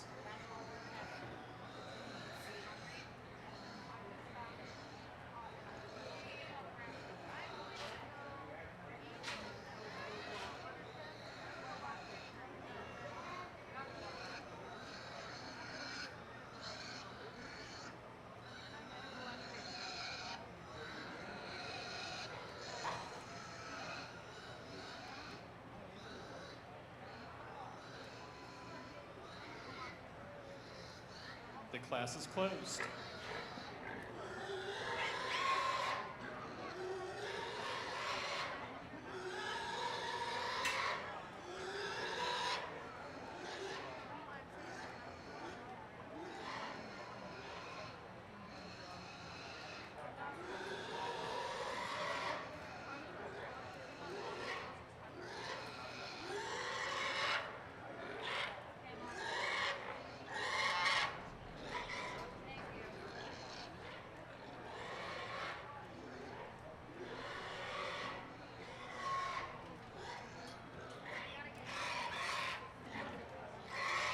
Again, 4 hogs out there. 5 listed in the program for Keaton Dowse, Kagan Wattoon, Sarah Riddle, Cooper Keefe, and Tara Horkey. And the judge will start pulling them aside, and then we'll hear his thoughts. 3 classes of barrows ahead. Class 2 is going to be an all Horkey showing, 2 entries from TJ and 1 from Tara. And then class number 3 to round out Market Barrows will be Cooper Keefe, Allie Smith, Sarah Riddle, and Regan Fleece.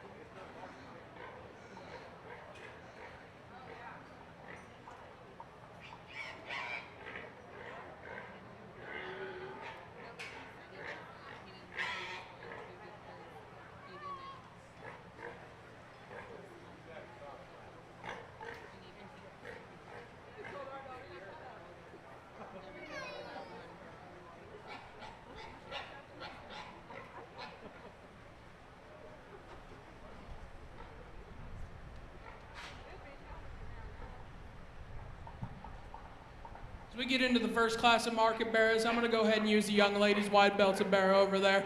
That one's expressive in his shape out of the back side of his blade. He's opened up, study him in terms of his center skeleton, square out of his upper hip. I like to change that one by maybe cracking him open at the surface, maybe dropping a little more shape in terms of his lower leg, just heighten him up at the point of his blade too. Now the young lady that comes second in this class with the blue butted barrow. That one's got some mass and width as you truly study that one. He's just a little plainer in terms of his look, a little heavier conditioned out of his front 1/3, a little straight in the way he uses his rear 2 on the go. Barrow that comes third in this class, that one's super tall at the point of his blade. He ties in high to the top side of that shoulder. Feet's really square at the top side of his skeleton. That one's just flat in terms of his center body. Reads a little harsher in terms of his forerib. I like to crack that one open as I study him from behind, but an awfully nice one to look at. Barrow that rounds out the class. That one's wide constructed off both ends of his skeleton. Big forearm on that one, big back. Just reads a little plainer in terms of his shape, a little shallower bodied. Just wants to hawk in as you study him from behind. Go ahead and give this class a round of applause.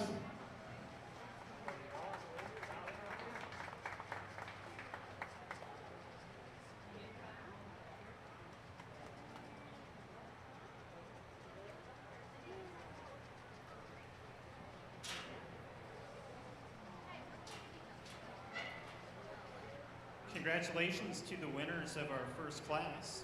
Receiving blue was Keaton Dowse and Cooper Keefe. Your reserve in our first class was exhibited by Sarah Riddle and your champion by Tara Horkey. Coming to the arena right now is our second class. We will have 3 exhibitors in it.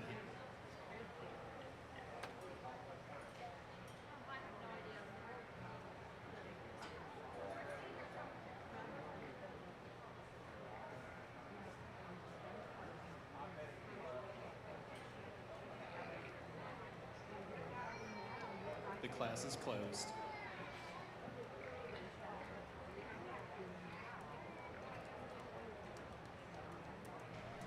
Two entries by TJ Horkey, 1 entry by Tara Horkey, all of them representing the Sargent chapter of FFA in this class.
This second class of market barrows, I'm going to go ahead and use Young Man's Narrow Belted Barrow.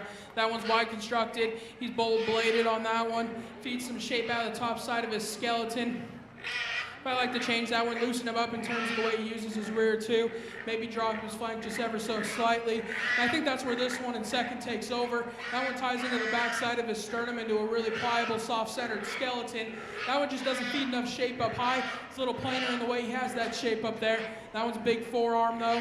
Maybe just doesn't have enough shape in terms of his lower leg. Like to crack that one open up front as well. Barrow that rounds out this class, that's where that one takes advantage of the one in second. He's square off both ends of his skeleton. He's just a little flatter in terms of his forearm, a little plainer in his shape, a little flatter in terms of his lower stifle. But go ahead and give this class a round of applause.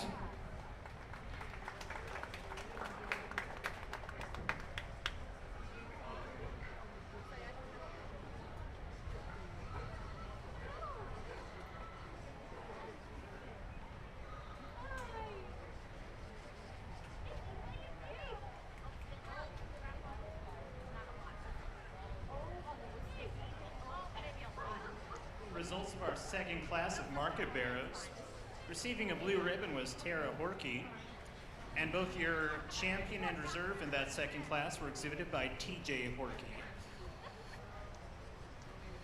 Coming into the arena now is our third and final class of market barrows.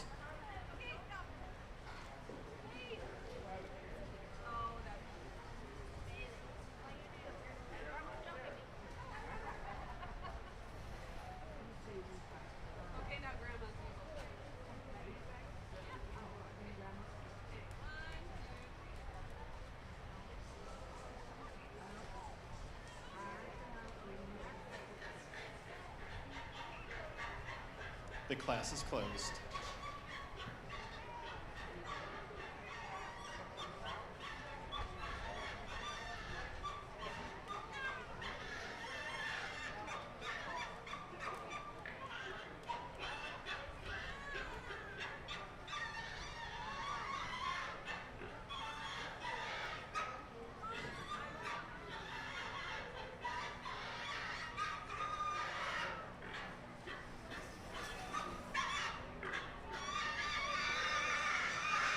Again, this is the final class of market barrows in FFA. Cooper Keefe, Allie Smith, Sarah Riddle, and Regan Fleece all listed in the program. We'll have a champion and a reserve champion. After this group is done, they'll bring in the champions of the previous two groups to determine the champion and reserve champion barrow. And then we'll also have the gilts come in, and we'll have a grand champion market swine and a reserve champion market swine for FFA. And that'll bring the FFA swine show to a close.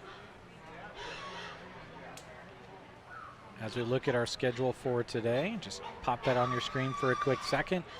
FFA sheet scheduled to start at 1 o'clock. Again, we're running a little bit behind. Normally there would be a little bit of a break between the 4-H bucket calf parade and FFA sheep. A little bit of a break rather between FFA swine and FFA sheep, but ran a little bit long on those opening events this morning. Had some classes a little bit slow at getting into the ring, not as quickly as usual, so all kind of adds up to a little bit of a delay that I think will cause us to kind of just cruise through a lunch break and not have a break from the action in the ring.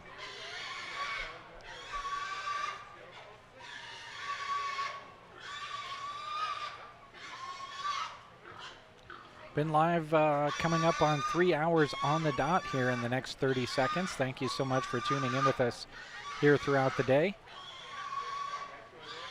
Been all about swine this morning. Also had the bucket calf parade. Worth noting that the full replay of all of our broadcasts from the Custer County Fair will be available on our Facebook and YouTube pages. So if you have some friends and family that are at the fair right now and you're watching from a distance, let them know that they can watch the replay on one of those two locations.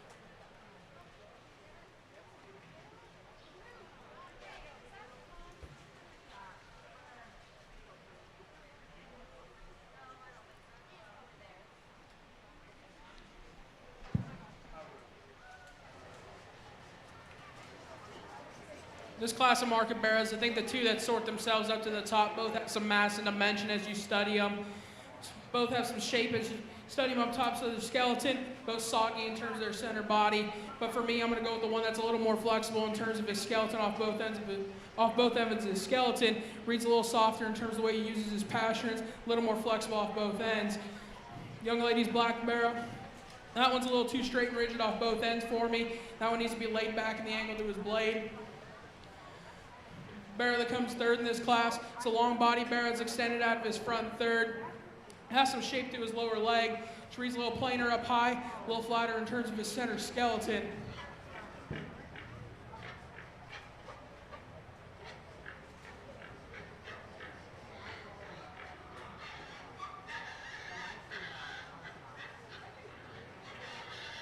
Calico that rounds out the class has a lot of mass. As you study him up high, it comes stout out of his upper hip.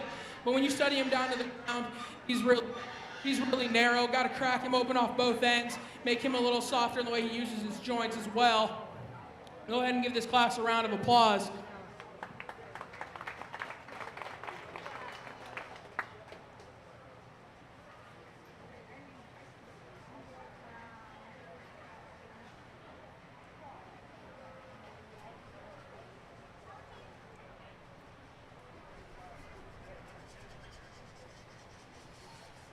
Results of our third class of market barrows. Receiving blues were Allie Smith and Sarah Riddle. Your reserve was exhibited by Reagan Fleece, and your champion out of our third class was exhibited by Cooper Keefe. We're now going to be rolling into our market barrow drive. So if we could have the class winners from our 3 market barrow classes return to the show arena, we will roll right into that. Okay, and those champions would be Tara Horkey, TJ Horkey, and Cooper Keefe out of those 3 classes. Those 3 will enter and compete against each other after a champion is chosen. When a champion is chosen, the reserve champion from that same class from before will come in to have a chance at becoming the reserve champion. So we'll start with these 3. From Tara, TJ, and Cooper.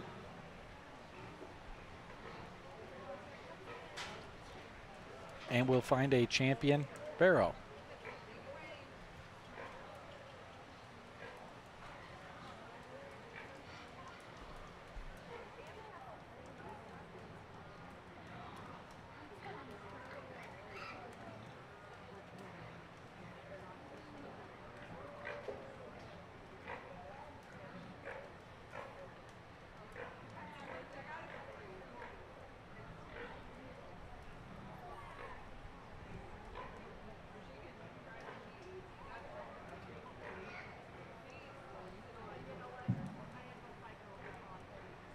I think when you bring back the class winners out of the respective classes, I think they really bring a heat together. But for me, there's a barrow in here that's really hit me since he stepped in the ring, and that's going to be the young man right here. He'll be your grand champion market barrow.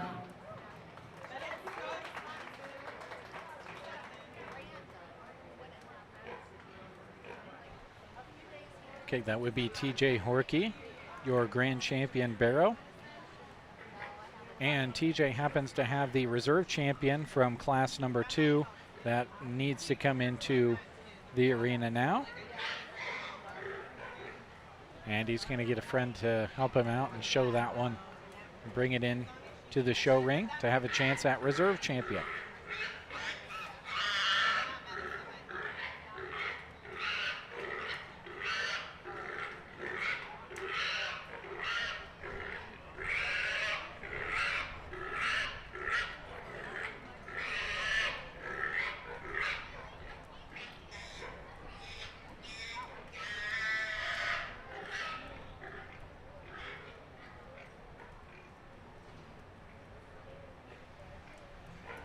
Again, right out there right now, Tara Horkey from class number 1. TJ Horkey with now, he's gotten the champion barrow. He has his reserve champion barrow from class number 2 out there as well. And the champion from class number 3, Cooper Keefe, all competing for that reserve champion spot. You bring the second out of that class. That one's a stout featured barrow. Feeds a ton of shape out of the backside of his skeleton. Maybe just doesn't use his rear two quite as well as you study him from behind. Gets a little straight and rigid in the way he uses them. Like to crack that one open as I study him up front as well. Maybe put a little more spring in terms of his forerib. With that being said, your reserve champion is going to be the young lady out of the first class. And that would be Tara Horkey.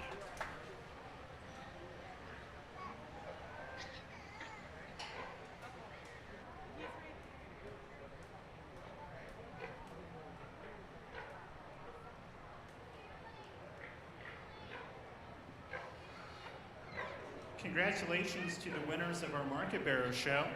Your reserve champion hog was exhibited by Tara Horkey, and your champion barrow by TJ Horkey. To finish off our 2023 FFA Swine Show, we're going to be bringing back in those champion gilts and barrows from each show, put them up against each other, and determine our overall market swine.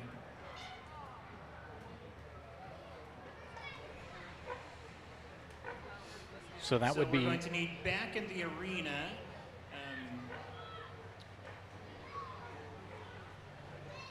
We're going to need Jocelyn Bailey's gilt and TJ Horkey's gilt.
I think when you bring back the grain and reserve out of the gilt and the barrel drive, you bring them in here, I think it makes things pretty close.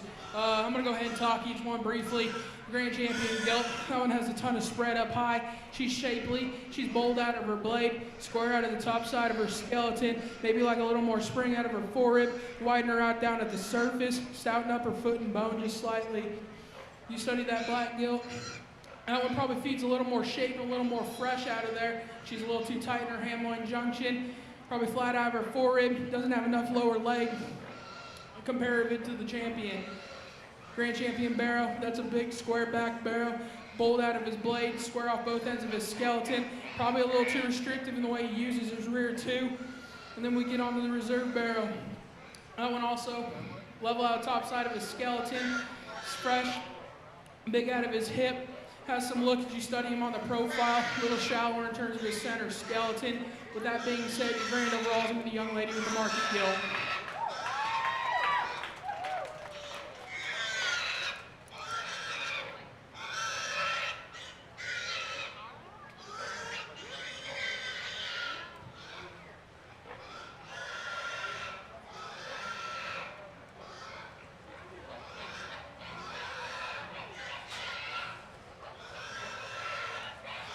A little more time and consideration for me here between the gilt and the Grand Champion barrow, but I'm going to have to give the nod to the Grand Champion barrow on this one.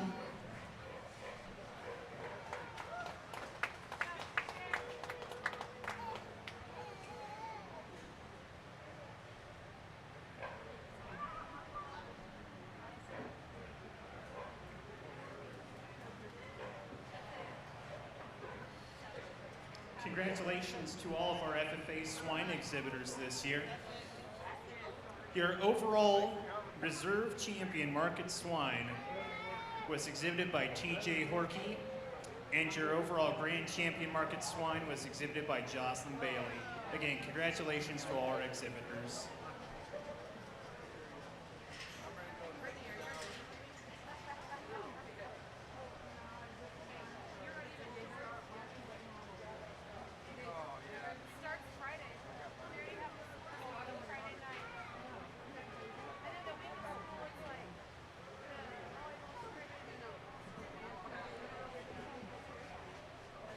Okay, so again, to recap all of the FFA placements, we started with showmanship. Jocelyn Bailey was your champion showman. Reserve champion was Cooper Keefe. Market Gilts, Jocelyn Bailey with the championship there. TJ Horkey, the reserve champion. In Market Barrows, TJ Horkey, the champion. Reserve champion was Tara Horkey. And then we go to overall grand champion Market Swine. Jocelyn Bailey, your overall grand champion. Overall reserve champion in Market Swine, TJ Horkey. And with that, that is the close of the FFA Swine Show. Before we close things up, I want to again thank one of our Purple Ribbon sponsors, Myers Iron Salvage and Roll-Offs. They can do it all. They offer optional roll-off containers and rural metal cleanup by bid process. They're open 6 days a week. Call Ironman Rod at 880-0309 or check out their website at myersironsalvage.com. Thank you to Myers Iron Salvage and Roll-Offs for being a Purple Ribbon sponsor of KCNI KBBN's fair coverage for 2023. Thank you as well to Adams Land and Cattle. From the feedlot to developing the industry's next major innovation, they are always looking for talented people and productive partnerships. Check out their website at adamslandandcattle.com for career opportunities. So they'll get the FFA swine moved out of the arena. Next up on the schedule for today is FFA sheep. As I pull my schedule out here, FFA sheep going to be taking place next. That is at 1 p.m. We are already a little bit behind that and don't see any sheep coming in this direction, so still going to continue to run a little bit behind. It's kind of hard to catch up once you are behind because all of the judging and things like that takes a lot of time, and you want to make sure these kids learn something that they can build on for future years. So we'll be running a little bit behind for the continuation of today. Again, scheduled for 1 p.m. was FFA sheep judging. That'll be followed by 4-H sheep judging at 2:30. But as there are no sheep coming this direction at this time, we'll go ahead and step away, and we'll have that FFA sheep and 4-H sheep coming to you when we come back. Thanks for tuning in again, everybody. Feel free to drop a line in the chat box. Cheer on the folks and the kids that you are watching compete today. They've all worked very hard to be here competing with their entries. Again, we'll step away and we'll get to the sheep when we come back.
Sheep show. We're going to be starting with our showmanship class first. So if our exhibitors could start making their way to the ring, we're going to start up with our first class of showmanship for exhibitors starting here the next couple minutes.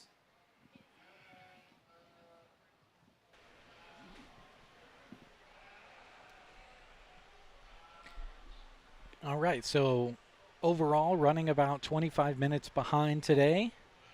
Not ideal, but not horrible either. So we're starting the FFA Sheep Show, 4-H Sheep Show to follow.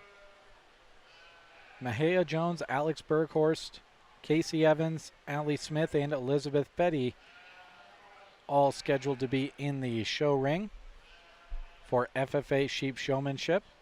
Mahia representing the Ansley chapter, Alex and Casey from the Broken Bow chapter, Allie from the Sargent chapter, and Elizabeth from the Stapleton chapter. Exhibitors can start coming into the arena.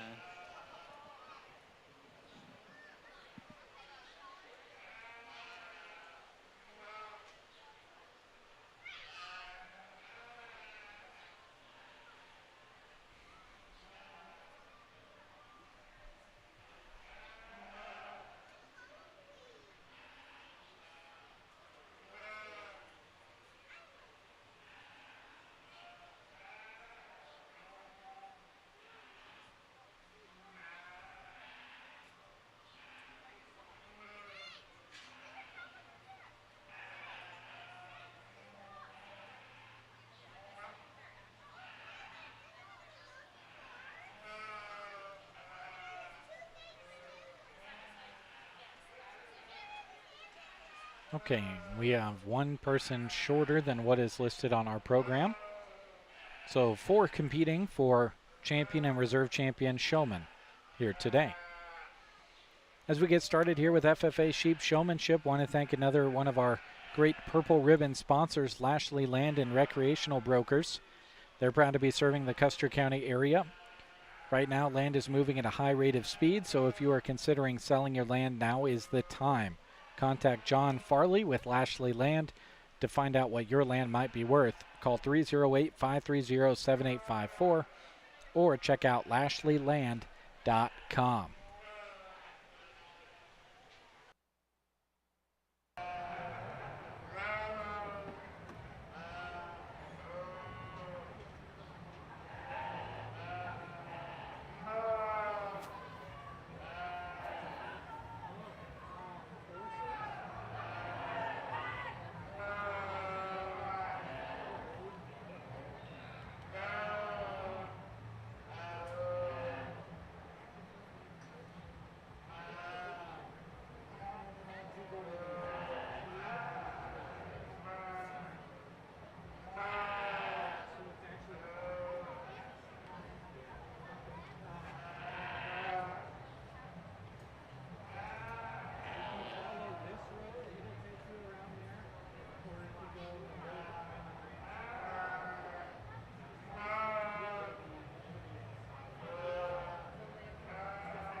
Again on the program listed, Mahia Jones, Alex Berghorst, Casey Evans, Allie Smith, and Elizabeth Fetty.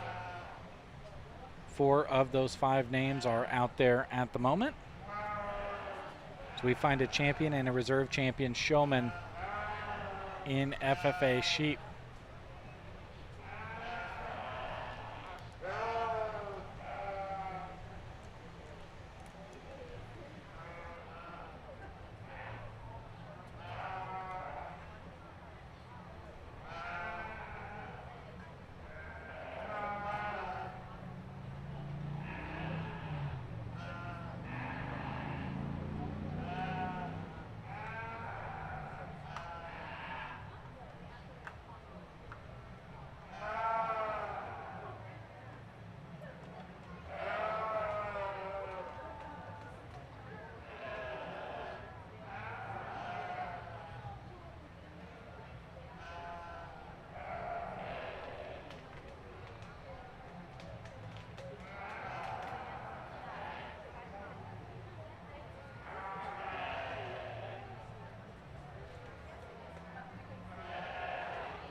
what a way to start off the FFA sheep show with some showmanship.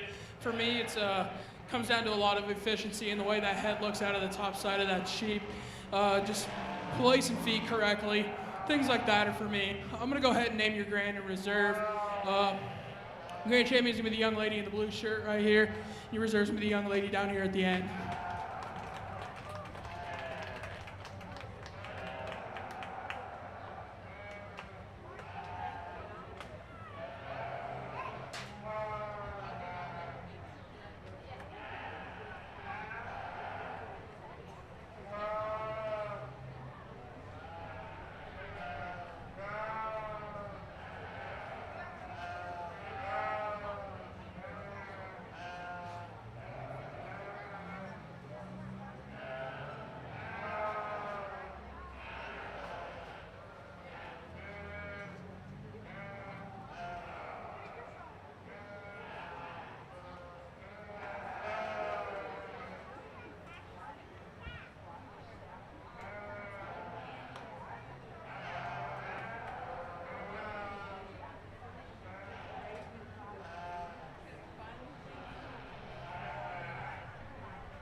Results of our showmanship class.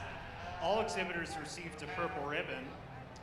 Your reserve champion was Alex Berghorst, and your champion showman was Mahia Jones. Coming into the arena now, we're going to be starting up with our Market Lamb show.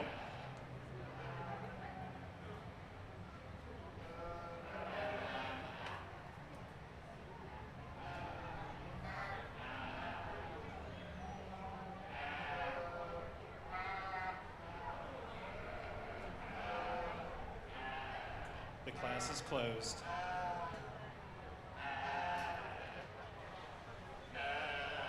Again, in this two-entry class, Alex Berghorst and Elizabeth Fetty competing.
As we start off the Market Lamb show, I'm going to go ahead and use a young lady back here. That one's lamb is opened up in terms of her center skeleton, meets my hand with a ton of shape, comes stout out of her upper hip, carries a ton of shape in terms of her lower leg. I like to fix that one by leveling her out of the top side of her skeleton, maybe tie her neck in higher to the top side of her shoulder.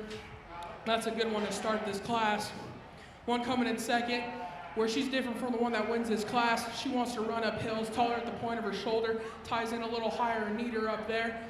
just doesn't handle with as much mass behind her shoulder, reads a little flat in terms of her lower leg, and she's a little frailer feature as you study her down to the surface. Go ahead and give this class a round of applause.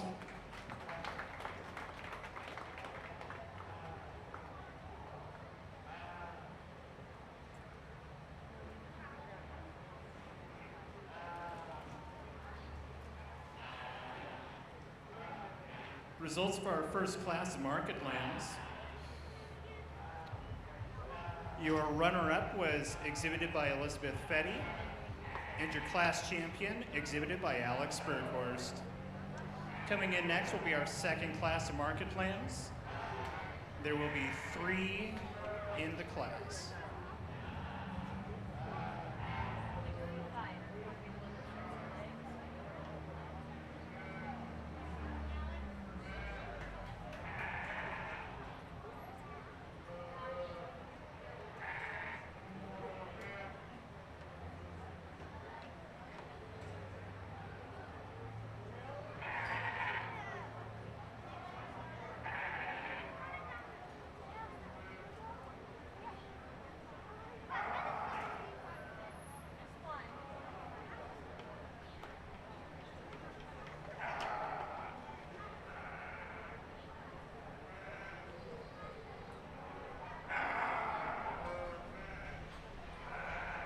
As we have second here as the next group starts, class number 2, 2 entries from Elizabeth Fetty and 1 entry from Casey Evans. We want to thank Moline Seed and Fence. They serve farmers and ranchers by providing quality products at an affordable price. You're always looking for new products that will benefit farmers and ranchers. Their motto is simple: we operate out of our ranch to save your ranch money. Give them a call at 308-529-0781. Thank you to Moline Seed and Fence for being a Purple Ribbon sponsor of Custer County Fair 2023 coverage.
Second class of market lands, I'm going to go ahead and start with the young lady up here.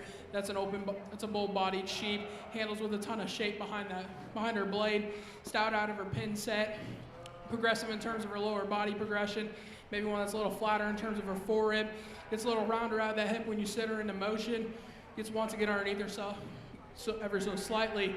Lamb that comes second in this class is a little looser height in terms of handle, maybe just doesn't handle with as much width as you put your hands on that one, a little shorter out of its loin, shorter out of his hip, really wants to duck the pins, reads a little flatter in terms of that one's forearm, just doesn't have enough base width that you study that one to the ground.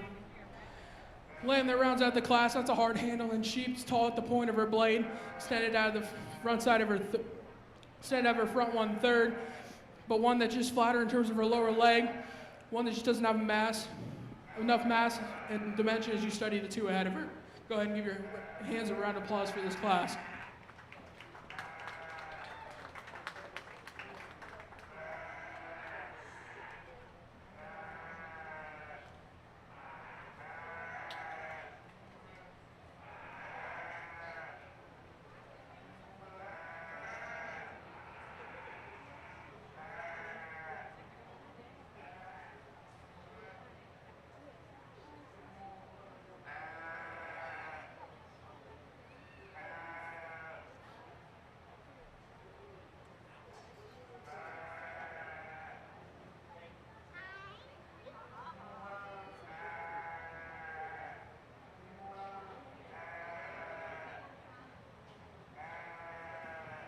Results of our second class of market lambs. Receiving a blue is Casey Evans, and receiving both the top and reserve purples were Elizabeth Fetty. Coming into the arena now is our third class of market lambs. The class is closed.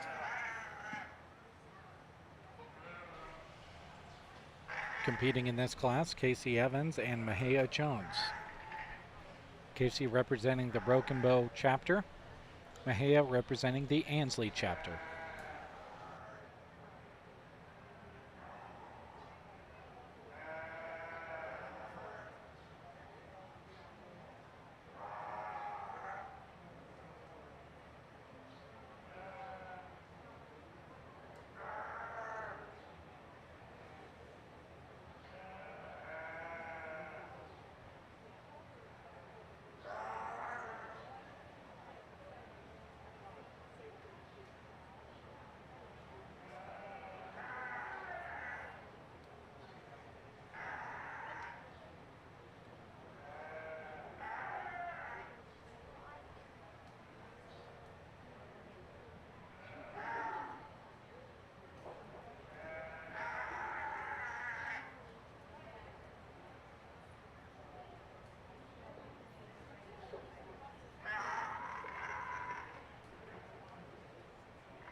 This next class of market lands, I'm going to go ahead and start with the young lady's lamb back here. That one's really expressive when you put your hands on the top side of his rack.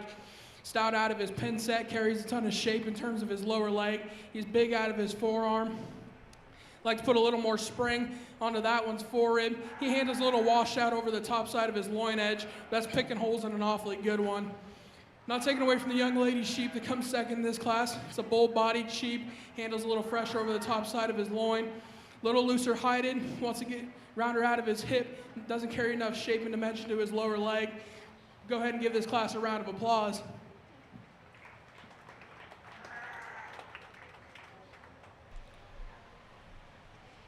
Okay, so out of that class, Mahia Jones coming in as the champion. Casey Evans coming in second. Your reserve was exhibited by Casey Evans, and your champion, Mahia Jones. Coming into the arena now is going to be our fourth and final class of market lambs.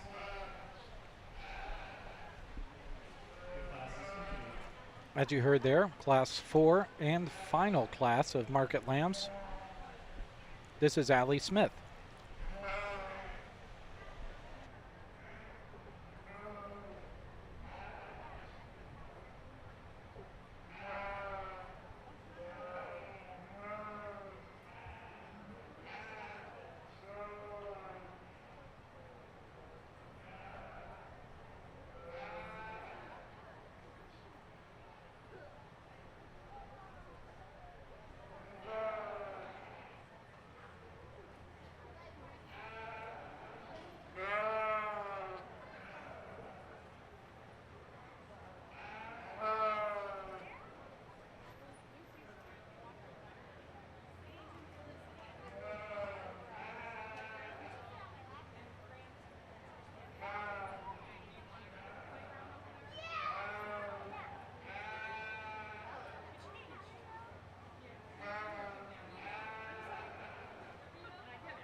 Single entry in this class. This weather ties his neck in, tied to the top side of his shoulder. He's square made from the ground up. One that's stout out of his pin set. Handles with some shape up high. He reads a little flatter in terms of his forerib. Maybe wants to get up in his spine when you set him into motion. Reads a little shallower in terms of his center skeleton. But that's a good one to win this class. Go ahead and give this young lady a round of applause. Okay, so as Allie was the only entry in that class number 4, she will come back, as will Mahia Jones, Elizabeth Fetty, and Alex Berghorst, all of the class winners, so that we can have a market lamb champion and reserve champion market lamb.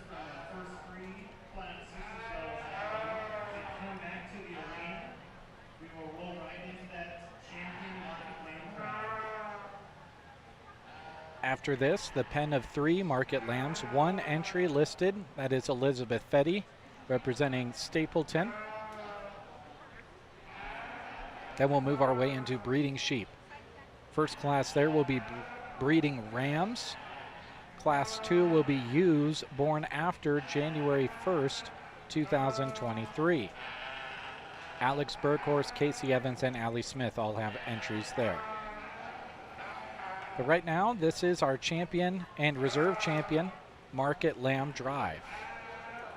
Out there again, Alex Berghorst, Elizabeth Fetty, Mahia Jones, and Allie Smith, all competing for that champion and reserve champion award.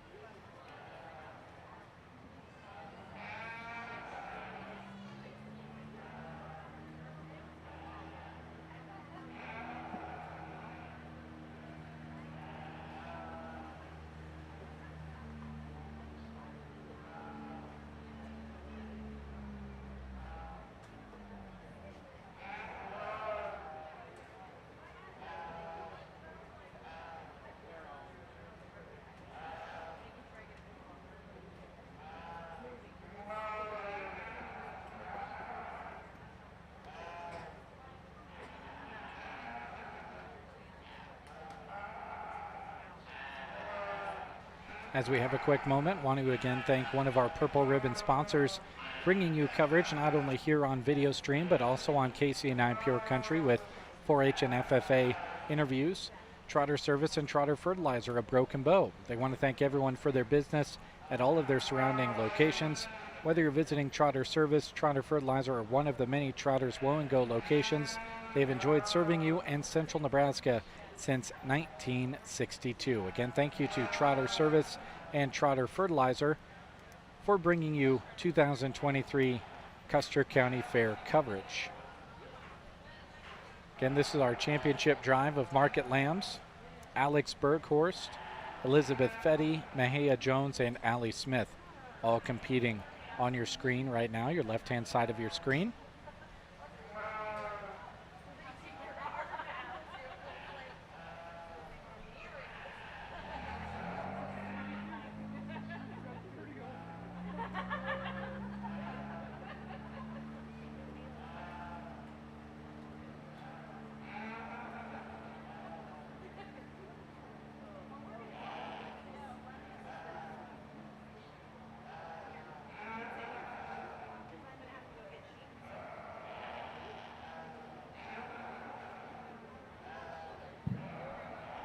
As you bring back the 4 class winners from their respective classes, I think things get interesting.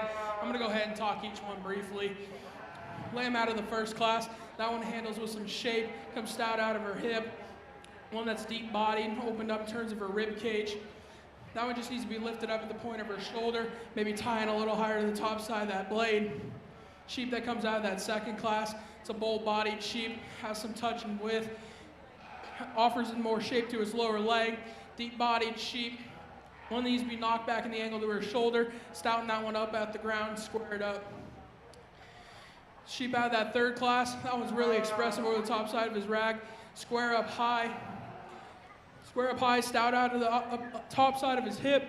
Really progressive in terms of that lower body.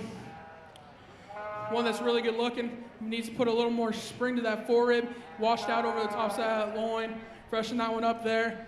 Lamb that comes out of that last class, like this one, it's really square from the ground up, wide constructed, ties in high at the top side of his blade, stout pinned on that one, flatter in terms of her forerib, shallow bodied, one that when you set it into motion gets up in his spine and wants to get underneath himself.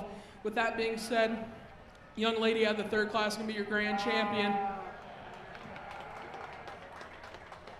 That would be Mahia Jones. She is the grand champion in Market Lamb.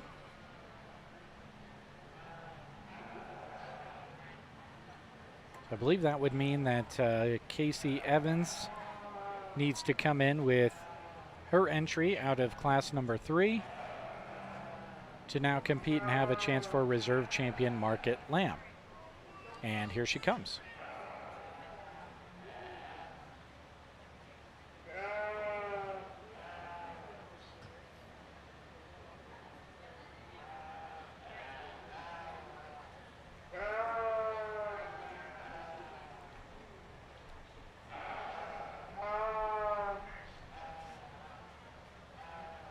Maybe Lamb got away momentarily back there in the top left-hand corner of your screen. Casey's got it wrangled, and come on in.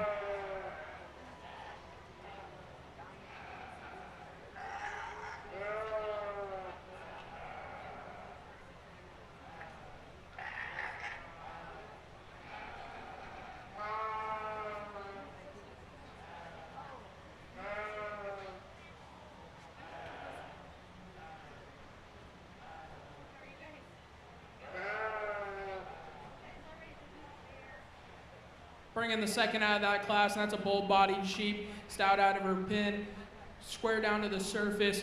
One that's a little lower in terms of the tying of the top side of her blade, frailer feature down to the ground. But I'm going to go ahead and use the young lady out of the last class as your reserve. And that would be Allie Smith as the reserve champion in Market Lamb.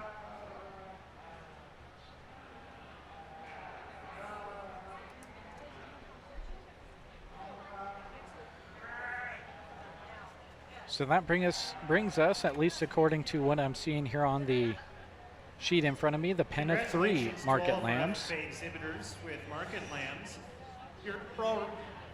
Your overall reserve grand champion was exhibited by Allie Smith, and your champion market lamb by Mahia Jones.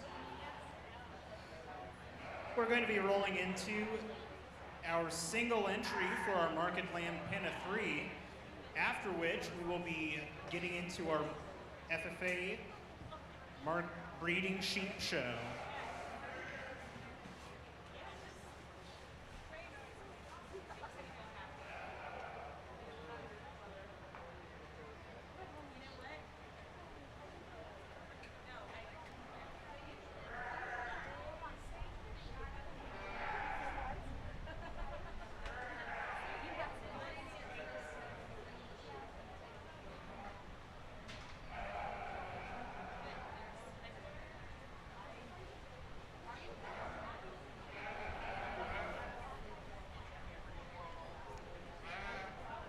Here comes the single entry from Elizabeth Fetty, pen of 3 market lambs.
Single entry in the pen of 3 show. In terms of uniformity, these sheep have that. They handle with some touch and tone, some mass and dimensions. You study them off both ends of their skeleton.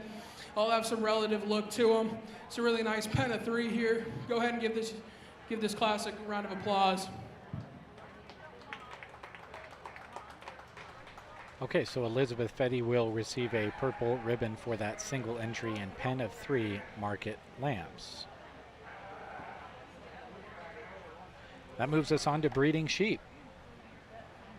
Breeding rams first, Elizabeth Fetty with a single entry there as well in class number 1. Congratulations to our sole exhibitor in our pen of 3 category. The champion pen of 3 market lambs was exhibited by Elizabeth Fetty. Rolling into the final part of our FFA sheep show today, we're going to be moving into our breeding sheep.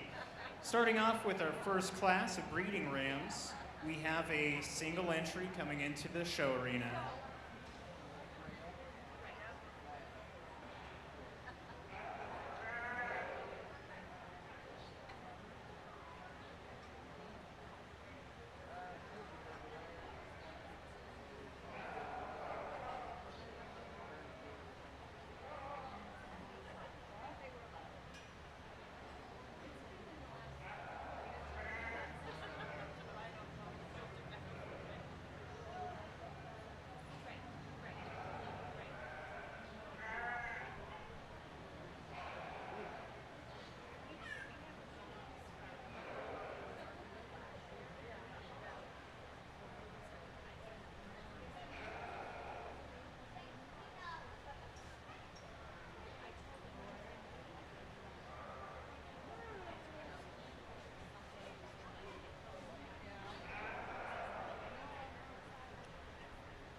single entry in the Ram division.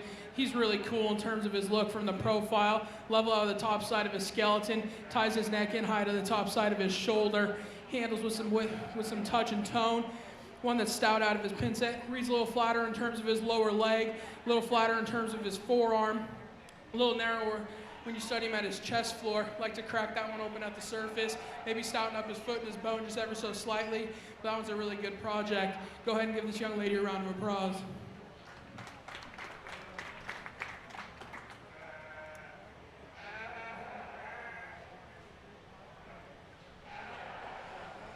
So a purple ribbon going to Elizabeth Fetty in class number 1 of breeding rams, and the only entry in breeding rams.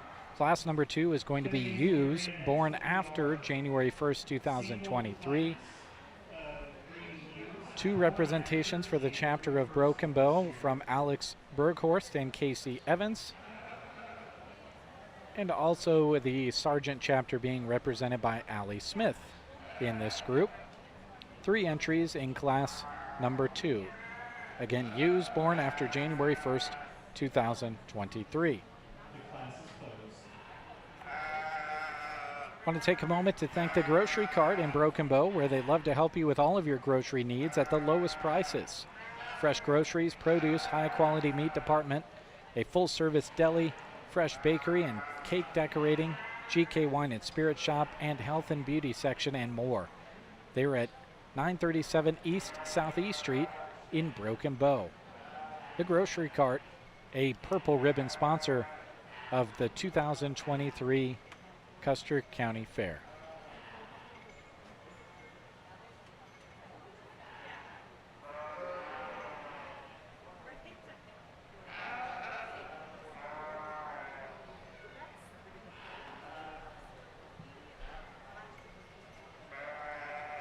Again, we'll wrap up FFA sheep here pretty soon. Scheduled for 2:30 is the 4-H sheep show. There's a chance that we start that at 2:30, which is the scheduled start time that was on this schedule. So kind of skipped a break in the middle of the day, but with a somewhat short FFA sheep show, we might be able to recover some of that time and get right back on track and start the 4-H sheep show right at 2:30. They haven't made the call letting the kids in 4-H sheep know when they will be starting yet. I'll try to keep an ear out for that so that we know when that is going to be started. But again, it is on the schedule for 2:30, about 28 minutes from now. Again, you're looking at right now class number 2 in breeding sheep. These are ewes born after January 1st, 2023. Alex Berghorst, Casey Evans, and Allie Smith all entering in this group.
This class of breeding ewes, we're going to start the young lady back here. That ewe's bold in terms of her center skeleton, stout out of her pin set, drops in a ton of shape in terms of her lower leg. One that reads a little flatter in terms of her forerib, maybe not cracked open as you study her up front, but carries some foot and bone down to the surface. It's an awfully good female to start this class. Now I think it gets a little tighter between 2 and 3, but I'm gonna go ahead and give the nod to the young lady up here in front. Her ewes a little more opened up, a little softer and deeper in terms of her center skeleton, just more progressive as she goes back into her flank. One that comes a little rounder out of her hip, maybe a little frailer feature down to the surface. Not taking away from the young lady with the natty ewe over here. That's a long body, tall statured sheep, has some genuine squareness up high. That one's just a little tighter in terms of her flank, a little flatter in terms of her forerib, wants to get a little rounder out of her hip. Go ahead and give this class a round of applause.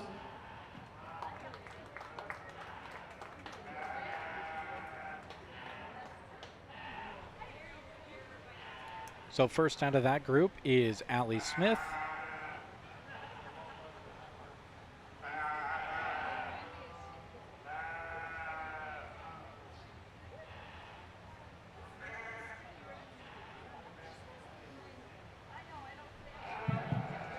Results of our second class, receiving a blue ribbon, was Alex Berghorst.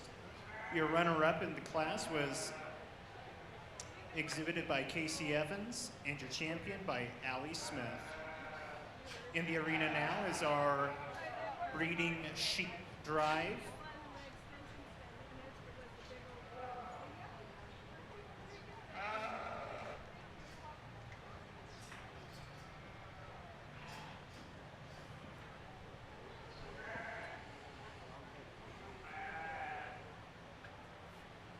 Breeding sheep drive again is going to bring back Elizabeth Fetty's breeding ram, and then Allie Smith's ewe that we just had win class number 2. They'll compete directly against each other. One of them will be the champion. The other possibly would be reserve champion. If it is, if the champion is Allie Smith's ewe, that would mean that Casey Evans would bring her ewe back into the ring to compete for reserve champion. Again, Allie Smith towards the bottom part of the ring. Up there at the top is Elizabeth Fetty. And we'll hear from the judge. As you bring the ram and the ewe back for the overall, I'm going to go ahead and briefly talk these individually. Ram's one that ties in high to the top side of his shoulder, deep in terms of his center skeleton, stout out of his pin set. When you study that ewe, she's level at the top side of her skeleton, really square in the way she blends her front third together, offers a ton of shape in terms of her lower leg. So with that being said, I'm going to go ahead and use the ewe to be the overall.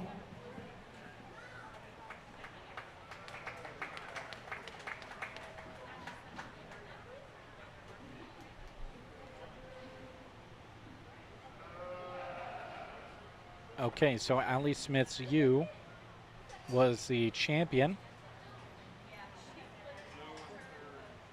That means that Casey Evans is coming back in. You see her in the top right-hand part of your screen, right under the Agra Affiliates logo. And she'll come in and compete against Elizabeth Fetty's ram for reserve champion.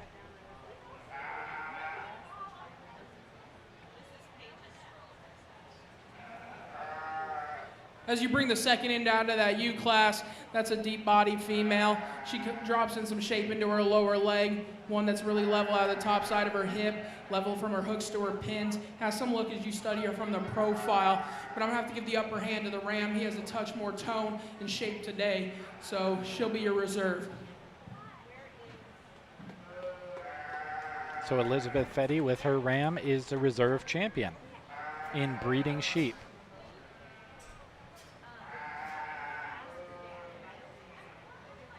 Congratulations to all of our breeding sheep exhibitors. Your overall reserve champion breeding sheep was exhibited by Elizabeth Fetty, and your champion by Alex Smith. Thank you.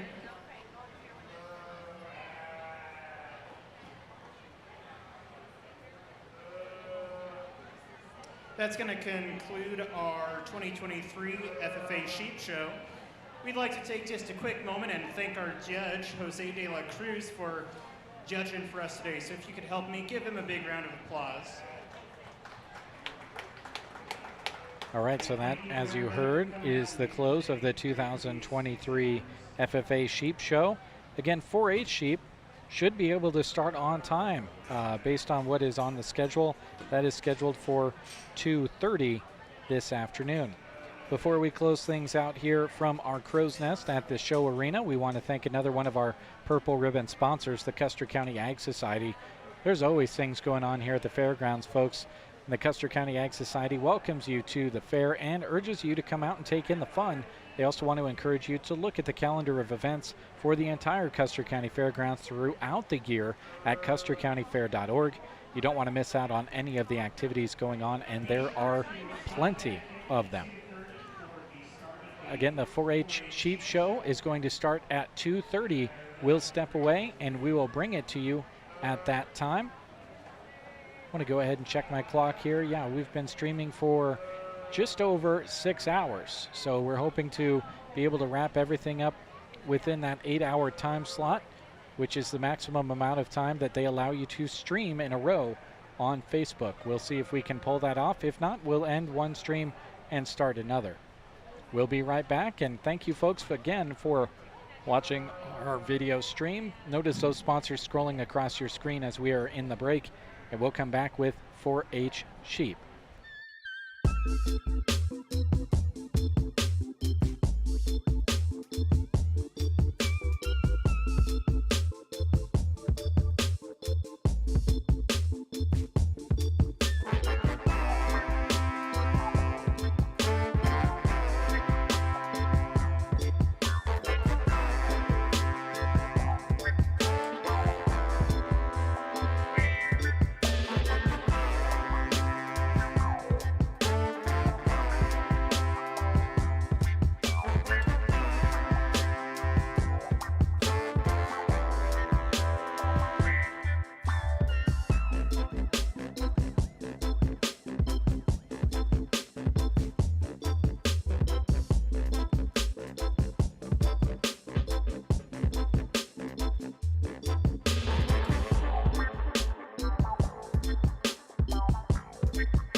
Started with the 4-H sheep show.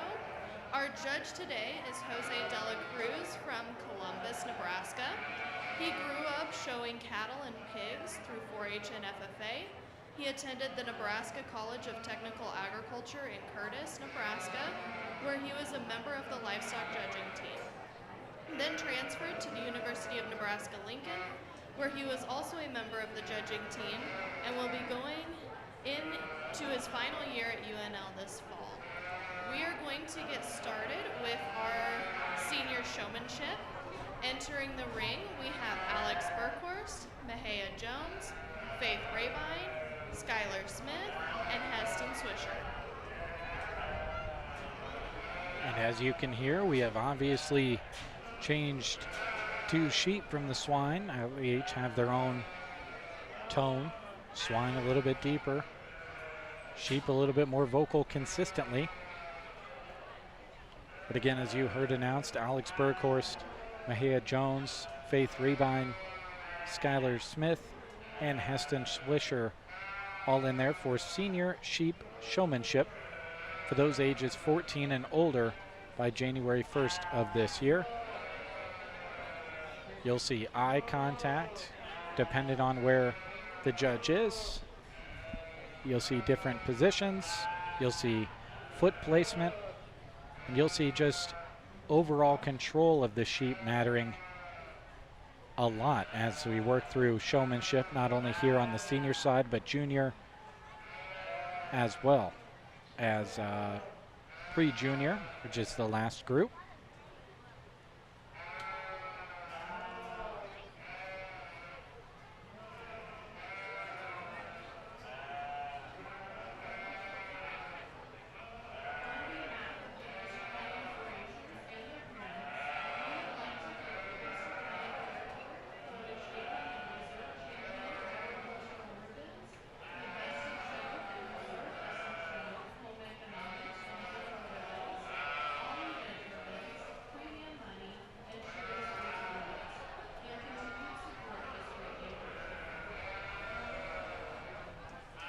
Alex Burkhorst and Skylar Smith representing Sand Hill Critters.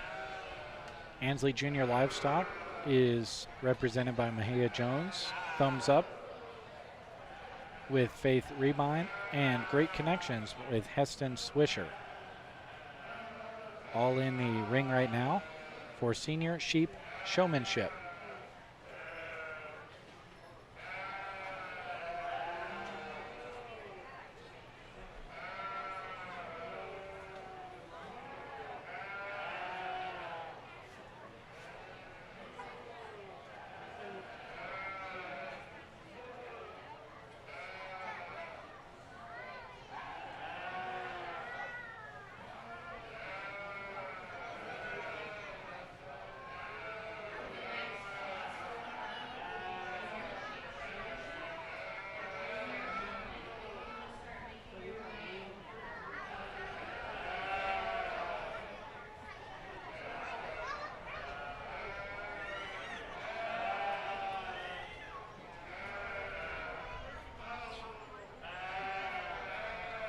Pulled over the side is Faith Rebine.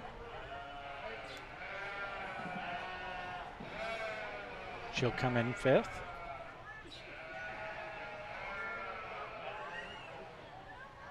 See her on the far right side of your screen.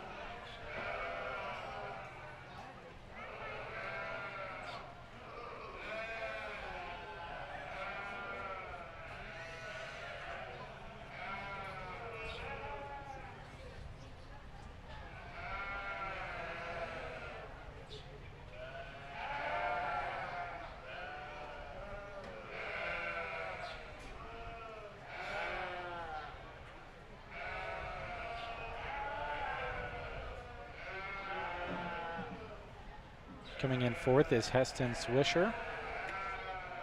Your top 3 are Alex Burkhorst, Mahia Jones, and Skylar Smith. All out there still for senior showmanship on the left-hand side of your screen.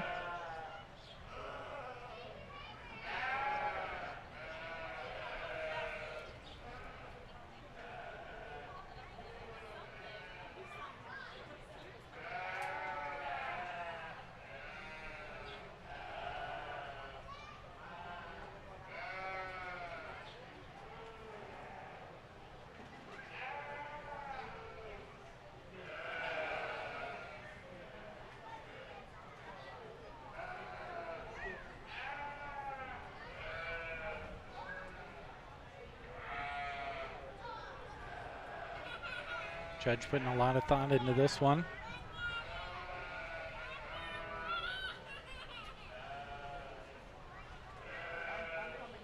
From an amateur's eye, such as myself, 3 very good showmen out there right now in the top 3. He's trying to decide who will come in 3rd.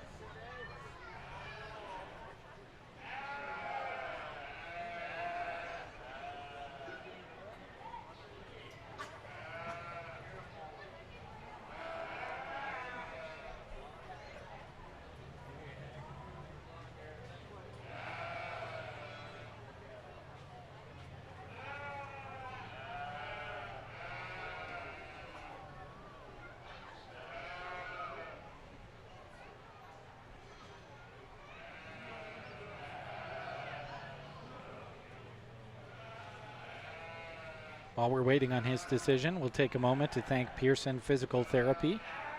Stop into Pearson Physical Therapy in Broken Bow for the treatment you need and the care you deserve. Don't let pain stop you in your tracks. Make an appointment for a free assessment to help you get on the road to recovery. Call 872-5803 for your appointment today with Pearson Physical Therapy, a Purple Ribbon sponsor of 2023 Custer County Fair coverage. Being pulled over in 3rd place is Alex Burghorst. That means it's between Mahia Jones and Skylar Smith for champion and reserve champion in senior showmanship.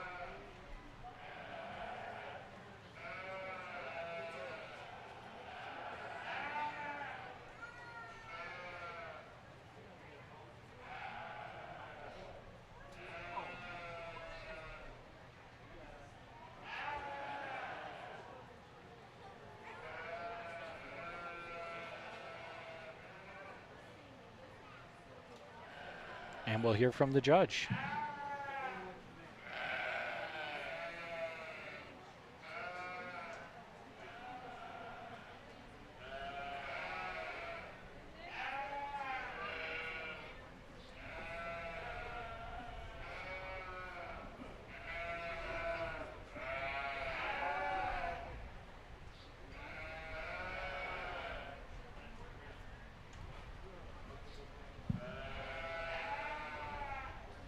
As we get started with the 4-H show, we start off with senior showman.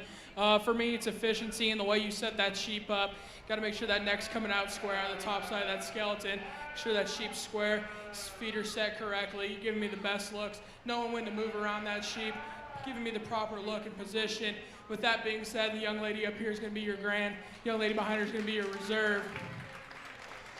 Gets really tight in terms of the 2nd and 3rd place in this class. It's just a thing when I pull a sheep out in front of you, I'd like to you move forward. That way you close the gap. As for the last 2, it's just spacing in terms and just more efficiency when you set those legs up. Go ahead and give the class a round of applause. So Mahia Jones is your champion in senior showmanship, and your reserve champion in senior showmanship is Skylar Smith. Coming in third is Alex Berghorst. Fourth is Heston Swisher, and fifth is Faith Rebine.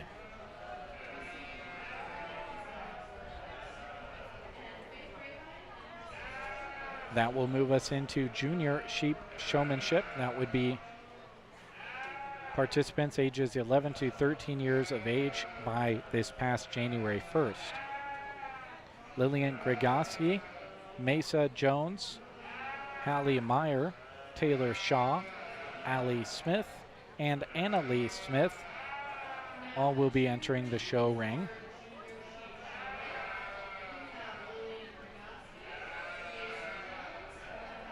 Of senior, junior, and pre-junior showmanship categories, pre-junior showmanship is the largest category by far, which of course gets you excited for the future.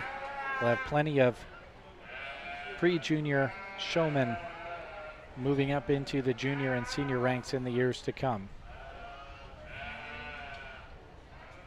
Right now it's all about the junior sheep showmanship, 11 to 13 years of age by January 1st.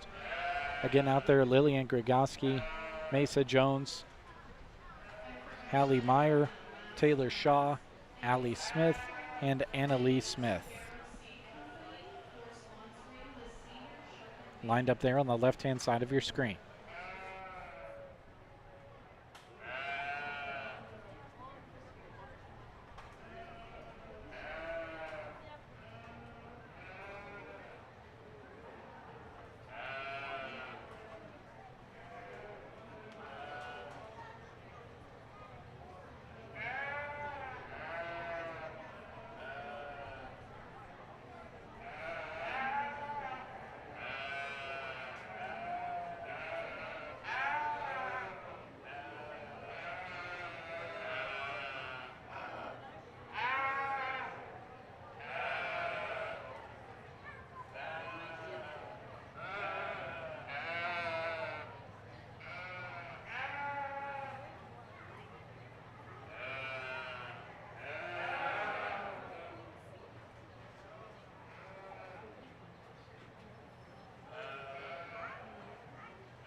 Coming in fifth in this group is Lillian Grigotsky.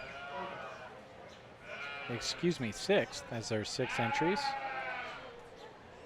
In fifth, pulled over, is Hallie Meyer. That leaves Mesa Jones, Taylor Shaw, Allie Smith, and Anna Lee Smith on the left-hand side of your screen.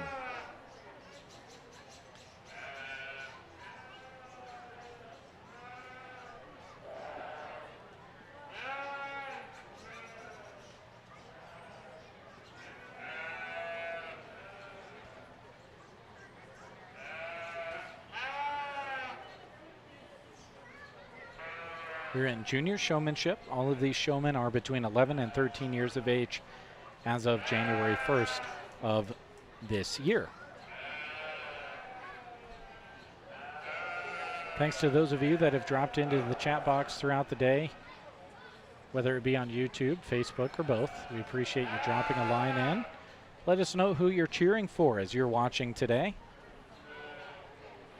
And of course, wish congratulations to all the kids that are competing as well.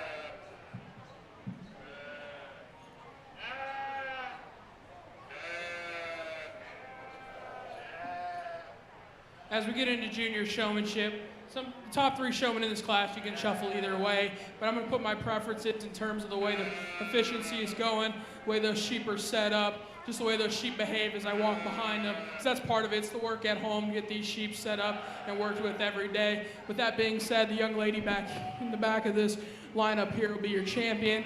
The young lady here will be your reserve.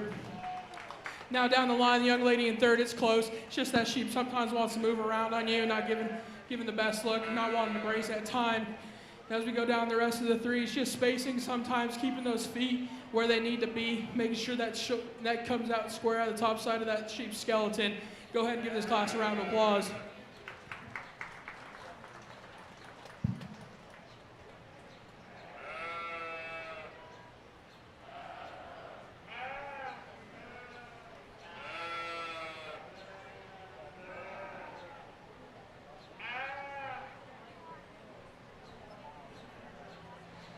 So Mesa Jones is your champion in junior showmanship, and Anna Lee Smith is your reserve champion in junior showmanship.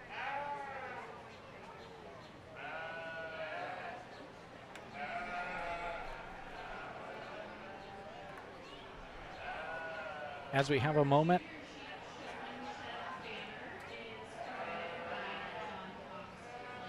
want to make sure we're still live in all of our areas. And we are, yeah, we are still live on Facebook and on YouTube. After showmanship, we will take a break. I'll turn off the stream and then turn the stream back on. So come right back where you're at, where you're viewing.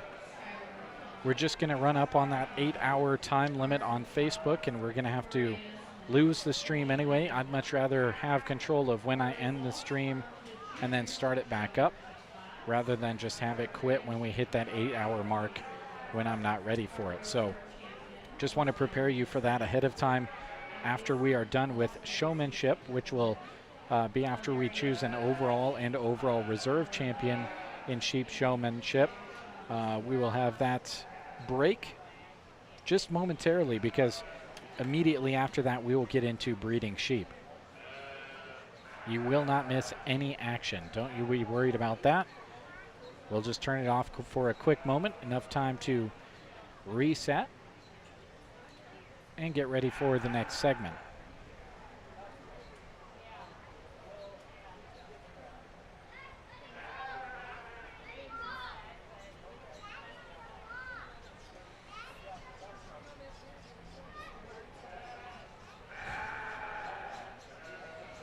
Again, pre-junior showmanship going on right now. Wade Burkhorst, Titus Coleman, Weston Delaney, William Delaney, Lucy Martin, Skylar McConnell, Tell McConnell, Carson Shaw, Maria Smith, and Eli Webben out there in pre-junior showmanship competition.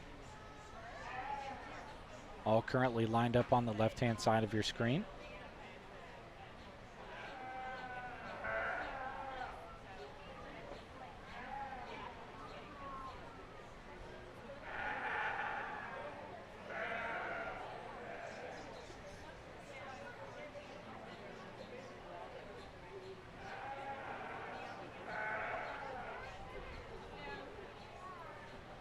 Again, to recap so far, in senior showmanship, your champion was Mahia Jones.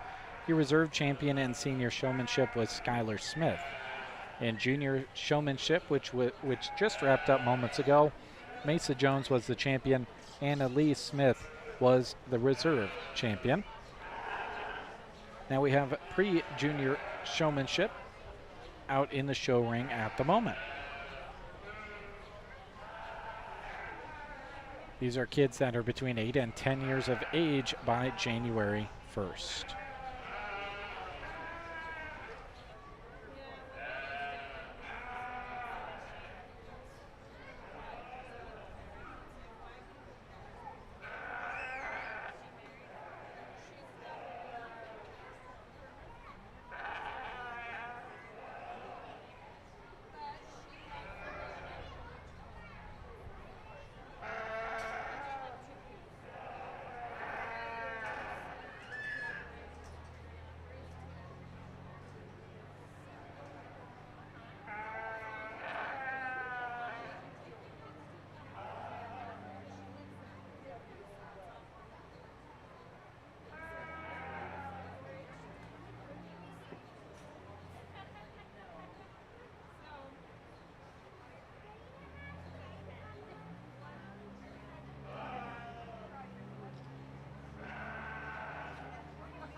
Overall, as far as basis for judging when it comes to showmanship divisions in general, showmanship judging is based on preparation of animals for the show, their apparent training, and the appearance and behavior of the showman.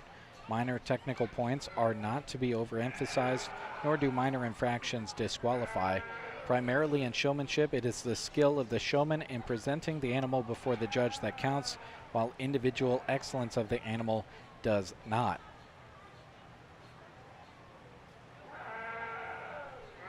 Just kind of give you an overarching idea on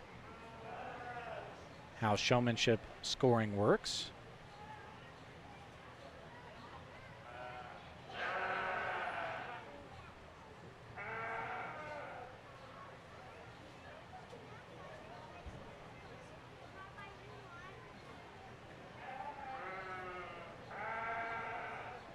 We're down to our top five: Titus Coleman, Lucy Martin, Tell McConnell, Carson Shaw and Maria Smith all out there right now.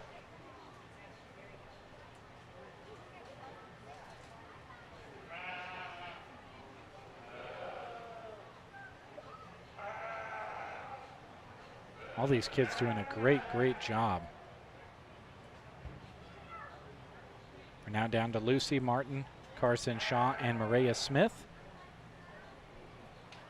All competing for pre-junior showmanship champion and reserve champion right now.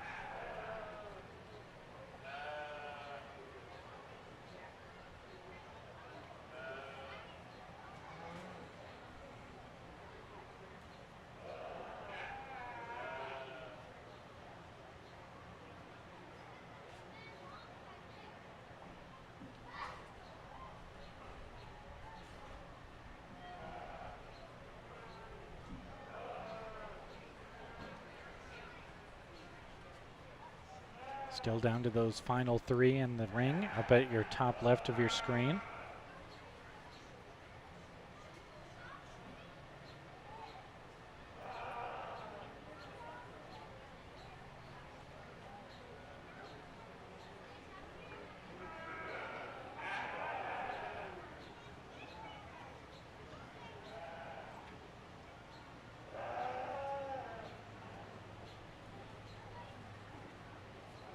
So it's going to be Lucy Martin and Carson Shaw now to find out who the champion will be and who the reserve champion and pre-junior showmanship will be. We'll hear from the judge. As we get out into pre-junior showmanship, top two are really tight in terms of knowing where to go when I come around the front of that sheep or the back of that sheep. For me, really just has to do with the presence of that sheep. Really make sure that front third's square. So the young lady out here in front is going to be your champion. The young lady behind will be reserve. Not taken away from the young lady here in third with the white face influence sheep. She does a really nice job. It's just at times she's a little delayed on where to turn around when I come around the front of that sheep or come around the side. Just knowing next two individuals do a nice job of keeping those feet placed. It's just one of those things of making sure that those feet are square. And they look square in terms of where the head needs to be on those sheep, keeping them square and looking right. When I study them from the profile or whether I get behind them, down the line, it's just things of getting faster and setting those feet up, making sure they need to be where the feet need to be. But this is also just really pre-junior showmanship, so these kids are all just learning. Go ahead and give them a round of applause.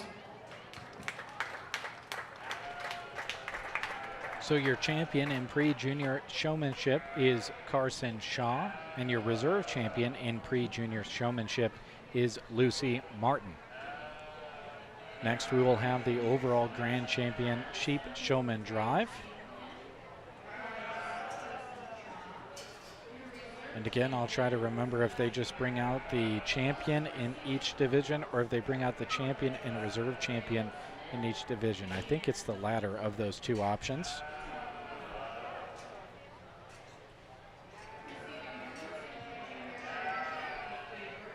As I mentioned before, we're definitely going to go over the 8-hour mark that Facebook limits us to. So after we are done with showmanship, we will break away for a quick moment. The stream will start up moments later again. So wherever you are watching, make sure that you tune back in so that you can see the rest of the 4-H sheep competition. That will be coming your way. We'll just have to break away so that the stream doesn't end suddenly on us for those of you that are watching on Facebook. YouTube does not limit the amount of time that you can stream. If it does, I don't know of it yet. But Facebook does limit you to a maximum of 8 hours, and we have figured that out in years past. They shut it down after 8 hours without warning. So we'll shut it down on our own just before that 8-hour mark, and we'll start up a part number 2 of our video streaming coverage today. As we are getting ready for the overall Grand Champion Showman Drive, we want to thank another of our Purple Ribbon sponsors, Nebraska State Bank. They're proud to be your local bank, serving the area since 1918 with 4 convenient locations in Callaway, Myrna, and they have 2 locations in Broken Bow. They have your financial service needs covered. Stop by any location today to get set up with free checking for your personal or business needs. Thank you to Nebraska State Bank for being a Purple Ribbon sponsor for 2023 Fair coverage. And here we go, coming onto your screen is our overall champion showman drive. This will be the champion and reserve champion from each division. The senior showman at the start. The middle two will be your junior sheep showman. And the N2 bringing up the back will be your pre-junior showman. Out of the 6, we will have an overall grand champion sheep showman, and we will have a reserve champion sheep showman.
Now they're stacking them up and they're putting each of the champions from each group in front, and then the reserve champion from the same group directly behind them.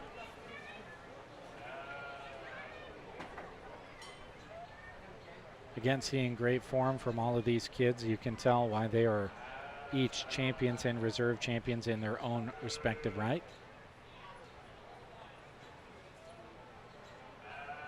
Got one sheep getting away a little bit.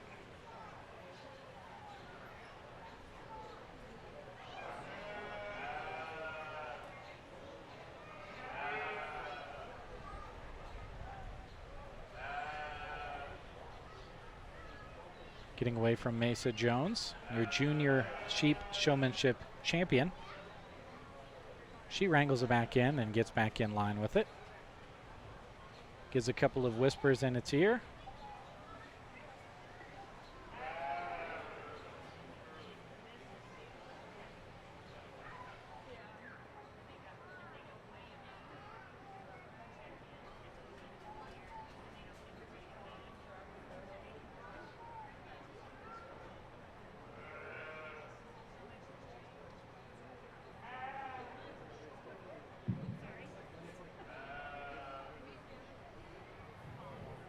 As we bring back the grand and reserve out of their respective showmanship divisions, all these showmen are really good in terms of what they do. Placing those feet fast, making sure those sheep look good and presentable. As I study them on the profilers, I get them behind them, knowing where to go when I move around that animal. That being said, the young lady in the middle is going to be your champion. And then the young lady in the front is going to be your reserve.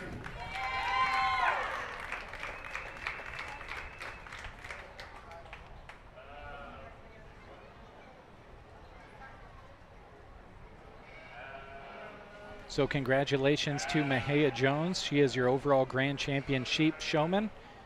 Reserve champion is Carson Shaw, coming out of the pre-junior showmanship. So again, your overall grand champion sheep showman is Mahia Jones, and your overall reserve champion sheep showman is Carson Shaw. Your grand champion overall sheep showman is Mahia Jones. And your reserve overall sheep showman is Carson Shaw. They will be representing the sheep at the Elite Showmanship Contest on Thursday. Okay, and as promised, folks, I'm going to step away from the stream. We're going to end the stream momentarily.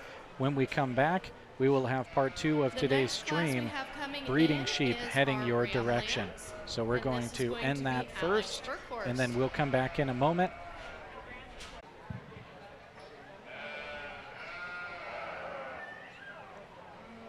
Single entry in the Ram division. This one's a stout feature, big back. Big back ram comes square out of his upper hip, handles with a bunch of touch and tone. One that's probably a little more opened up about his shoulder, probably reads a little flatter in terms of his lower leg, gets a little tighter in terms of his heart. One that I'd like to maybe deepen in terms of his flank. That's an awfully good one to look at as you study him on the profile. Ties in really high to the top side of his shoulder, level at the top side of his skeleton. Go ahead and give this young lady a round of applause.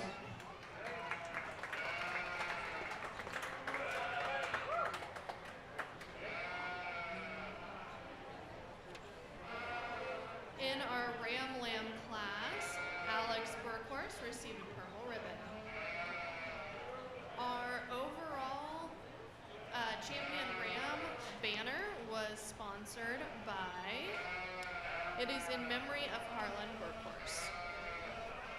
Entering the ring now is our Lamb class, which consists of Heston Swisher, Carson Shaw, Taylor Shaw, Weston Delaney, William Delaney, Alex Burkhorst, Wade Burkhorst, Eli Wubin, Hallie Meyer, Allie Smith, Faith Rabine, Skylar McConnell, and Tel McConnell.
Again, right now, this is the ewe lambs, all in one group.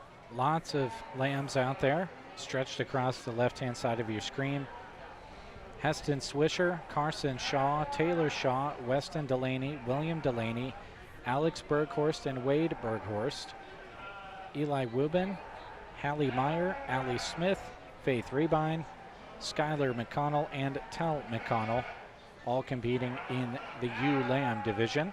After that, we'll have yearling ewes, which there are 3 entries for, and then we will determine an overall grand champion breeding ewe and an overall reserve champion breeding ewe.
Again, this is the very large ewe lambs division.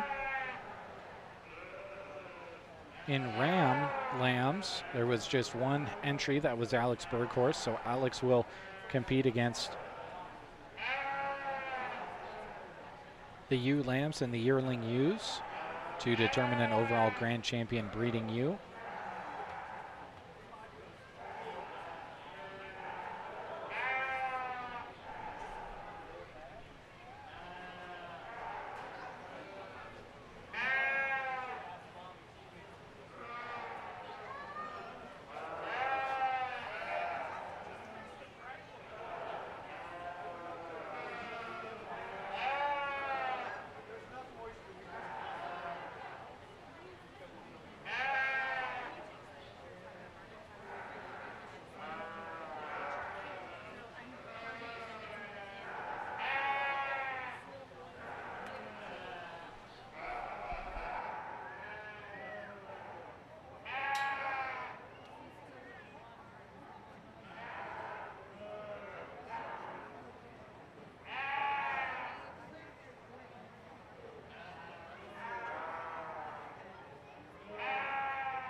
The banner for the champion. Oh, hang on a second. We have another class. Never mind.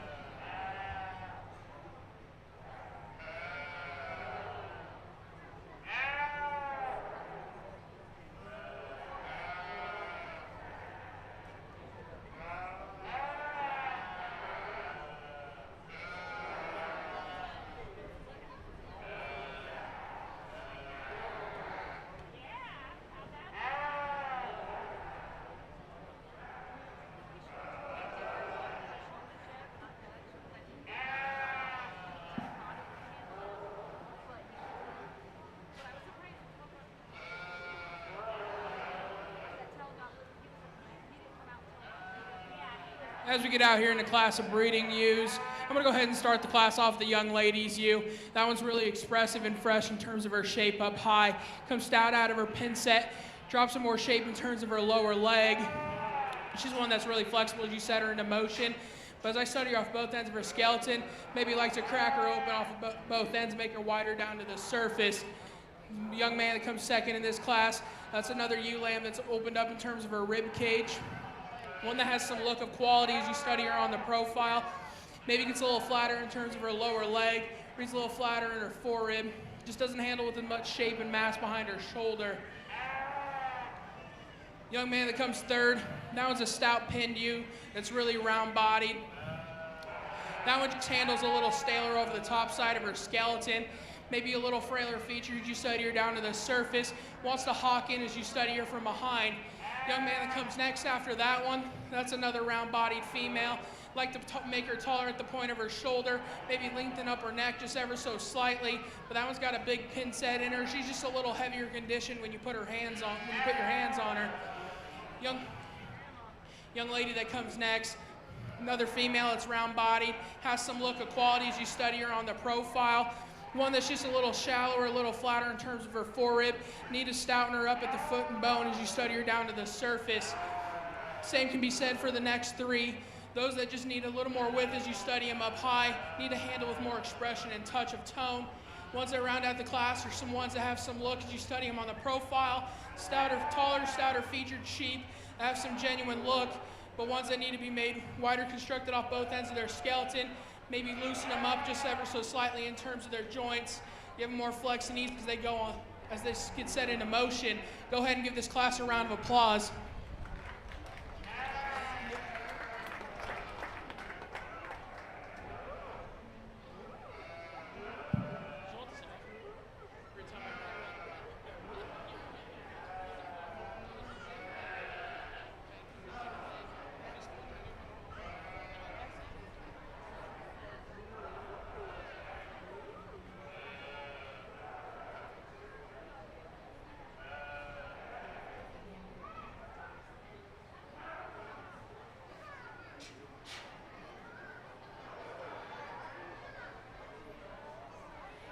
Entering the ring now is our yearling U class. We have Annalie Smith, Marina Smith, and Skylar Smith.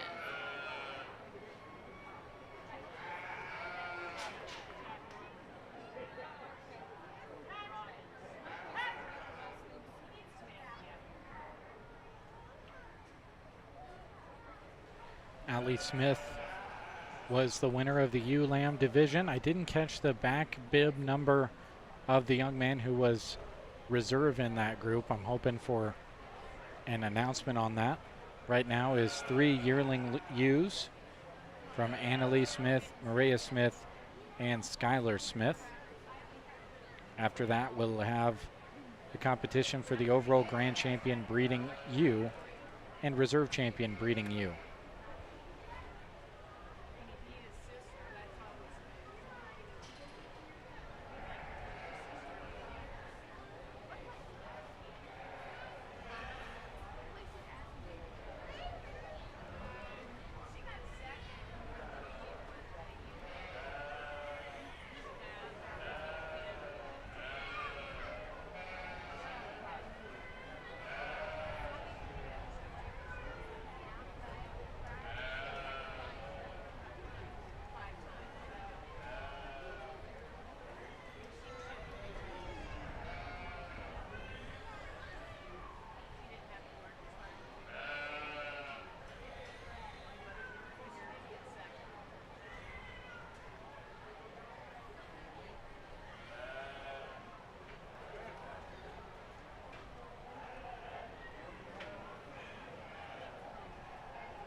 Our results from the ULAM class. Your first place ULAM was Allie Smith. Your second place ULAM was Tal McConnell. Also receiving purples with the ULAMs was Weston Delaney and William Delaney. Receiving blues with their ULAMs was Heston Swisher, Taylor Shaw, Alex Burkhorst, Faith Rabine, and Skylar McConnell. Receiving reds with their ULAM was Carson Shaw, Wade Burkhorst, Eli Wubin, and Hallie Meyer. Our grand champion breeding ewe banner is sponsored by the Kennedy family in memory of Don Kennedy. And presenting that banner today will be Sharon Kennedy.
As we get into the yearling U class, I'm going to go ahead and start with the young lady back here. That U's a big back U. She carries a ton of power as you study her up high.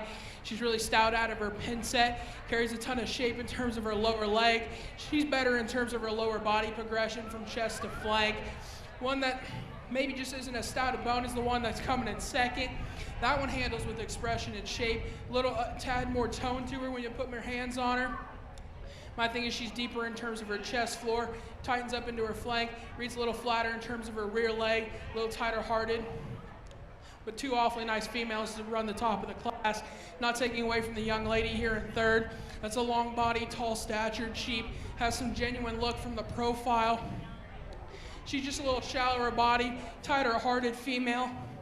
Reads a little flatter in terms of her lower leg, wants to be narrower out of her chest floor, just doesn't wedge back progressively, just doesn't wedge back correctly as I study her up high. That's an awfully nice female to round out this class. Go ahead and give them a round of applause.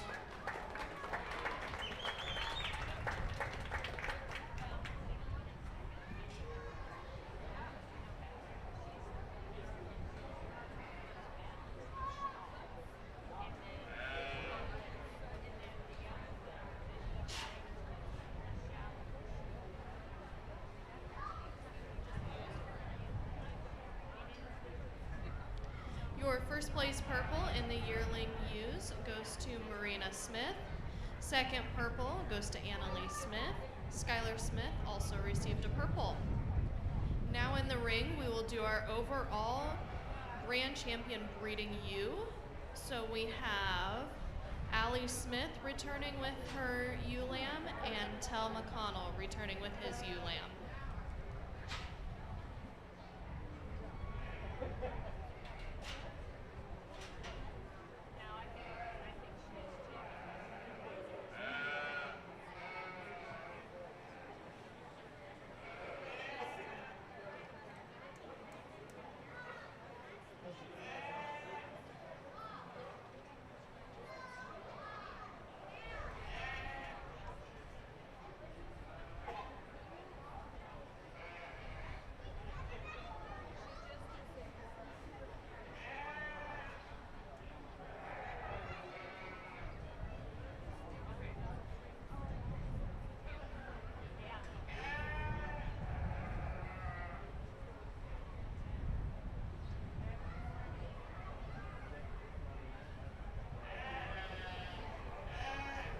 Our next class will be Class 1 lightweight market lambs weighing 85 to 99 pounds.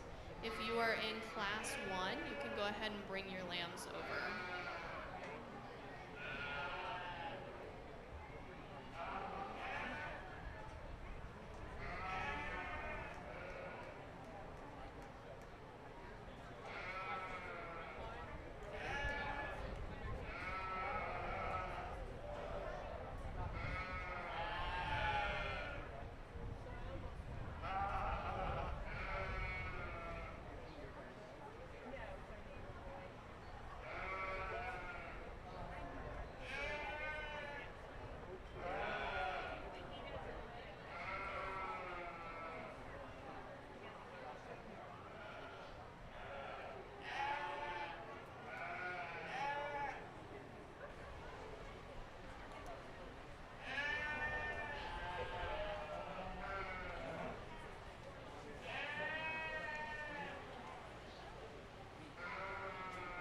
Thank you to Healing Hearts and Families, a Purple Ribbon sponsor. They work to educate the public by implementing a variety of outreach activities and public education programs to increase awareness of domestic violence, sexual assault, stalking, and bullying.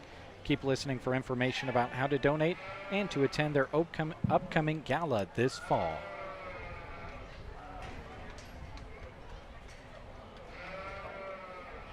As we go ahead and bring back the U's back for the overall, I'm going to go ahead and briefly talk the champions real quick. Young lady out of the U division, that's a sporty looking female. She's opened up in terms of her rib cage. She's feminine as you study her out of her front 1/3, has some genuine shape to her lower leg. She's really good in terms of her lower body progression. That one I'd like to make her stouter out of her forearm, maybe crack her open off both ends of her skeleton. Young lady coming out of the yearling U division, that U's got a ton of square shape up high. Stout out of her pin.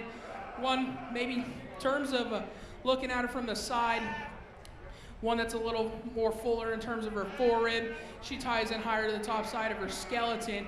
So with that being said, I'm going to go ahead and use the young lady out of the younger division to win. The young lady out of the yearling division will be your reserve.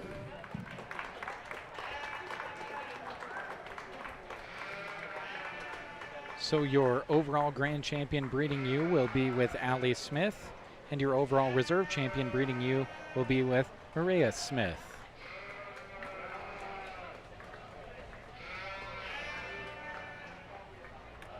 Your grand champion breeding ewe goes to Allie Smith with her ewe lamb, and your reserve champion breeding ewe goes to Maria Smith with her yearling ewe.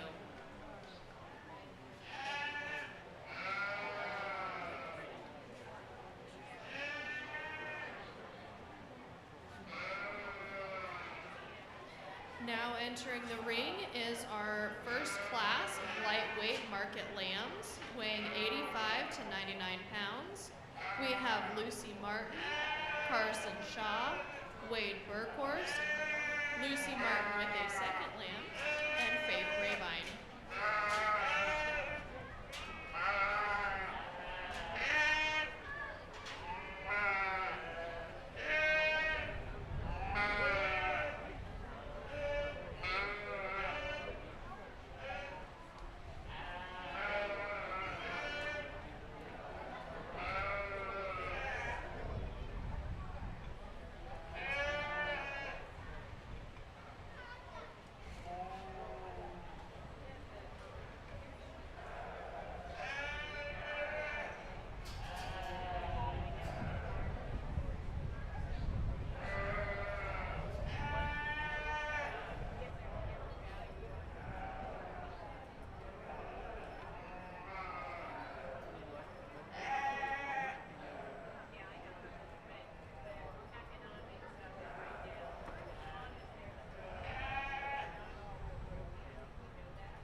Next class will be Class 2 lightweight market lambs weighing 106 to 112 pounds.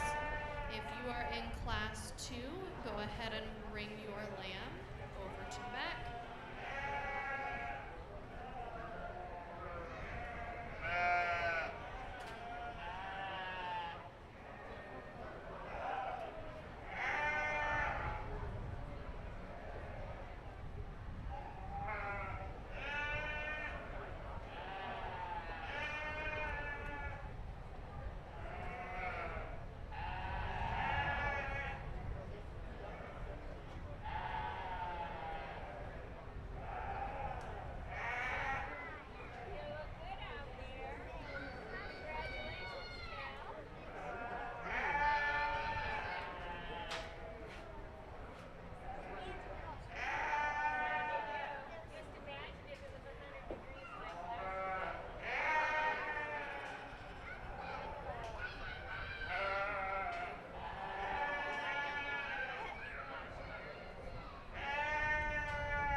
As we start off the market show, I'm going to go ahead and start the young lady down here on this to the right of me.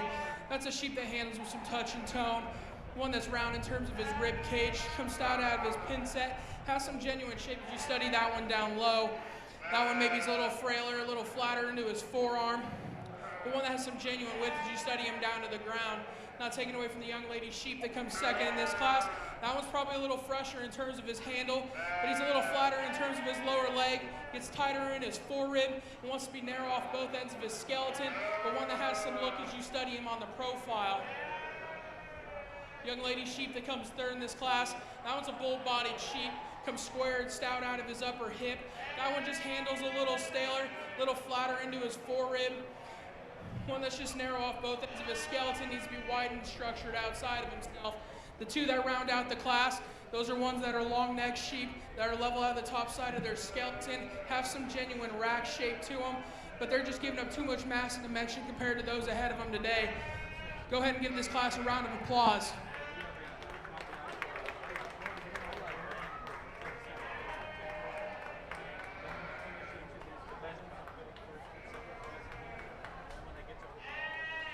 In our Class 1 lightweight market lambs, first purple goes to Lucy Martin, second purple goes to Carson Shaw. Receiving a blue ribbon is Faith Rabine, and receiving red ribbons is Wade Burkhorse and Lucy Martin. Now entering the ring is Class 2 lightweight market lambs weighing 106 to 112 pounds. We have Alex Burkhorse, Maria Smith with 2, Heston Swisher, and Faith Rabine.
second class of market lambs. I'm going to go ahead and use the young lady to my left over here.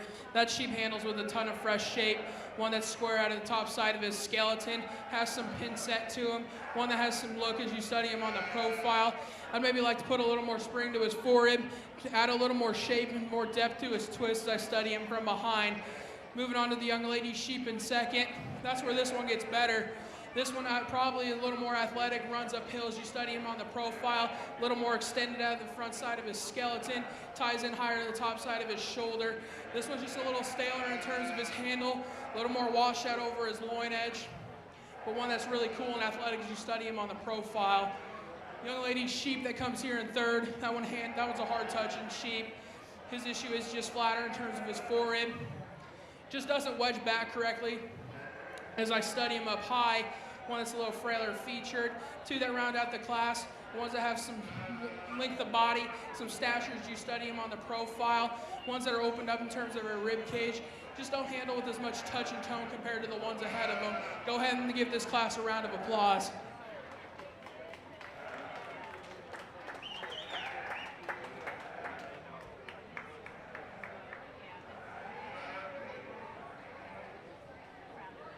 Receiving first and second purple was Maria Smith. Also receiving a purple was Alex Burkhorst. Receiving blues was Heston Swisher and Faith Rabine. Now in the ring is our first and second place lightweight division market lands.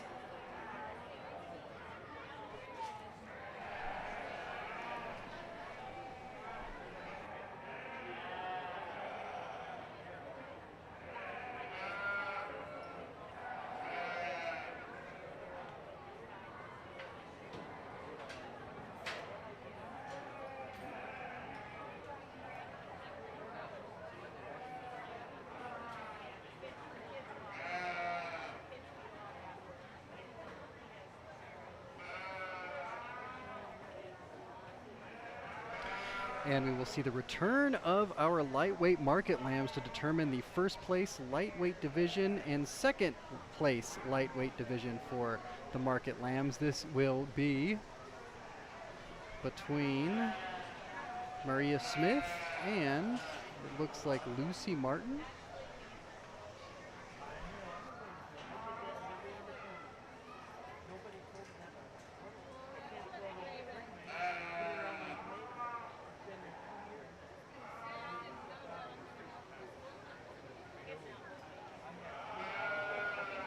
And we'll hear now from Judge De La Cruz.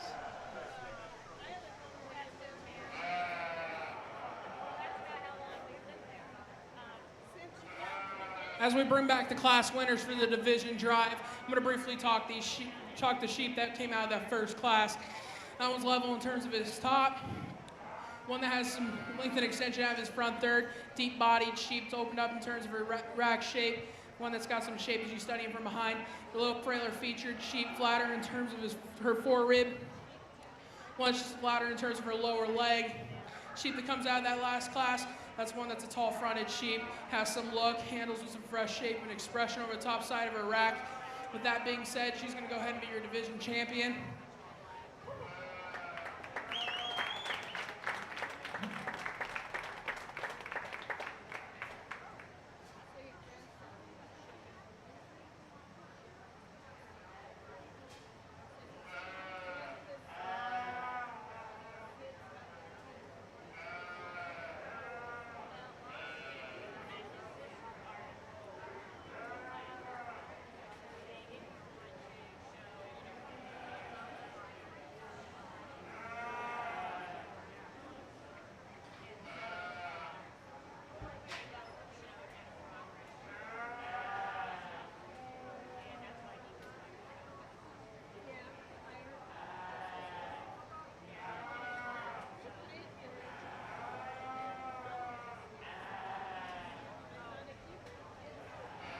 First place lightweight market lamb is Maria Smith. Your second place lightweight market lamb is Lucy Martin. Now entering the ring is class 3 medium weight market lambs weighing 113 to 119. We have Hallie Meyer, Lucy Martin, Alex Burkhorse, Titus Coleman, Alex Burkhorse, Taylor Shaw, and Lillian Gregowski. A 7-lamb class to kick off the first part of the medium weight market lambs. These are 113 to 119 pounds. Want to take a second while they are making their way around the ring here to shout out to A1 Auto Repair in Arnold, who are making this broadcast possible here on day one of our coverage of the Custer County Fair. A1 Auto Repair Shop in Arnold is the trusted name in auto repair and maintenance services for families across the area. They offer a wide variety of services that your vehicle needs to thrive. Make sure to visit them at their new location in Arnold at 110 East 7th Avenue or call 308-848-2542 to make an appointment. Judge De La Cruz now is evaluating each of these lambs in the first class. This is class 3 of the medium weight market lambs. We have Hallie Meyer, Lucy Martin, Alex Burghorse, Titus Coleman, Alex Burghorse again, Taylor Shaw, and Lillian Gregowski here. Representing, it looks like 4 different 4-H clubs. This is Grant Witterer with you here to close out the first day of fair coverage on Sand Hills Express. We will be covering the rest of the market lambs. We've got through the lightweight coverage, which Maria Smith was just crowned your champion, and Lucy Martin was crowned your reserve champion for lightweight lambs. We are just kicking off middleweight lambs, and of course we'll move on to the big boys. 3 classes of heavyweight lambs to follow after what looks to be a pretty loaded middleweight class. Judge De La Cruz is watching them carefully. A lot to pay attention to here. Our next class will be class 3, medium weight market lambs, weighing 120 to 123. Excuse me, that is class 4.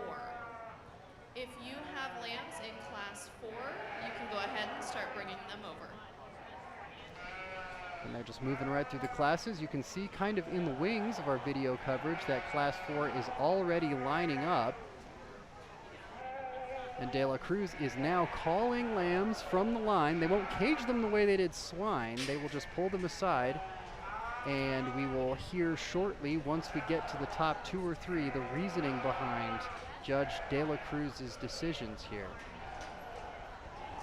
While it can be seen as a subjective craft, livestock judging actually there is an objectivity to it in terms of knowing the anatomy of an animal and knowing where the parts are in an animal and how an animal should be presented. So much of this is going to be how the handler and animal work in tandem.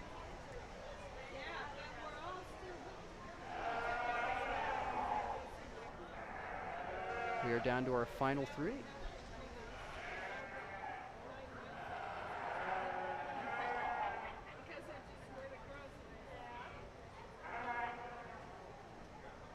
De La Cruz now making his way with the palm. It's one thing to see, it's another to touch, of course.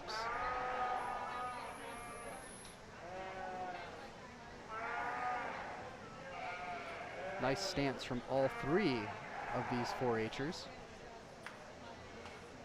De La Cruz has brought it down to 2. It is going to be Alex Burghorst. And I believe that's Titus Coleman.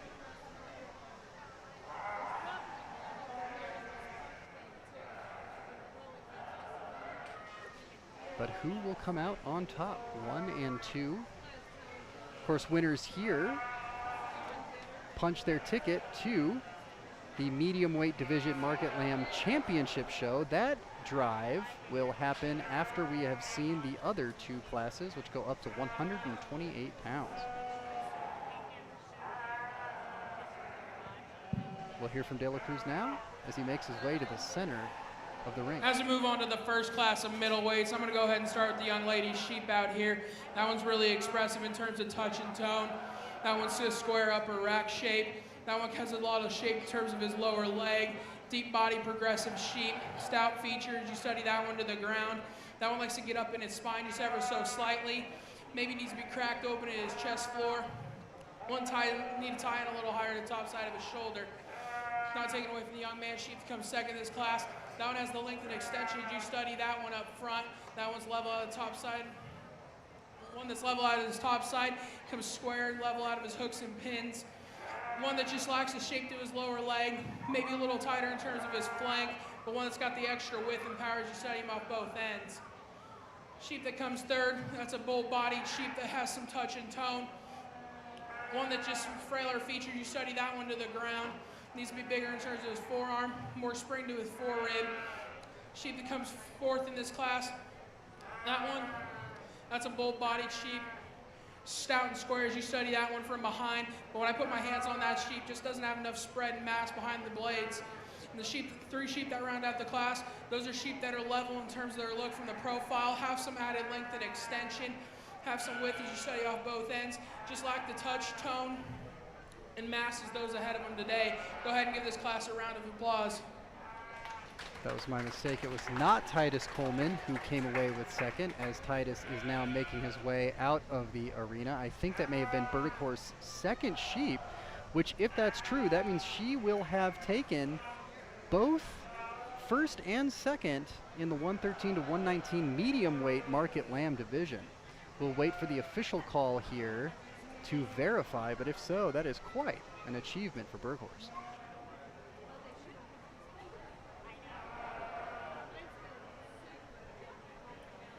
Now entering the ring is Class 4 medium weight market lambs weighing 120 to 123 pounds. We have Eli Rubin, Tel McConnell, Heston Swisher with 2, and Annalie Smith with 3. So we've got a heavy class, but a lot of repeats here. We've got Eli Rubin, Tel McConnell, Heston Swisher, and Annalie Smith. So we've got 2, 4, 6, 7 lambs and only 4 competitors. So this should be interesting to say the least. Want to shout out quickly now, while De La Cruz looks over the competitors, Trotter Service and Trotter Fertilizer, who are helping to make this broadcast possible. Trotter Service and Trotter Fertilizer in Broken Bow want to thank everyone for their business at all of the surrounding Trotters locations, whether you are visiting Trotter Service, Trotter Fertilizer, or one of the many Trotters Hello and Goes. They have enjoyed serving you in Central Nebraska since 1962. Also receiving a purple is Lillian Grigowski. Receiving blues was Lucy Martin and Titus Coleman. Receiving reds, Hallie Meyer and Taylor Shaw. So it is verified now from the judges' stand that Alex Berghorst took first and second in the division, so we'll have double the shot when it comes to the final drive for the medium weight division market lamb competition. No one ruled out yet by De La Cruz as he looks them over, takes a few steps back. Again, sheep can be stubborn.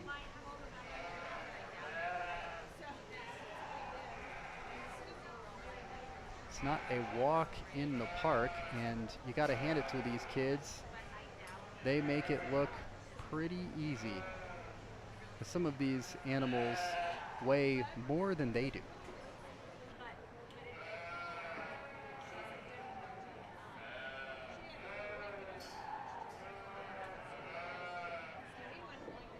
Eli Woolman there. Sort of lets his animal get the best of him, manages to corral him and keep him in order, making his way around the ring.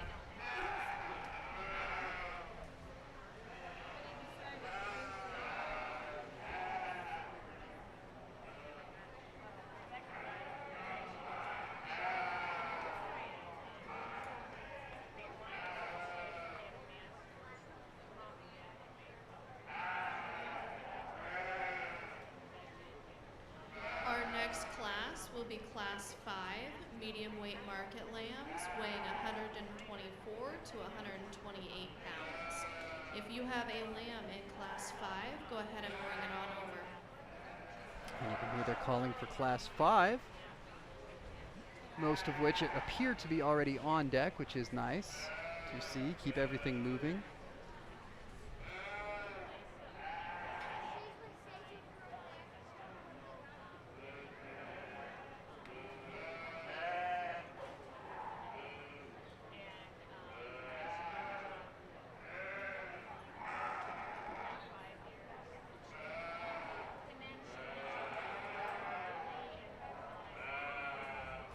One is down, 2 are down.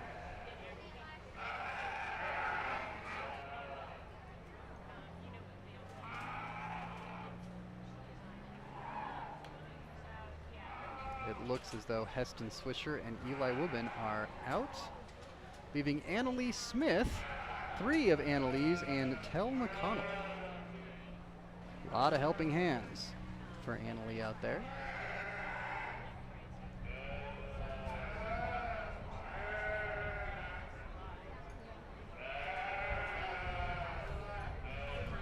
One goes, and I think that'll be one of Annalise, 4 left. She is in, she's closest to us here, on the left-hand side of the frame. Was beaming a little bit ago, seeing all 3 of her lambs still in contention. Still has 2. Tel McConnell and Annalise Smith are going to be your 1 and 2.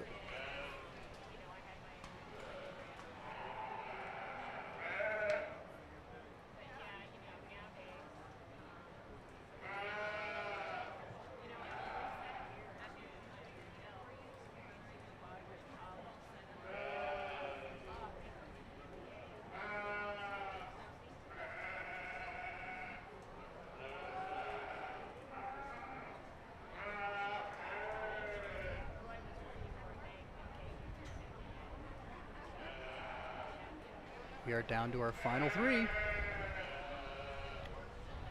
De La Cruz is up, got quite a decision ahead of him here. He's going to have to narrow it down to 2 to move on to the Grand Championship show for medium weight.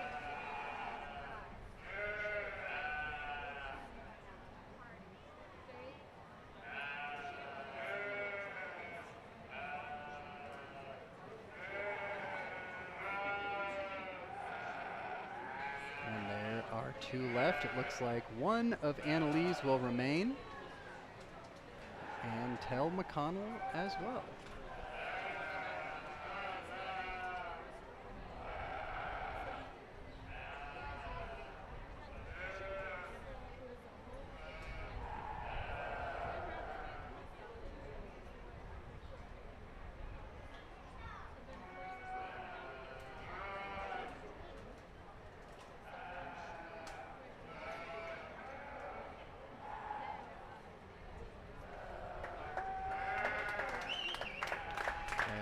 It looks as though Annalise Smith will walk away with the 2nd place. And we'll hear De La Cruz's reasoning momentarily as he makes his way to the center of the ring. As we get into the 2nd class in the middleweight division, I'm going to go ahead and use the young man's sheep to win. That one's level out of the top side of his skeleton, ties in nice and high to the top side of his shoulder. That one handles a little more fresher and more expressive as I put my hand over the top side of his rack. I like to make that one a little more progressive in terms of his flank. He's a little deeper out of his chest, a little flatter in terms of his forerib. Young lady sheep that comes 2nd, that's where that one goes ahead of the class winner. That one's a little more progressive as you study that one back from his chest floor into his flank. One that's maybe got a little more lower leg, but that one, you study that one up high. He wants to narrow out of into his dock. Just doesn't handle as fresh as you study him up over the top side of his rack. Sheep that comes 3rd in this class, that one has some touch and tone. That one's a little narrower out of his chest floor, flatter in terms of his forerib, handles a little staler over the top side of his loin. The one that has some look as you study that one on the profile. Sheep that comes 4th in this class, that one's square as you study that one up high, comes square and stout out of that one's upper hip, deeper twisted sheep, but that one's narrow off both ends of his skeleton, needs to have a little more stoutness of foot and bone as you study that one to the ground. Three sheep that round out the class are ones that have some look as you study them on the profile, ones that are opened up in terms of their rack shape, but ones that just don't have enough lower leg mass or just enough touch and tone compared to the ones ahead of them. Go ahead and give this class a round of applause. Nice looking class of market lambs, medium weight market lambs. Again, to recap, what we did see was Tel McConnell taking first and one of Annalie Smith's taking second, so both of those competitors. Now entering the ring is Class 5 medium weight market lambs weighing 124 to 128 pounds.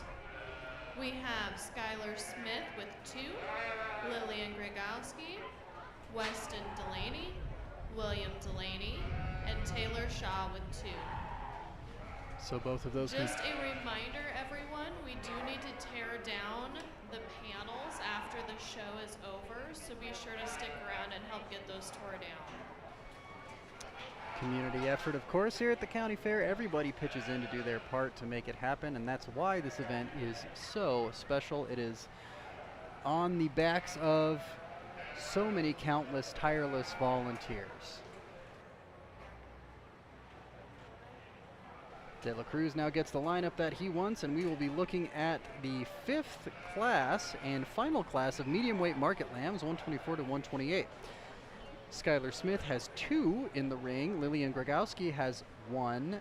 Weston Delaney has 1. William Delaney has 1. And Taylor Shaw has 2 market lambs. This should be interesting. The winners here will punch their ticket to the final drive of the medium weight market lamb division, which ultimately your champion and reserve champion will be crowned from. So this is a big moment, not only for these kids, but also for De La Cruz, who has to evaluate these animals on so many tiny criteria.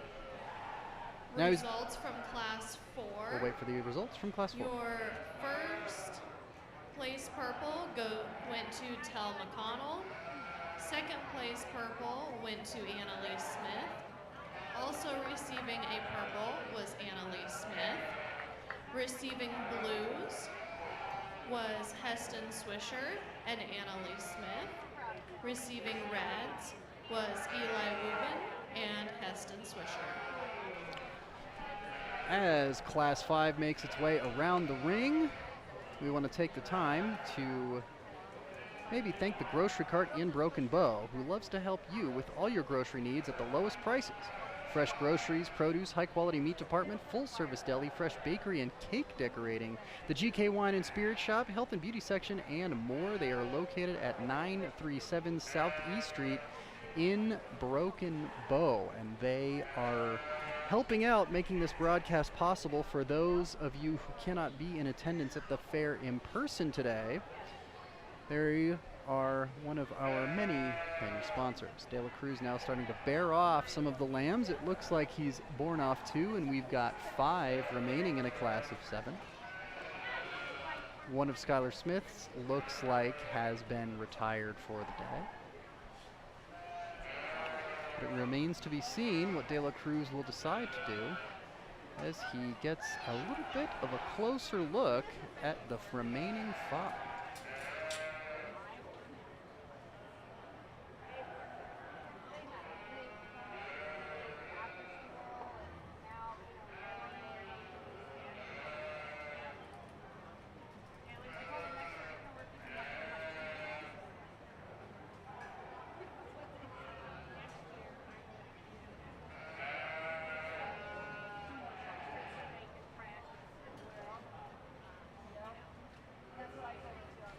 Three are down now, leaving 4.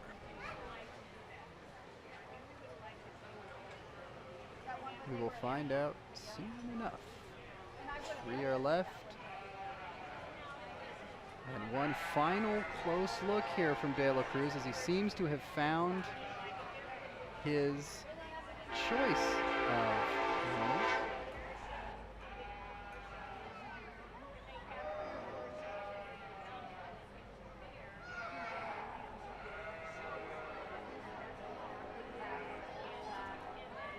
And we're down to 2. We will get the reasoning why here in just a moment. It looks like Weston Delaney is going to be your presumptive champion here. I can't catch the back number on our second place finisher. But while I scan for that, we will go ahead and let Judge De La Cruz elucidate his reasoning. This class of market lambs, I'm going to go ahead and use the young lady down here on my left. That sheep handles fresh and square over the top side of his rack. One that has some shape to his lower leg. Really good in terms of his lower body progression. Ties his neck in high to the top side of his shoulder. One's a little flatter in terms of his forehead. One that needs to be straighter from hock to ground as I study that one from behind and open that one's chest floor just ever so slightly. Young man that comes second in this class, that's a bull-bodied sheep that's square out at the top side of his skeleton. One that's level and square at the top side of his hip. One that's just a little heavier condition as I put my hands on that one.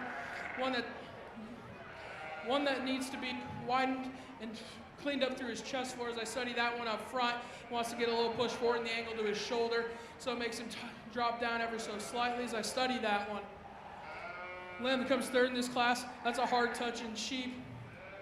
It's got some look and extension as I study that one from the profile.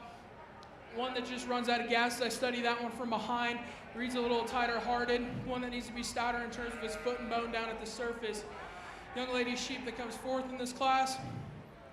That one's square out of his upper hip. He's round in terms of his rack shape. One that has some genuine look from the profile. But that sheep just doesn't handle as fresh and square as the ones ahead of that one. Three sheep that round out the class. Those are ones that are really good looking as you study them on the profile. Ones that are opened up in terms of their rack shape. Just don't have enough mass and dimension to move up any higher. Go ahead and give that class a round of applause. So we are finished with the individual classes, and your final drive will look as follows. 2 sheep from Alex Berghorst, Tel McConnell, Annalise Smith, Skylar Smith, Weston Delaney will represent their various classes going forward, and we will see 1 and 2 here from the medium weight division market lambs. These folks are the best of the best.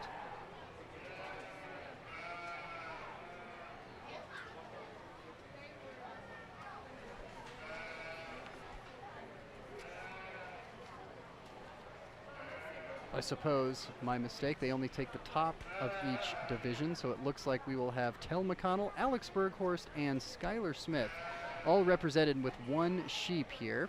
Still the best of the best, even the bester of the best, if there are 3 instead of 6, and De La Cruz is making his way up and down the line here, feeling each sheep, and these are your specimens. These have been the choices of the judges all afternoon. Now more than ever, it's important to keep them under control, to really show off the shape and poise of the animal. Not an easy thing to do. First purple went to Skylar Smith. Second purple to Weston Delaney. Also receiving a purple was William Delaney. Receiving blues, Skylar Smith and Taylor Shaw, and receiving reds, Lillian Gregowski and Taylor Shaw. The next class in the ring will be Class 6 heavyweight market lambs, weighing 129 to 136. So we are going to be moving have lambs in Class right 6. into Class 6 here. The heavyweights should be a heck of a time. De La Cruz now consulting, picking out what he wants to do. The heavyweights will have 3 classes as well. We'll have classes 6, 7, and 8. The 17 lambs from my tally. And then from those, we will take the top of each to find the overall grand champion. But now we're going to find out who the medium weight. As we bring out the class winners and bring them into their division drive, there's a sheep in here that hit me really hard when he came into class. One that just matches his touch and tone with his look and presence from the profile. That's the young lady out of the last class. She'll be your champion. Young lady out of the middle class, she'll be your reserve. Go ahead and give them a round of applause. So there we go. There you have it. It looks like Skylar Smith will be taking home the first place medium weight division lamb, and Alex Berghorst will be taking home the second. Great job from all competitors. We will wait for the official call on it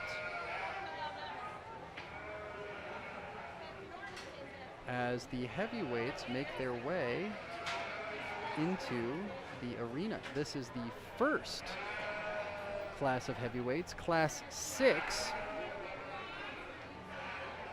which will be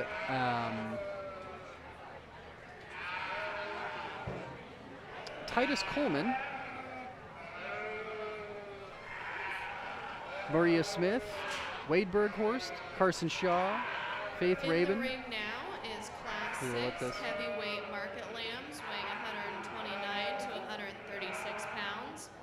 We have Titus Coleman, Maria Smith, Wade Berghorst, Carson Shaw, Faith Rabine, and Mesa Jones. Your results from the medium weight division market lamb: first place went to Skylar Smith, second place going to Alex Berghorst.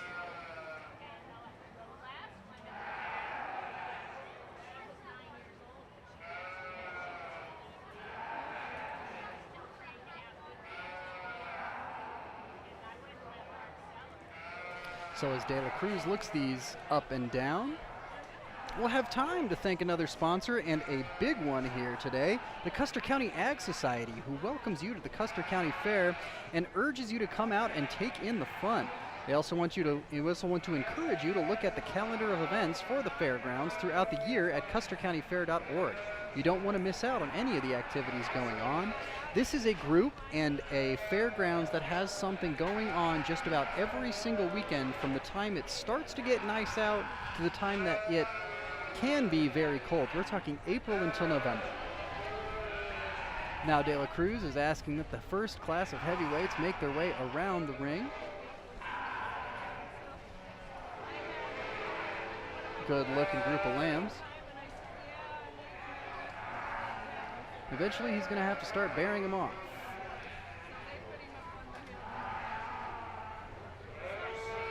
And he does indeed. Two are gone.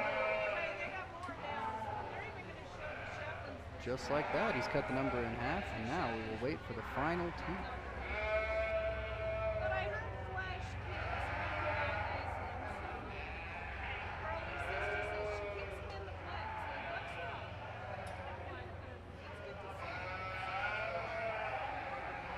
The next class that we will have is Class 7 heavyweight market lambs weighing 137 to 144 pounds. If your lamb is in Class 7, go ahead and bring it over.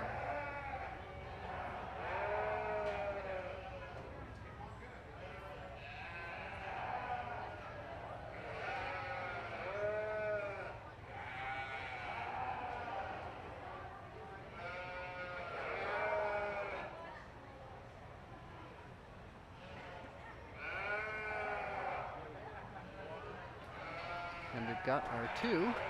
A little wave of a hand there from De La Cruz. We will find out momentarily who it is.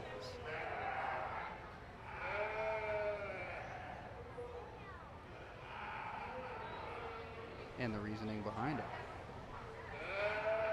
First class of heavyweight sheep out here. I'm gonna go ahead and use a young lady here to my right. That sheep's really cool as you study that one on the profile. He likes to run uphill, ties in really high to the top side of his shoulder. He handles really good at the top side of his rack.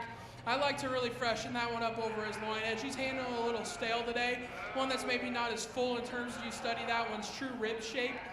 I think that's where the one in second comes into play. I think that one's true upper rib shapes, just really genuine, really expressive as you study that one. That one comes square out of his upper hip, bit deep twisted sheep. That one's a little flatter in terms of his forerib, maybe not as stout and ripped up as you study that one off both ends. Like to open up his chest floor just ever so slightly. Sheep that comes third in this class, that one handles really good. He's opened up in terms of his rack shape. Where this sheep loses me is where he wants to wedge back the wrong way. He wants to narrow to his dock. Reed's a little flatter in terms of his lower leg. One that's a little narrower out of his chest, but that's a really good sheep to look at. Next sheep in this class, that one's level out of the top side of his skeleton. Have some look as you study that one. Big stout pin set on that one. He just handles a little softer. The two that round out the class, those are some long and extended sheep that have some levelness as you study them from their hooks into their pins, but ones that you still handle with enough mass or dimension compared to those ahead of them. Go ahead and give this class a round of applause. So there you have it. It looks as though taking first in Class 6 of the heavyweight market lamb will be Mesa Jones, also with the purple ribbon, and second place will be Maria Smith. 129 to 136 now pounds. Entering the ring is Class 7 heavyweight market lambs weighing 137 to 144 pounds. We have Skylar Smith, Lillian Grigowski, Mahaya Jones, Allie Smith, Skylar McConnell, and Allie Smith. So you can see there Allie Smith with a couple of entries and a couple of Skylars with entries there too. Skylar Smith with one and Skylar McConnell with an entry each. Mahaya Jones and Lillian Grigowski round out this class as Judge De La Cruz makes his decisions. While he's doing that, we want to thank Nebraska State Bank. They are proud to be your local bank, serving the area since 1918. With 4 convenient locations in Callaway, Myrna, and Broken Bow, they have your financial service needs covered. Stop by any location today to get set up with free checking for your personal or business needs. Again, they are one of the many, many terrific sponsors that make this coverage of the 2023 Custer County Fair possible.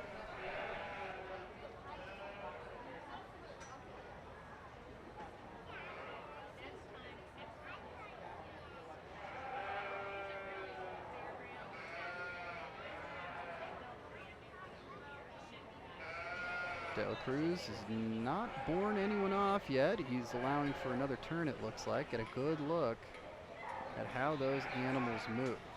Results from Class 6. We had first purple going to Mesa Jones, second purple going to Maria Smith. Also receiving a purple was Wade Burkhorst. Receiving blues was Titus Coleman, Carson Shaw, and Faith Rabine. Today, visiting the Sheep Show, we have the 2024 Custer County, Nebraska Miss United States Agriculture.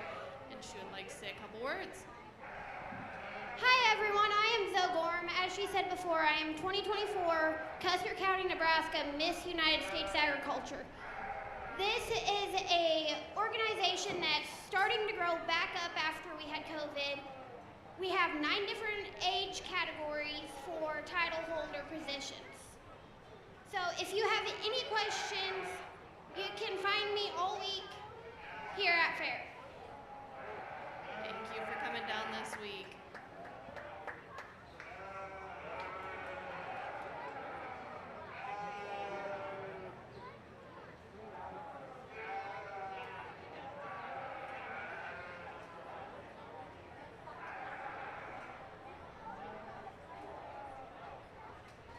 De La Cruz now bearing off several lambs. One has been Our set next aside. class will be Class 8 heavyweight market lambs weighing 152 to 170 pounds. If you have a lamb in Class 8, go ahead and bring it over. And that Class 8, of course, will mark the final class of the Sheep Show, and then we will have our division winners, and then those will go on to the overall grand champion drive, which should be a lot of fun. We've got 2 left now.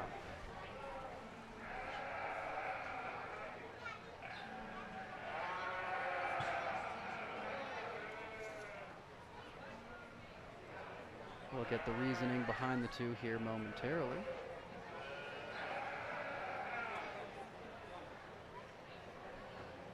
As De La Cruz gets the microphone.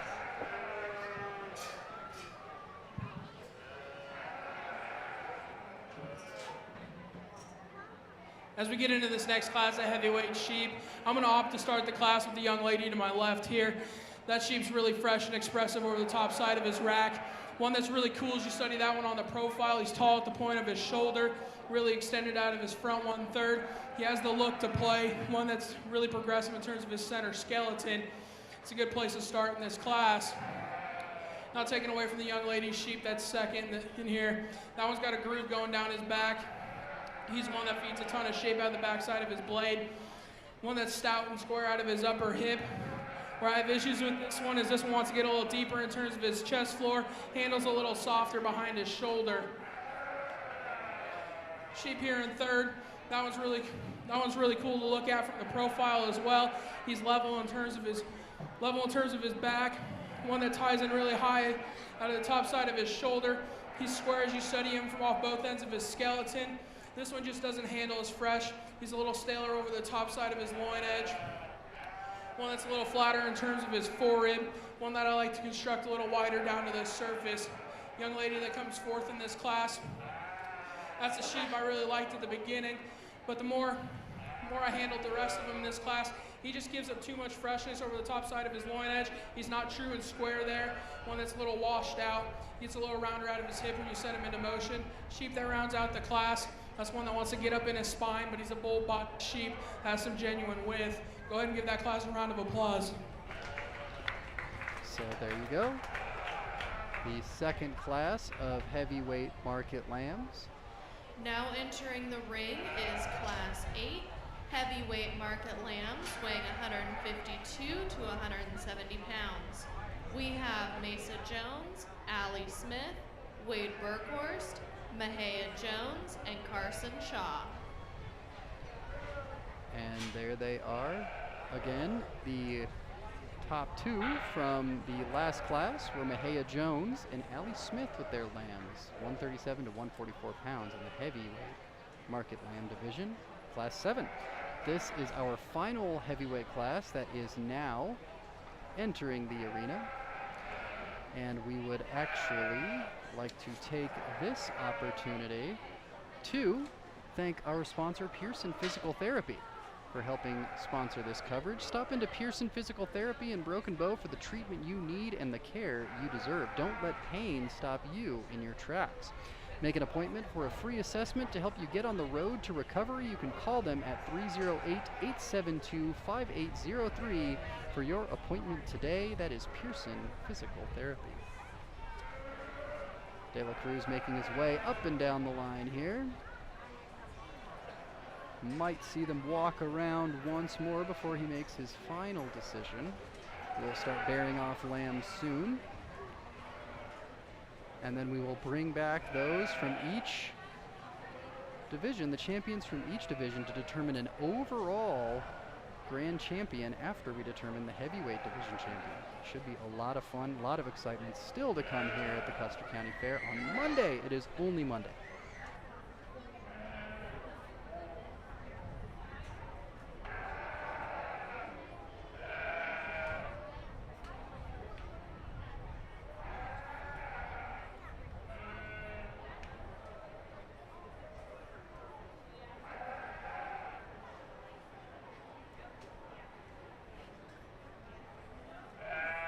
One by one they go.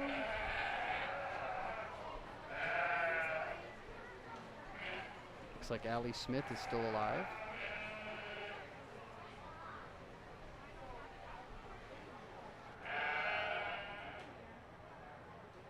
Can't quite read the numbers on the others. We've got a loose sheep in the ring now, making his way over to the sheep that are still held down.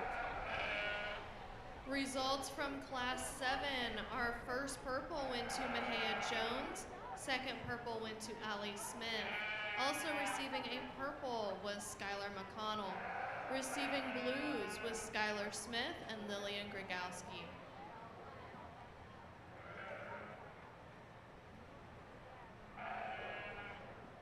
We've got Mahaya Jones, Allie Smith,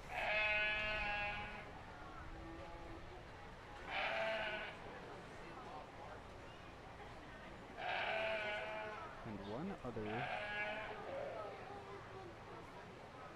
competitor. Now we are down to 2. We will have a decision shortly, and the reasoning behind it after one last look. It is Mesa and Mejia Jones, who are your top 2 in Class 8, the heavyweight market lambs.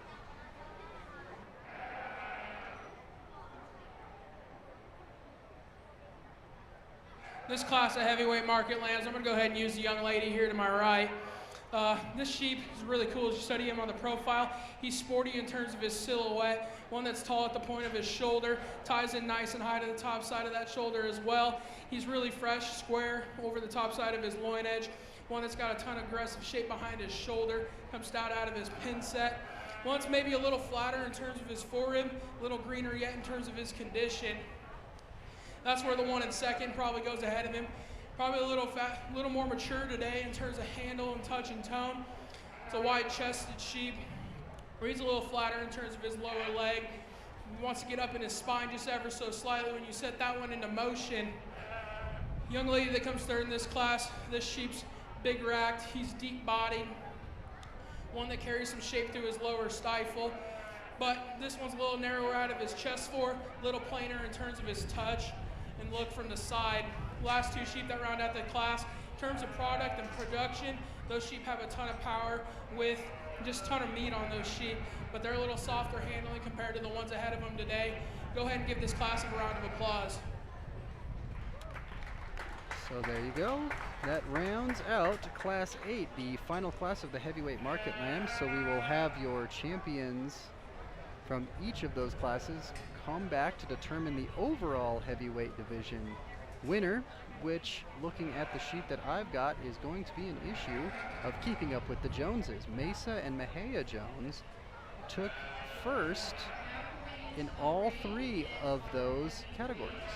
Division market lambs.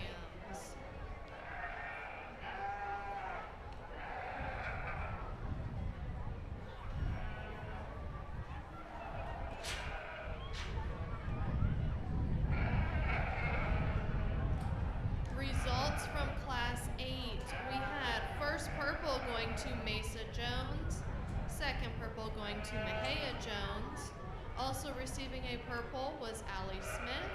Receiving blues was Wade Burkhorse and Carson Shaw. Just another reminder, we could definitely use some help tearing down these panels at the conclusion of this show.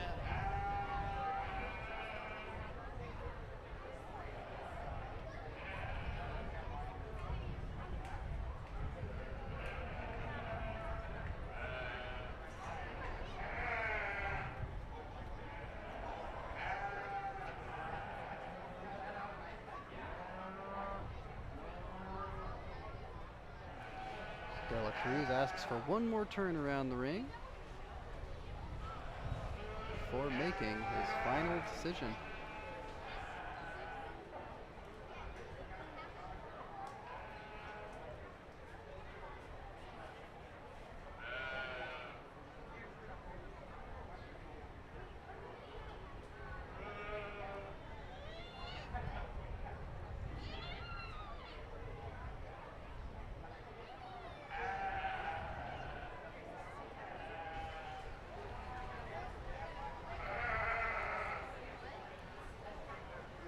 Judge goes in for one more closer look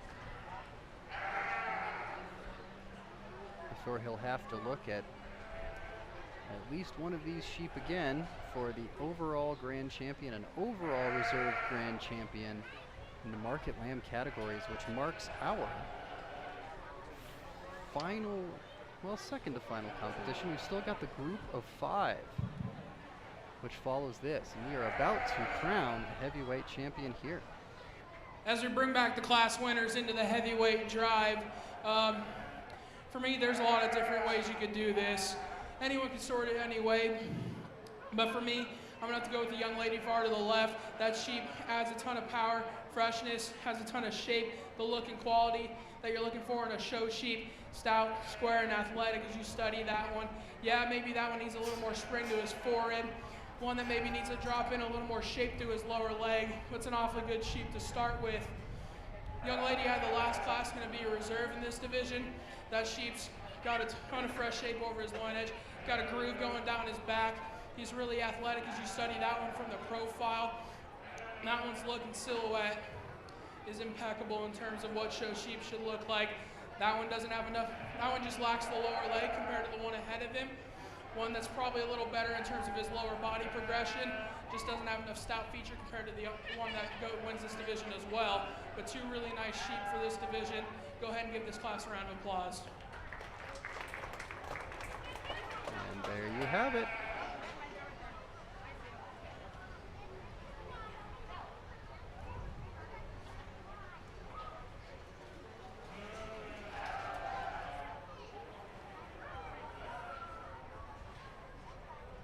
Your first place heavyweight division market lamb goes to Mahia Jones.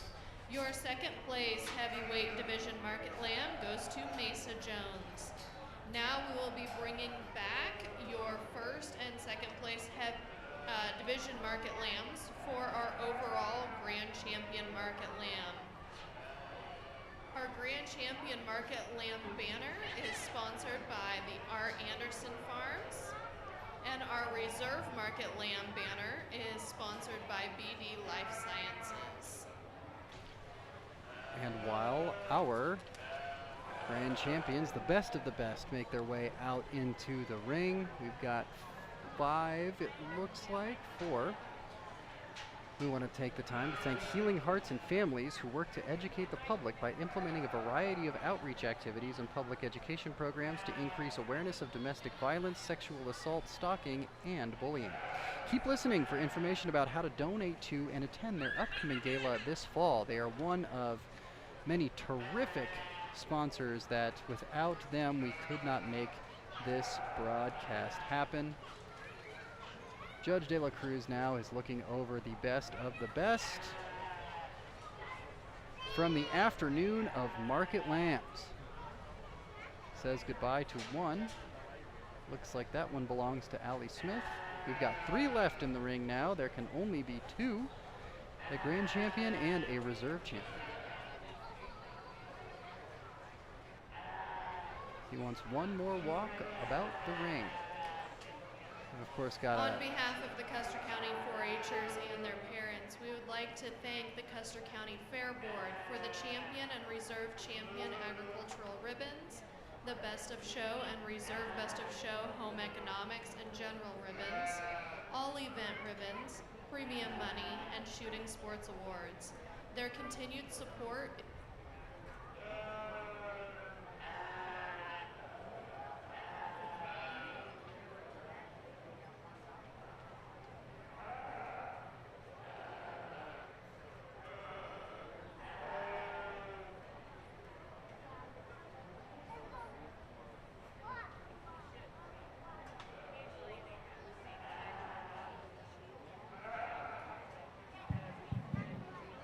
We'll hear the call now.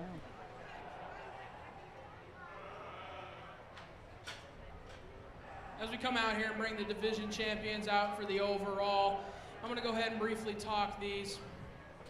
Young lady to the far left of me, that sheep's square up high.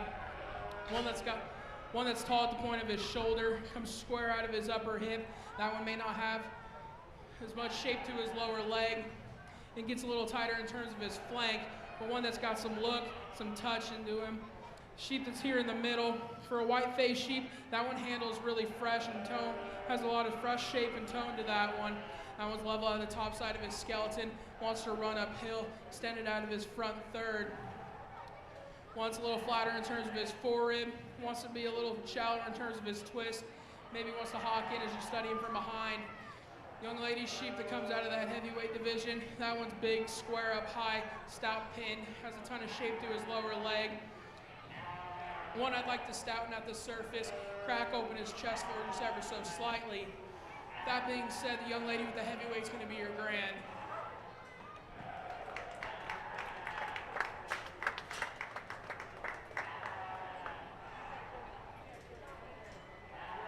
Mahia Jones is your overall grand champion for Market Lambs. as she shakes the hand of De La Cruz and makes her way out of the ring triumphant. That's a heavyweight championship and an overall grand championship for Mejia.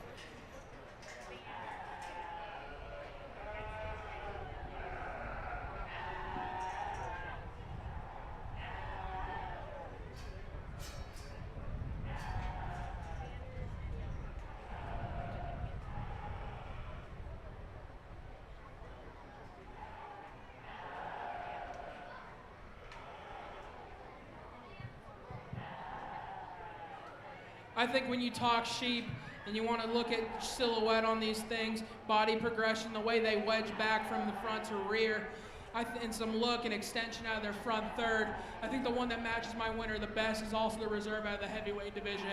She'll be the reserve overall.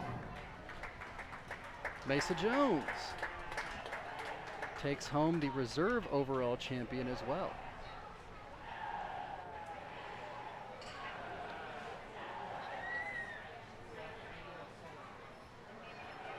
Your overall grand champion market lamb goes to Mejia Jones.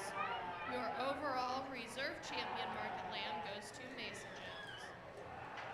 Our next class will be our club group of 5 market lambs. We've got the club group of 5 market lambs making their way out into the arena.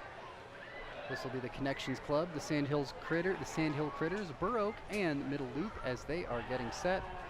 Want to thank a sponsor one last time, A1 Auto Repair in Arnold. A1 Auto Repair Shop in Arnold is the trusted name in auto repair and maintenance services for families across the area. They offer a wide variety of services that your vehicle needs to thrive. Make sure to visit them at their new location in Arnold at 110 East 7th Avenue or give them a call at 308-848-2542 to make an appointment. Without them, this broadcast would not be possible.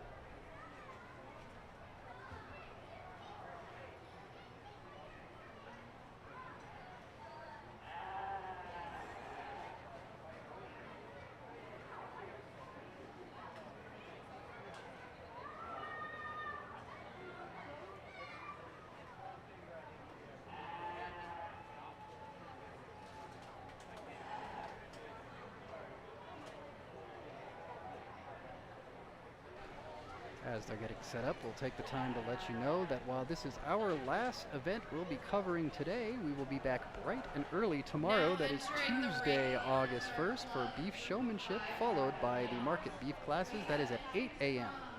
The Connections 4-H Club, Sandhills Critters 4-H Club, Burr Oak 4-H Club, and Middle Loop 4-H Club. And there's your group of 5 entering the arena, following our coverage of the 4-H beef showmanship and the market beef classes. We will be covering the FFA beef showmanship and breeding heifer and market beef shows as well. And then of course we'll be here on Wednesday covering the FFA stock feeder show, followed by the 4-H stock feeder show, breeding heifers, and the Clover Kid bucket calf parade in the junior herd, and the best group of 3. It should be awesome. Our coverage will continue all the way through Wednesday, and we'll even cover the livestock sale at the fairgrounds at 7 on Thursday, August 3rd.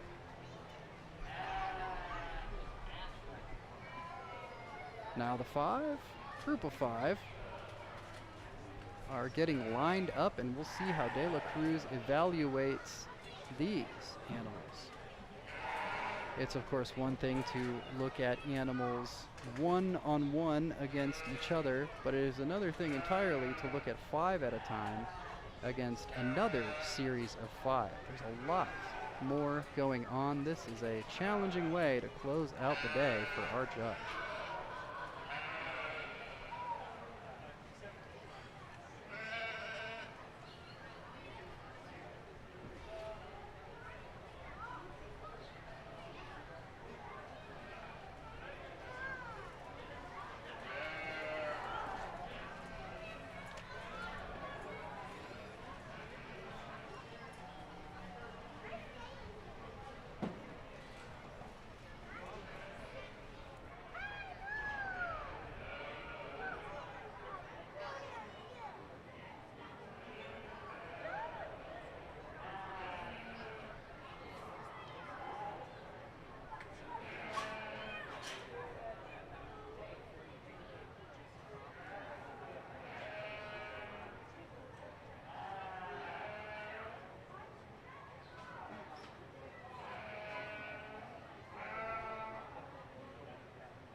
For me, this is a first. Normally there's a pen of 3 show when it comes to other species.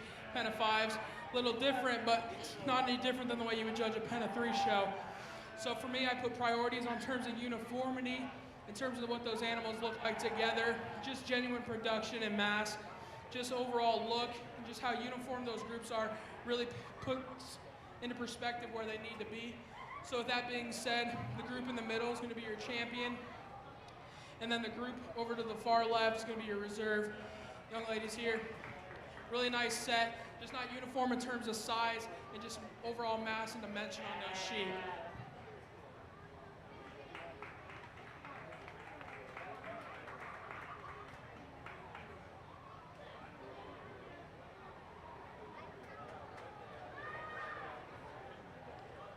Your champion club group of 5 lambs goes to Sand Hills Critters. Your reserve champion club group of 5 lambs goes to Great Connections. Baroque 4-H club also receives a purple ribbon. This concludes our 2023 4-H sheep show.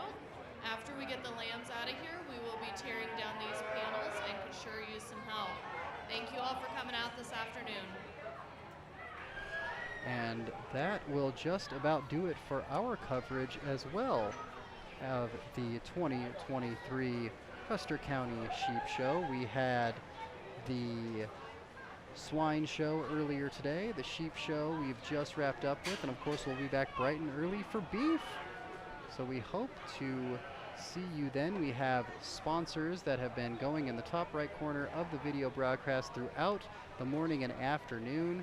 Be sure to thank them when you frequent their businesses. Also, we want to take the time to thank one more time Trotter Service and Trotter Fertilizer, Grocery Cart, the Custer County Ag Society, Pearson Physical Therapy, Nebraska State Bank, Healing Hearts and Families, and A1 Auto Repair in Arnold. We will be back bright and early with beef at 8 a.m.